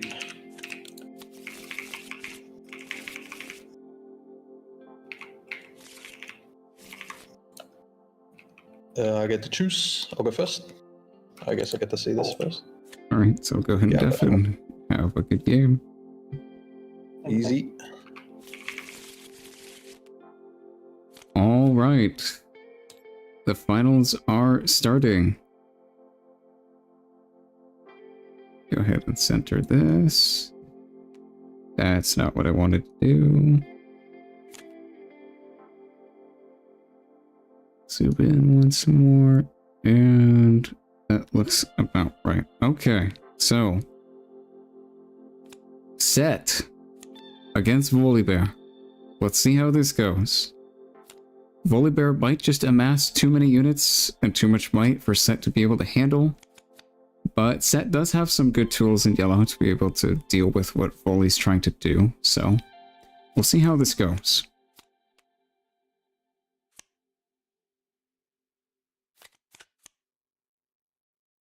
Just developing a guy and passing, and Voli is just passing. Sounds about right. Gonna go to Candlelit Sanctum, resolve its effect.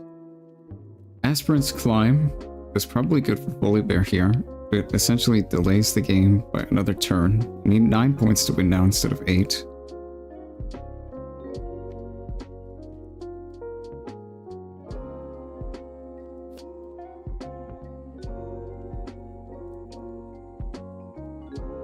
Just thinking about which cards to take with this, it seems. Yeah, cards you might be digging for in this matchup. Hidden Blade. Cull if you're playing it in the main deck. Probably not in set. Hidden Blade's really good. Harness Dragon's also very good.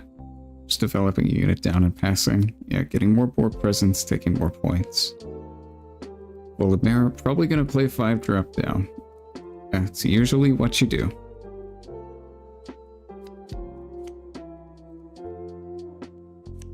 Yep. Looks about right. MF? Sure. Sounds good.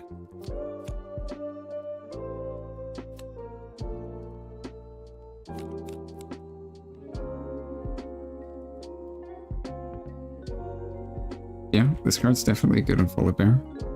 You can play something big down next turn, attack with this over something, and then ready your big thing and attack over the other field. That's a very strong play. Looks like Set's not going to let Voli do that though. Just going to develop in base safely, take some points safely with first mate, putting a unit on field, and then immediately bringing it back home, out of the line of fire.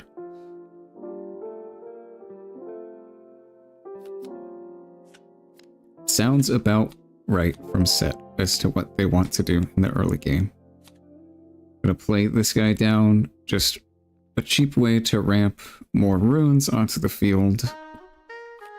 Play Misfortune, taking a point, readying potentially a rune or Buccaneer. Could go ahead and take the other point as well. Update the info, you're right. Thank you.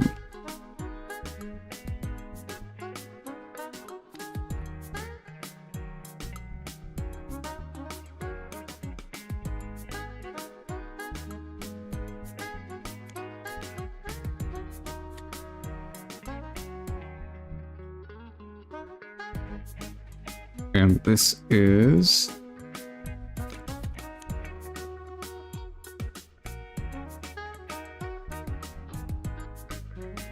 big silent brow on the left, yeah.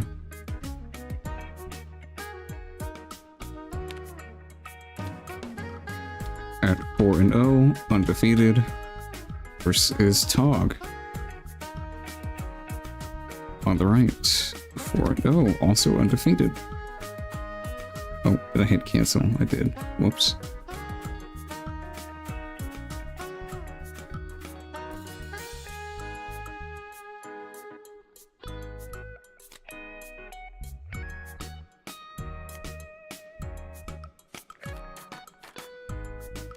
Okay, there we go.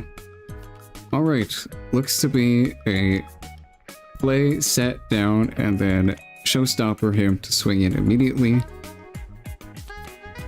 Yeah, I don't know about this play from Volley, putting things on battlefields.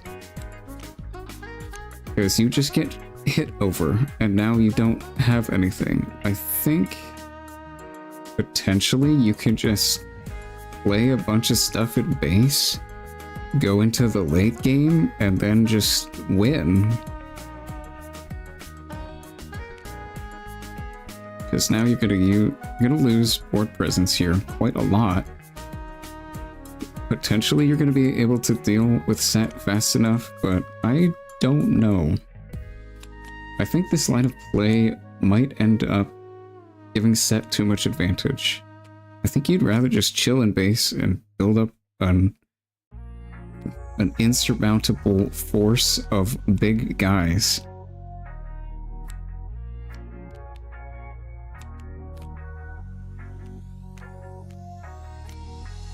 Yeah, because putting your things on battlefields allows set to swing over them for free, essentially.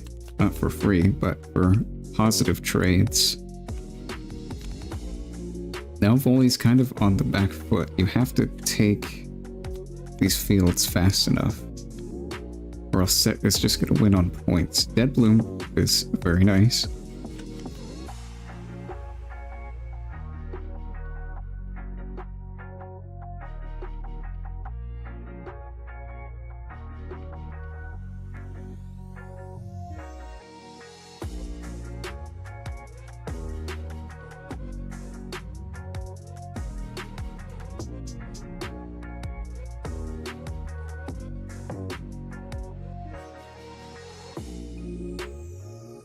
Looks like he's just thinking about how to respond.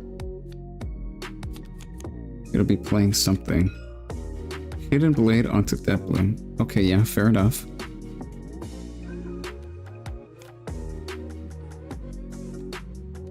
I think Volley might not be able to stop set fast enough here. Any T-bows for this tournament? We had 2, but I think they both didn't make it that far. I'm not sure.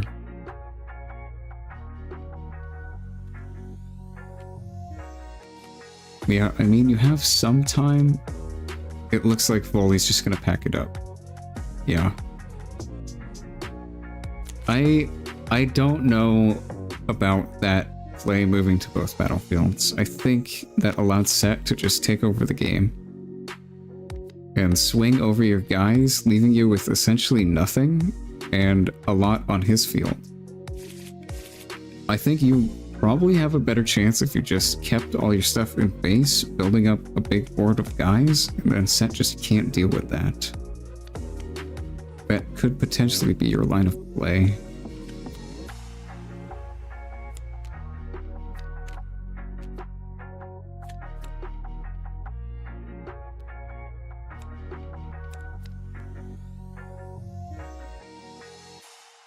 Yeah, that walking this fortune into a free showstopper there was backbreaking.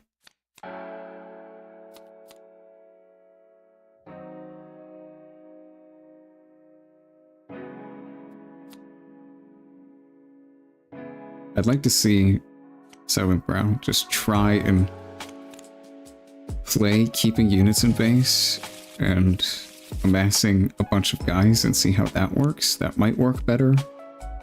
It still might not, because set is set and he just is very good. And has yellow, which has a lot of tools that deal with Volibear nicely, but we'll see.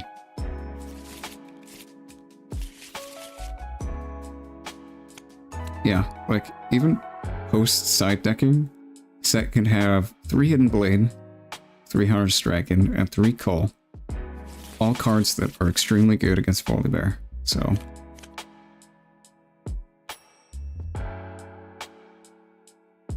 Set may just be too fast and too hard to kill for Volley to deal with, but we'll see.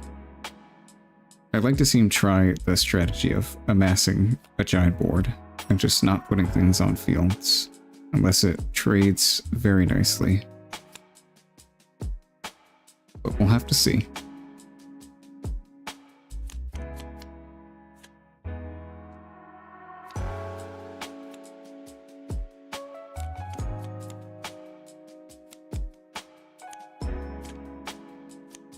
Alright, looks like we just have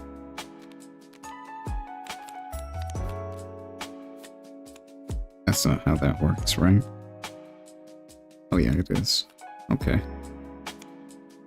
Yeah, just developing down 2 guys. Volley playing a guy, ramping one with Volley's effect. Just standard stuff, opening plays, taking both points. Yeah, trying to be aggressive. You've got to win against Volley quickly. Yep, Cole. Extremely strong card against Volley there. It just blanks an entire turn of development for Volley. It's such a big tempo swing, it's crazy.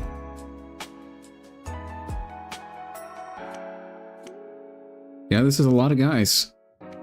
That's a lot of guys. Set is on 2, gonna go to 3 for holding, and then 5 or 4. I can't count. It's 2. It's been too long of a day. Gonna need to go to 9 this game, not 8, so... Buys Volley another turn potentially. Snapvine here is pretty good, just kills a guy for free, but that's your entire turn. So... Set is potentially going to 4. They do only have 1 card in hand. Excuse me. So... They could just... run out of cards. We'll see.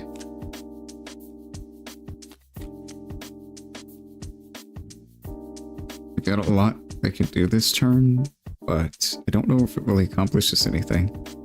If you go to both fields, you get 2 points, yeah, but then you just kill something to Snapvine for free, and then Volley potentially accelerates a unit and kills the other thing you put out, and then you have nothing.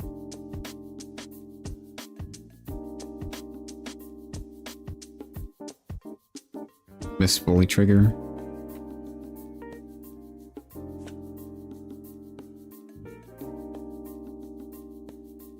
I mean, if he missed it, and then it's a May effect. Oh, is a judge in asking about it? Okay. It is a May effect, so if you do pass your turn without using it, then I think you've just elected not to use it.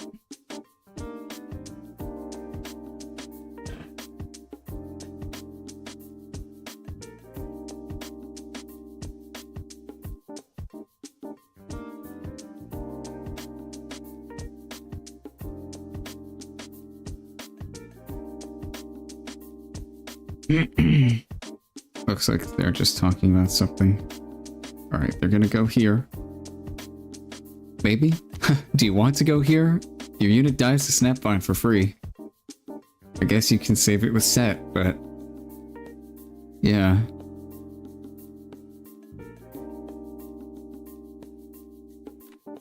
This card is very good, but I guess only if you have units worth protecting.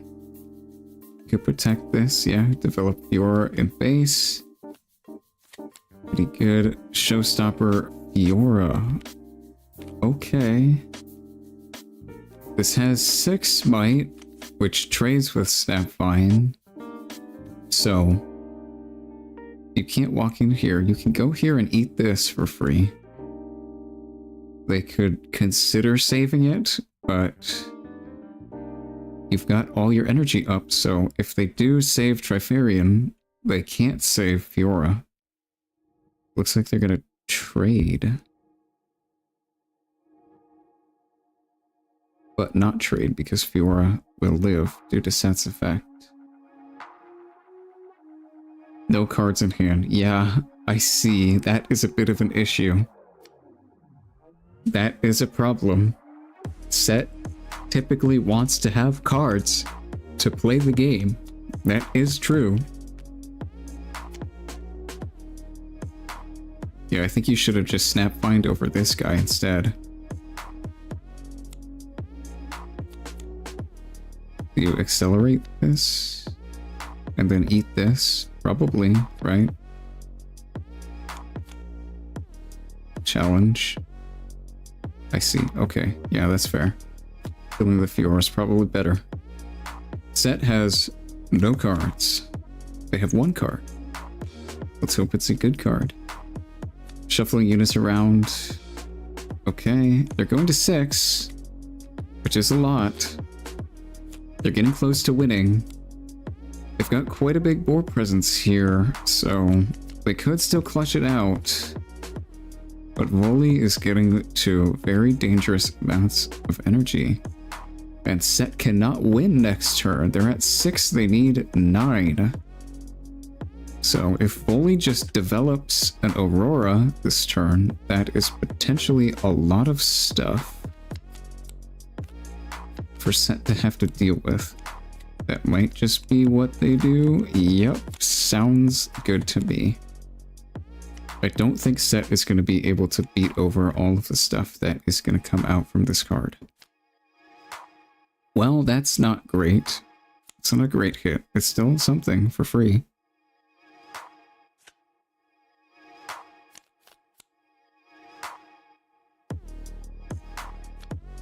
The problem is Set doesn't win this turn.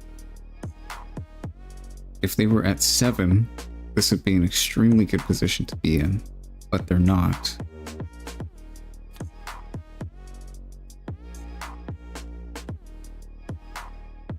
They also don't have any way of buffing Set. Their one card in hand better be good, I think. This is 10 here, so they have 2, 5, 7. Plus Set is 12, 13. So they do win over, but Volley has a lot of good hits that could potentially just win next turn. Dead Bloom would be crippling.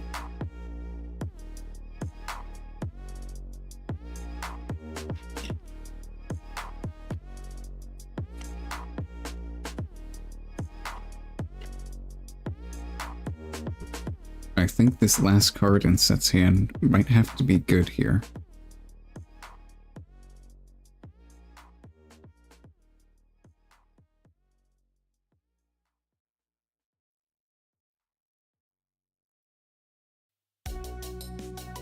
Let's see, he's thinking. Thinking about what he wants to do. Yeah, I'd be thinking in this position as well.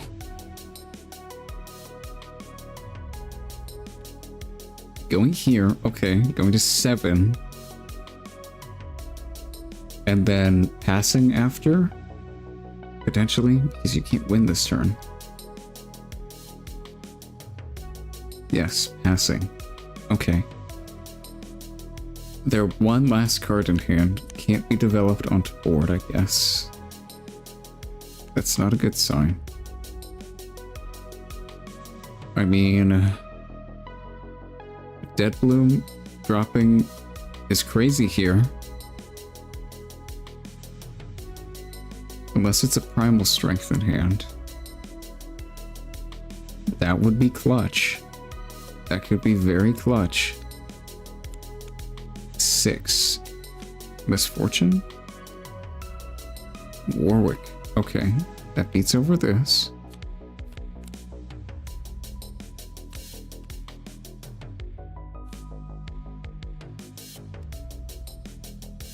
Set has even less to work with now. They've got 1, 2, 3, 4 still up, so they could put down a number of things or have a challenge in hand. A Gentleman's Duel would not be enough to cast.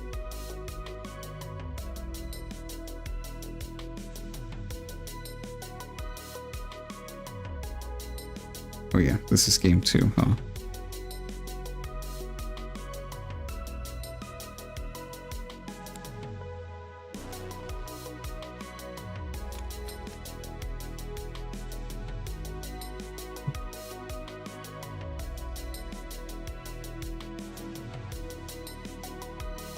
Alright, let's see if Set can break this. This is not a great hit off of Aurora. 2 pretty mediocre cards hit off of Aurora, but it's still 10 might. Set has 2, 5, 10, 11 to work with, and you need to beat over 20. With potentially a challenge in hand. 2 cards in hand. You could play Dragon Down. That still wouldn't do it.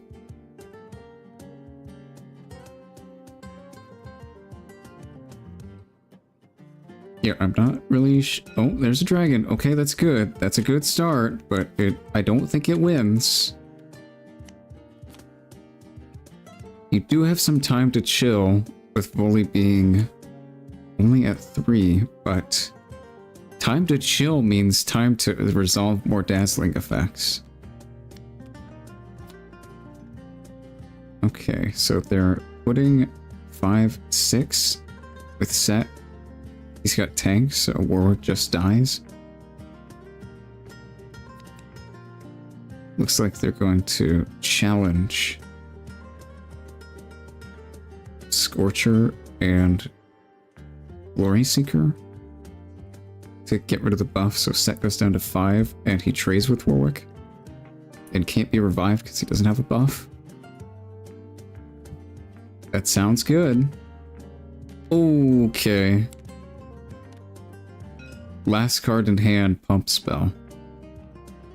0 mana pump. That's a pretty good card. It's not enough to win currently, but it's good. Volley is gonna need to kill this Set or else Set does win. So you need an accelerate unit. Yeah, I think you should push up Hit Rookie as well. The only out here is Dead Bloom. As far as I'm aware.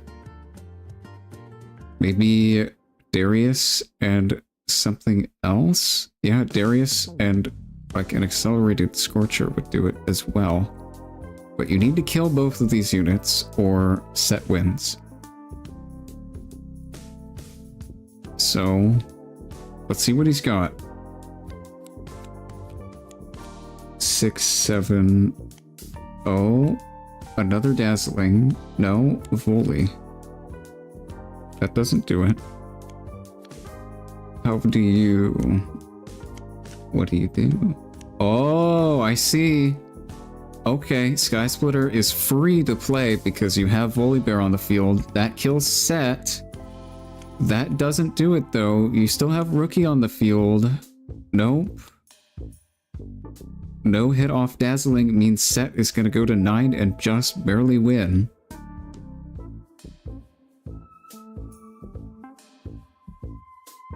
Yeah, and I think that's a 2-0 to Set.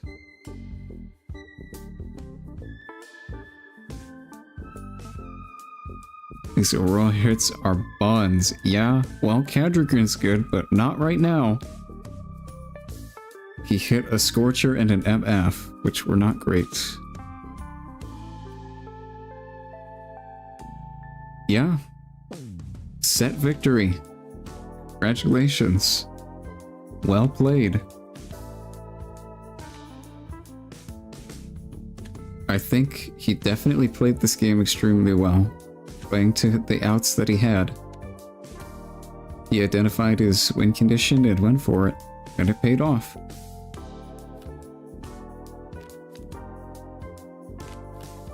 Yeah, alright. Aurora Deadbloom would have been crazy, I know. That would have been nuts, but yeah. Alright. Good games, good tournament.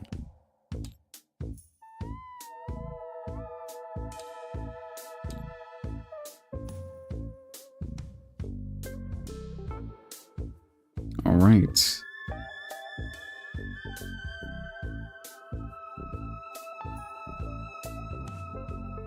Okay. Matches. Iruma 2-0.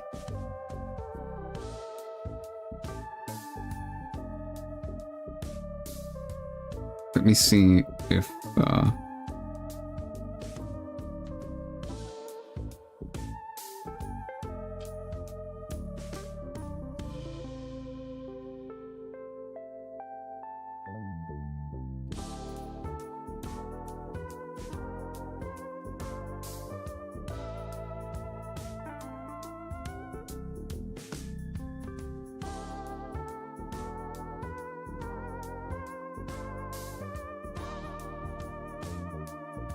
hello, you still there? Hello, hello. Hello.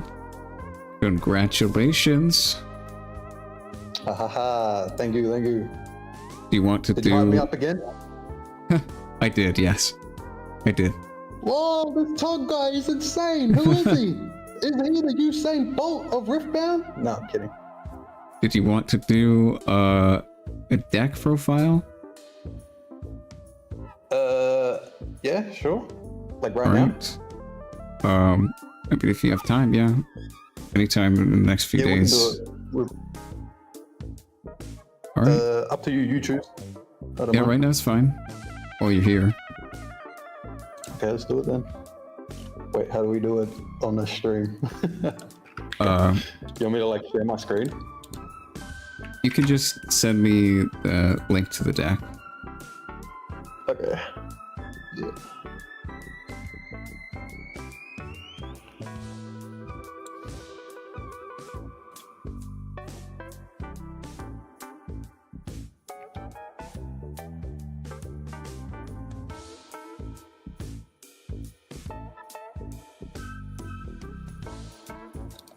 And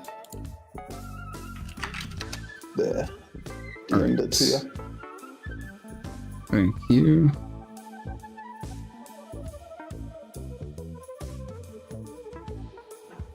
Someone wants to know what you think of Syndra. Syndra? Yeah. Wait, which one's Syndra? Wait, how did they spell Syndra? With a C? Okay, is it Juju Beans? Tell him to shut the fuck up. I see. I see. It's a flesh and blood joke. Okay, I'm being okay. trolled.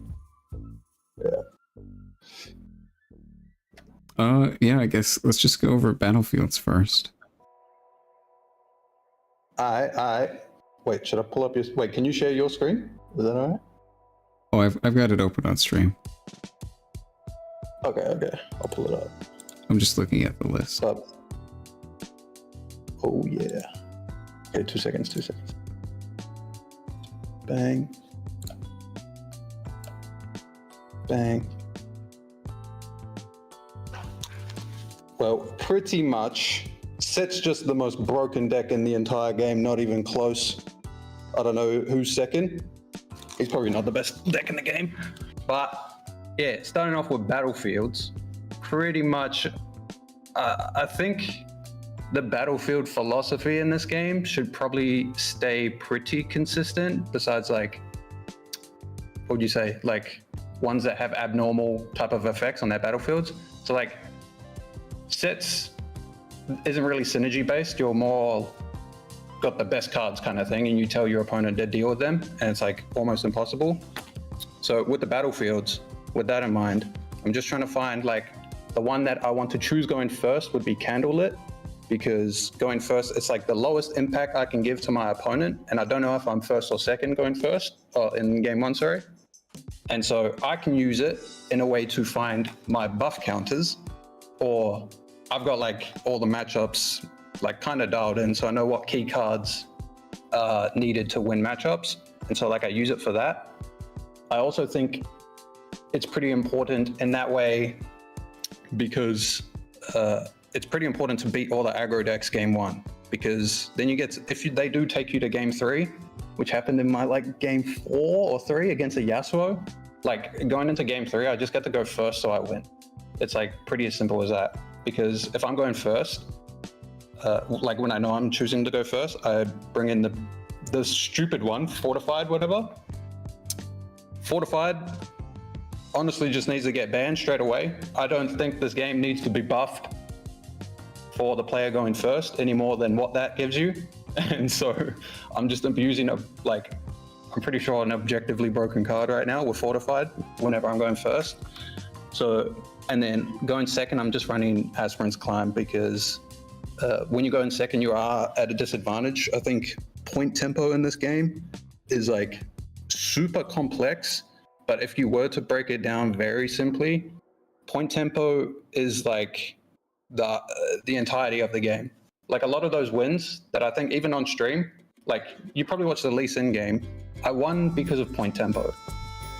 Like I think it will take a little while, but maybe after watching this, people will catch up and realize that being ahead of your opponent by 1 point, you're so far ahead, like decision-wise. You're kind of like forcing your opponent to react the entire time.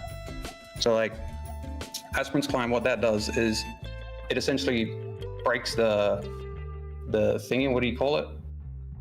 The parity, when instead of it being 8, it's now 9. So even if your opponent can score 2 points on turn 1, since it's now an odd number, not an even number, you're going to get an extra turn almost guaranteed.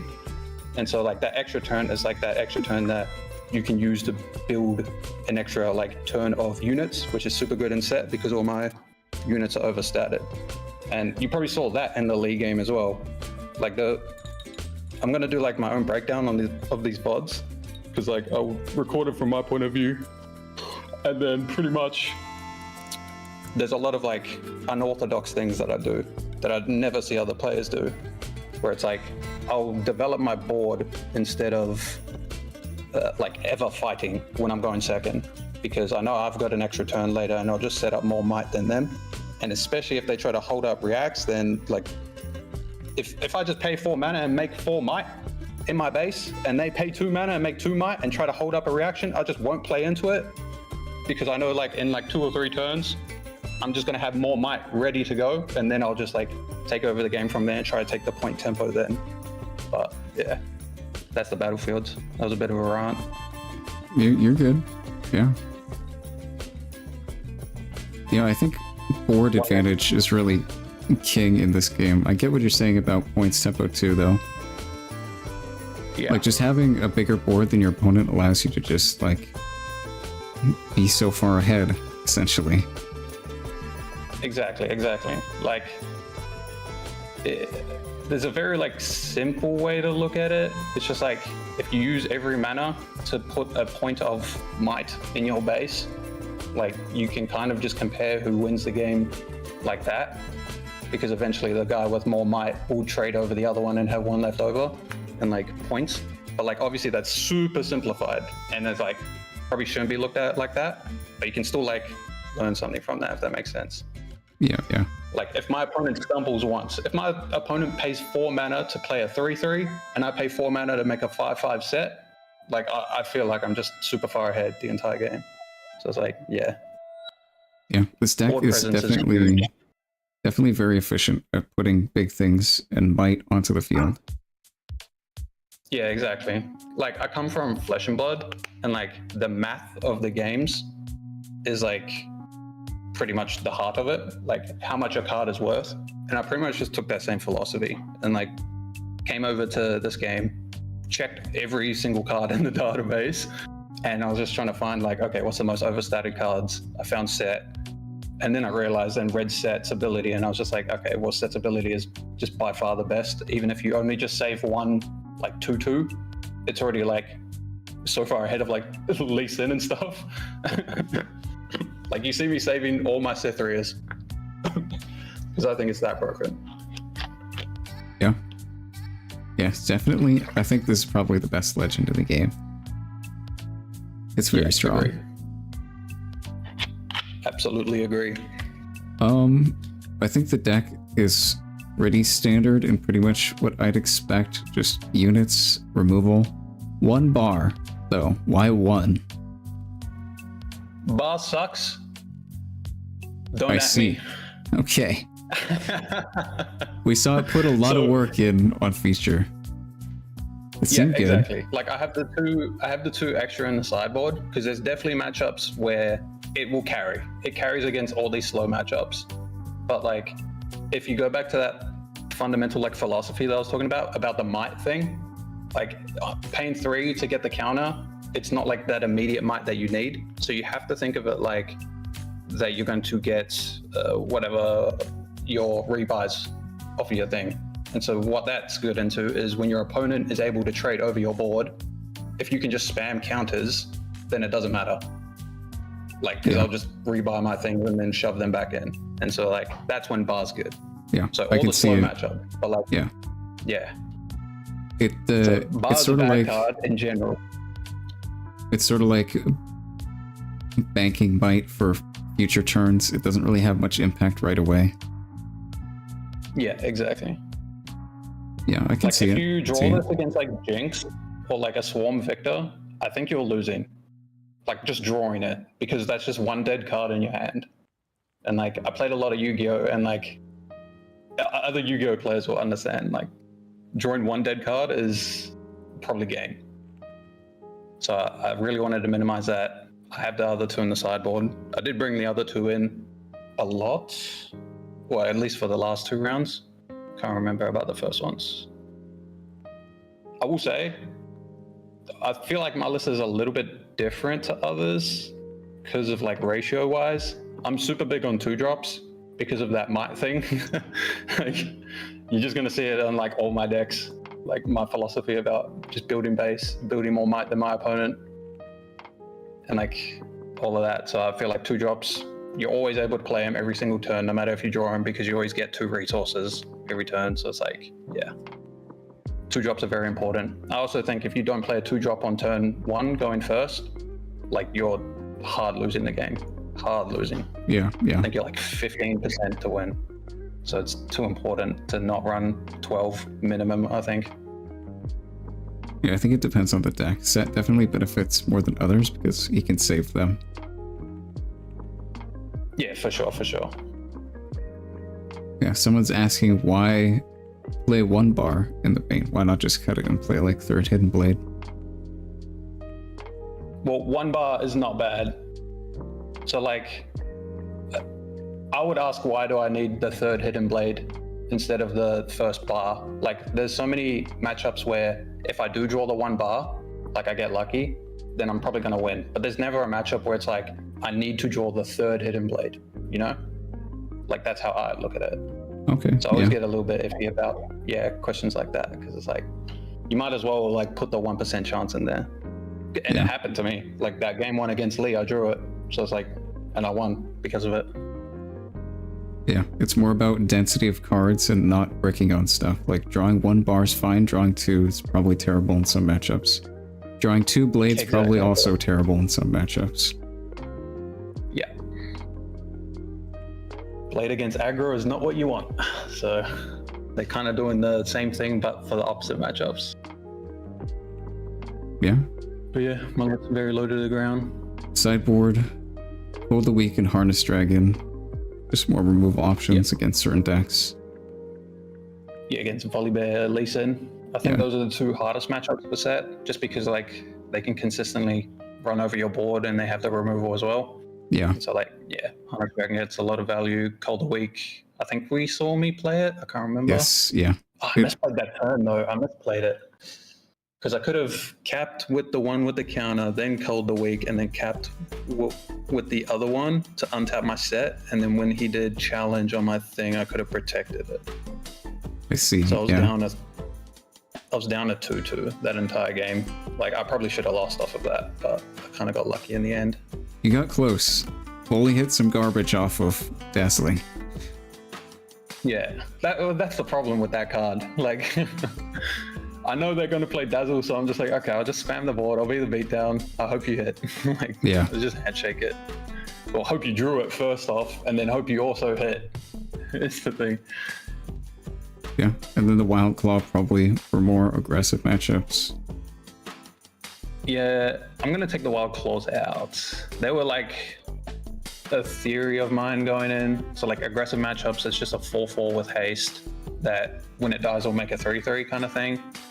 The other theory was if I do get to go first and I'm able to go like Sithria into Wild Claw, I can just double cap 2 points. And like I was saying before, the point parity thing, if you can double cap 2 points, then you can win on turn 4 or whatever. Like you win a whole turn earlier, but it's fake. It's fake. I'm just gonna cut them. All right. Yeah. Anything else you'd change? 2 wild claws. Oh yeah. What about orange set? What do you think of that guy? Straight doo-doo. I see. Just don't need him. It's too slow. Yeah, it's too slow. So like, there's a small upside to it. So it's actually good into the Lee Sin and the volley matchups because like turn 1, turn 2, I've already spammed my bodies to score points. And so like you actually do have the space to put the orange set on the board there. So if they run over your thing, you run over it back, etc., etc. But I don't think it outclasses like the harnessed or the cull or the bars. I guess it outclasses the shaman, but I do want to try and fit some more aggro tech in the sideboard just to help a little bit more. But, Yeah, definitely solid list. It performed very well. Thank you, thank you. Yeah, I think that's about all from me. Oh yeah. Well, thank you very much for running this tournament, by the way. This was a great experience. Thank you guys for It playing. actually all ran super smooth. Yeah, I'm glad it did. No, thank you. All right. Yeah. Make sure everyone in the chat, you sign up for the next week's one, mate. We're already full, basically. The week after that, I mean. Yep. All right. Will you be playing in the next one? Because you did win, so you get to sign up if you want to. Oh, wait, I'm at Flesh and Blood Pro Tour. Can I use mine the week after? If I can do that? Yeah, I'll let you do that, yeah. Thank you. All right, yeah. Easy as. Well, good it's having 7 you. in the morning for me. I see. I'm gonna go to sleep. Fair enough, yeah.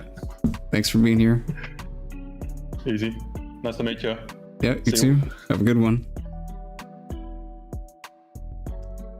All right, yeah, let's get all the scores in.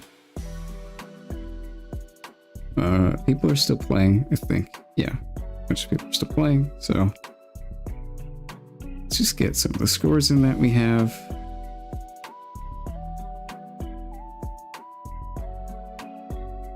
Looks like this one, 2-0 Guruma.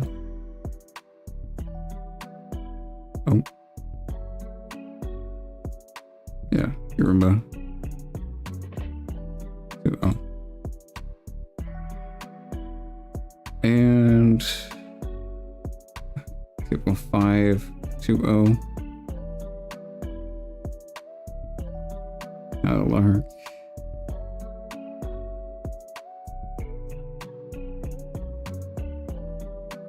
Sounds good. Freak Suo. This one.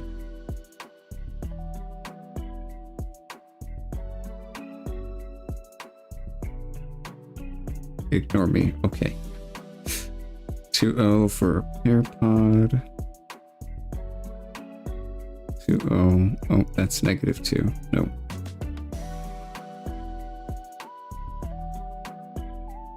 Snack Muncher 2-1.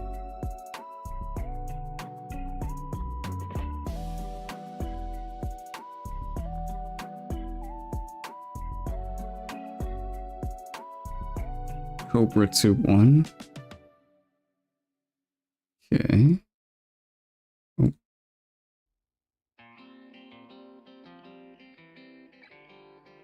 And Hughesmick 2-0.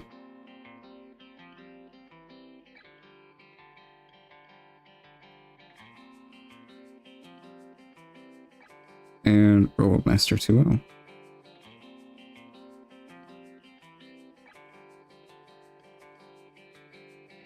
Okay. Got a few left finishing up. And then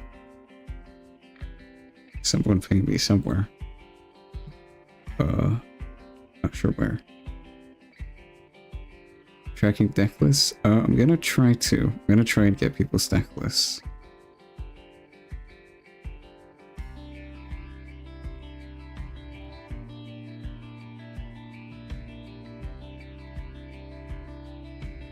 Is it only winners or do top fours? Top fours get next week. Yep, top 4 will be in the tournament if they want to. It sounds like Tog will not be there, so top 5, I guess, get in.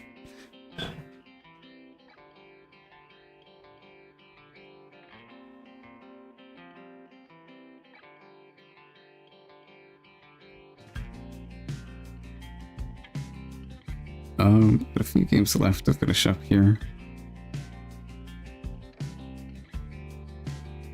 Couple people signing up.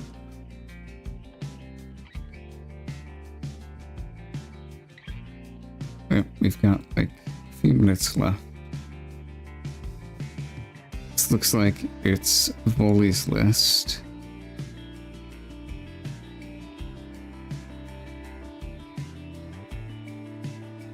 Three confront. Okay. Interesting.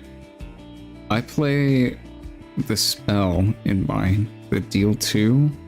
Could also play the Flurry of Blades. 3 challenge, 3 Drake, 3 Scourger, 3 Snapvine, 3 MF, 3 Warwick, 3 Bucky, 3 Duel, 3 Splitter, 3 Devlin, 3 Aurora, 3 Kedrian. Yep, fully. Okay. That's basically standard. I think I play Master Yi over something here. Like one of these. Just because he's 6. And then I think everything else is like the same.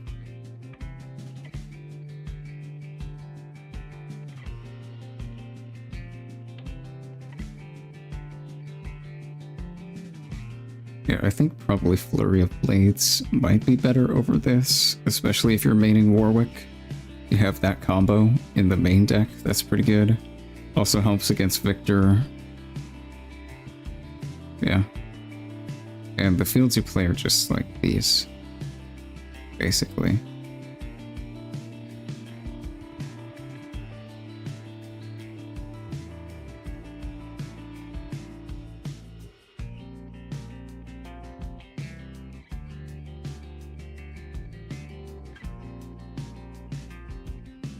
All right. Got a few people left. 5 minutes left.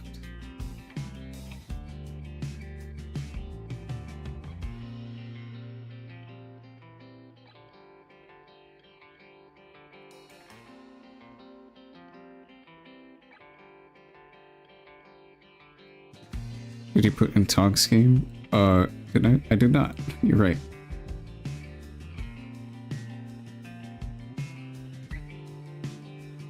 So, set 1. Good stuff.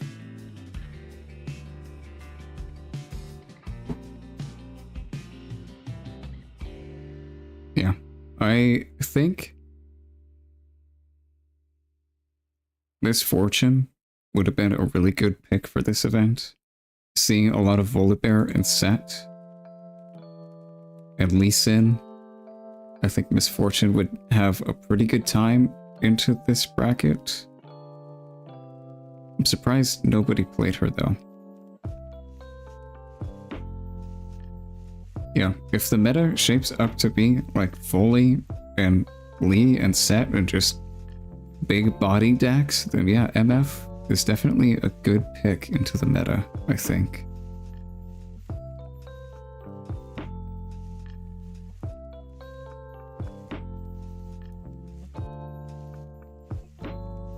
Yeah, we'll have to see. Next week is 64 people, so we'll have a bigger sample size. Hopefully some people pick up MF and start trying her. I think she's pretty good. I think, sadly, a deck like Kaisa, one of my favorite decks, doesn't really do anything into this bracket. She's bad against Foley and bad against Set. So I think she probably struggles into the format right now. She's definitely not a bad deck. She's definitely very good, but into the current meta, I don't think she really has a spot right now.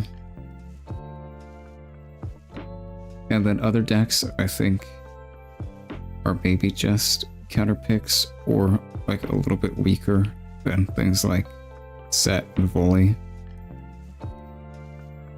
I'm still iffy on Lee Sin. I don't really know if he's that great. He seems okay. But I think you're gonna have to start teching a lot for certain matchups to have him be really good.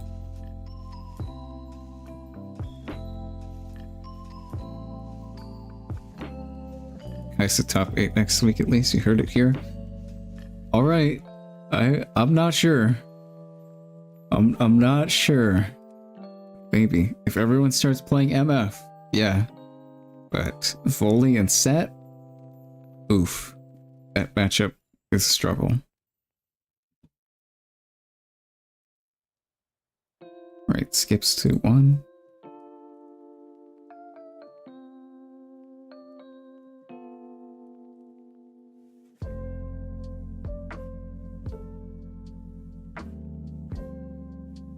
Alright, looks like we've just got 2 left.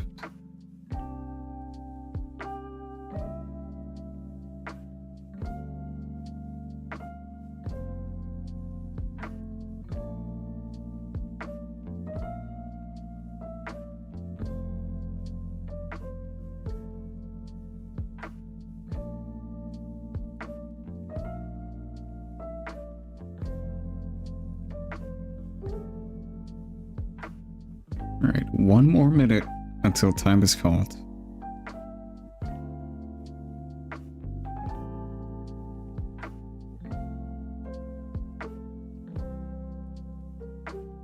Yeah, I think 55-minute rounds is going to be good. I think that's the perfect number. Yeah, we'll try that next week and see how that goes.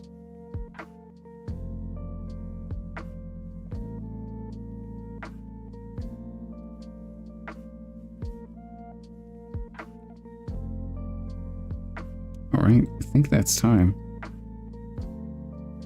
Yep, time in the round. Let's see.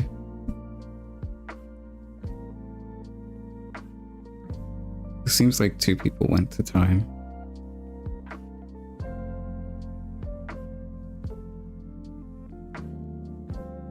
Caesar, 2-1.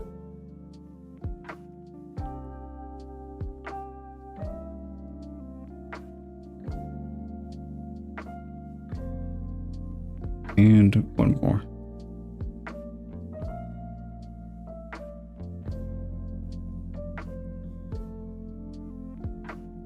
And then we'll post the final bracket.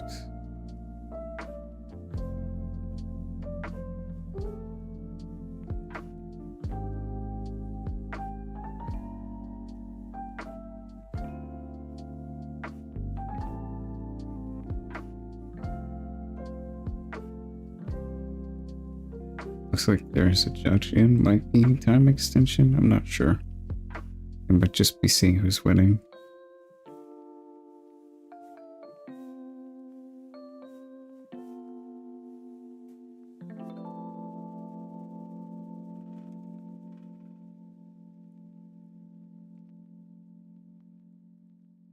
Again, 2-1.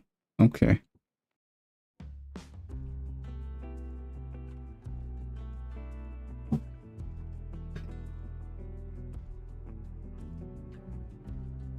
All right.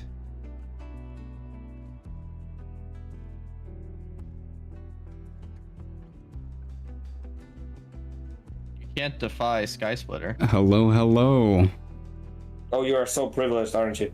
Not you, Zach. Hello. Not you, Zach. Anyway. I see how it is. All right. No, Zach, I can explain.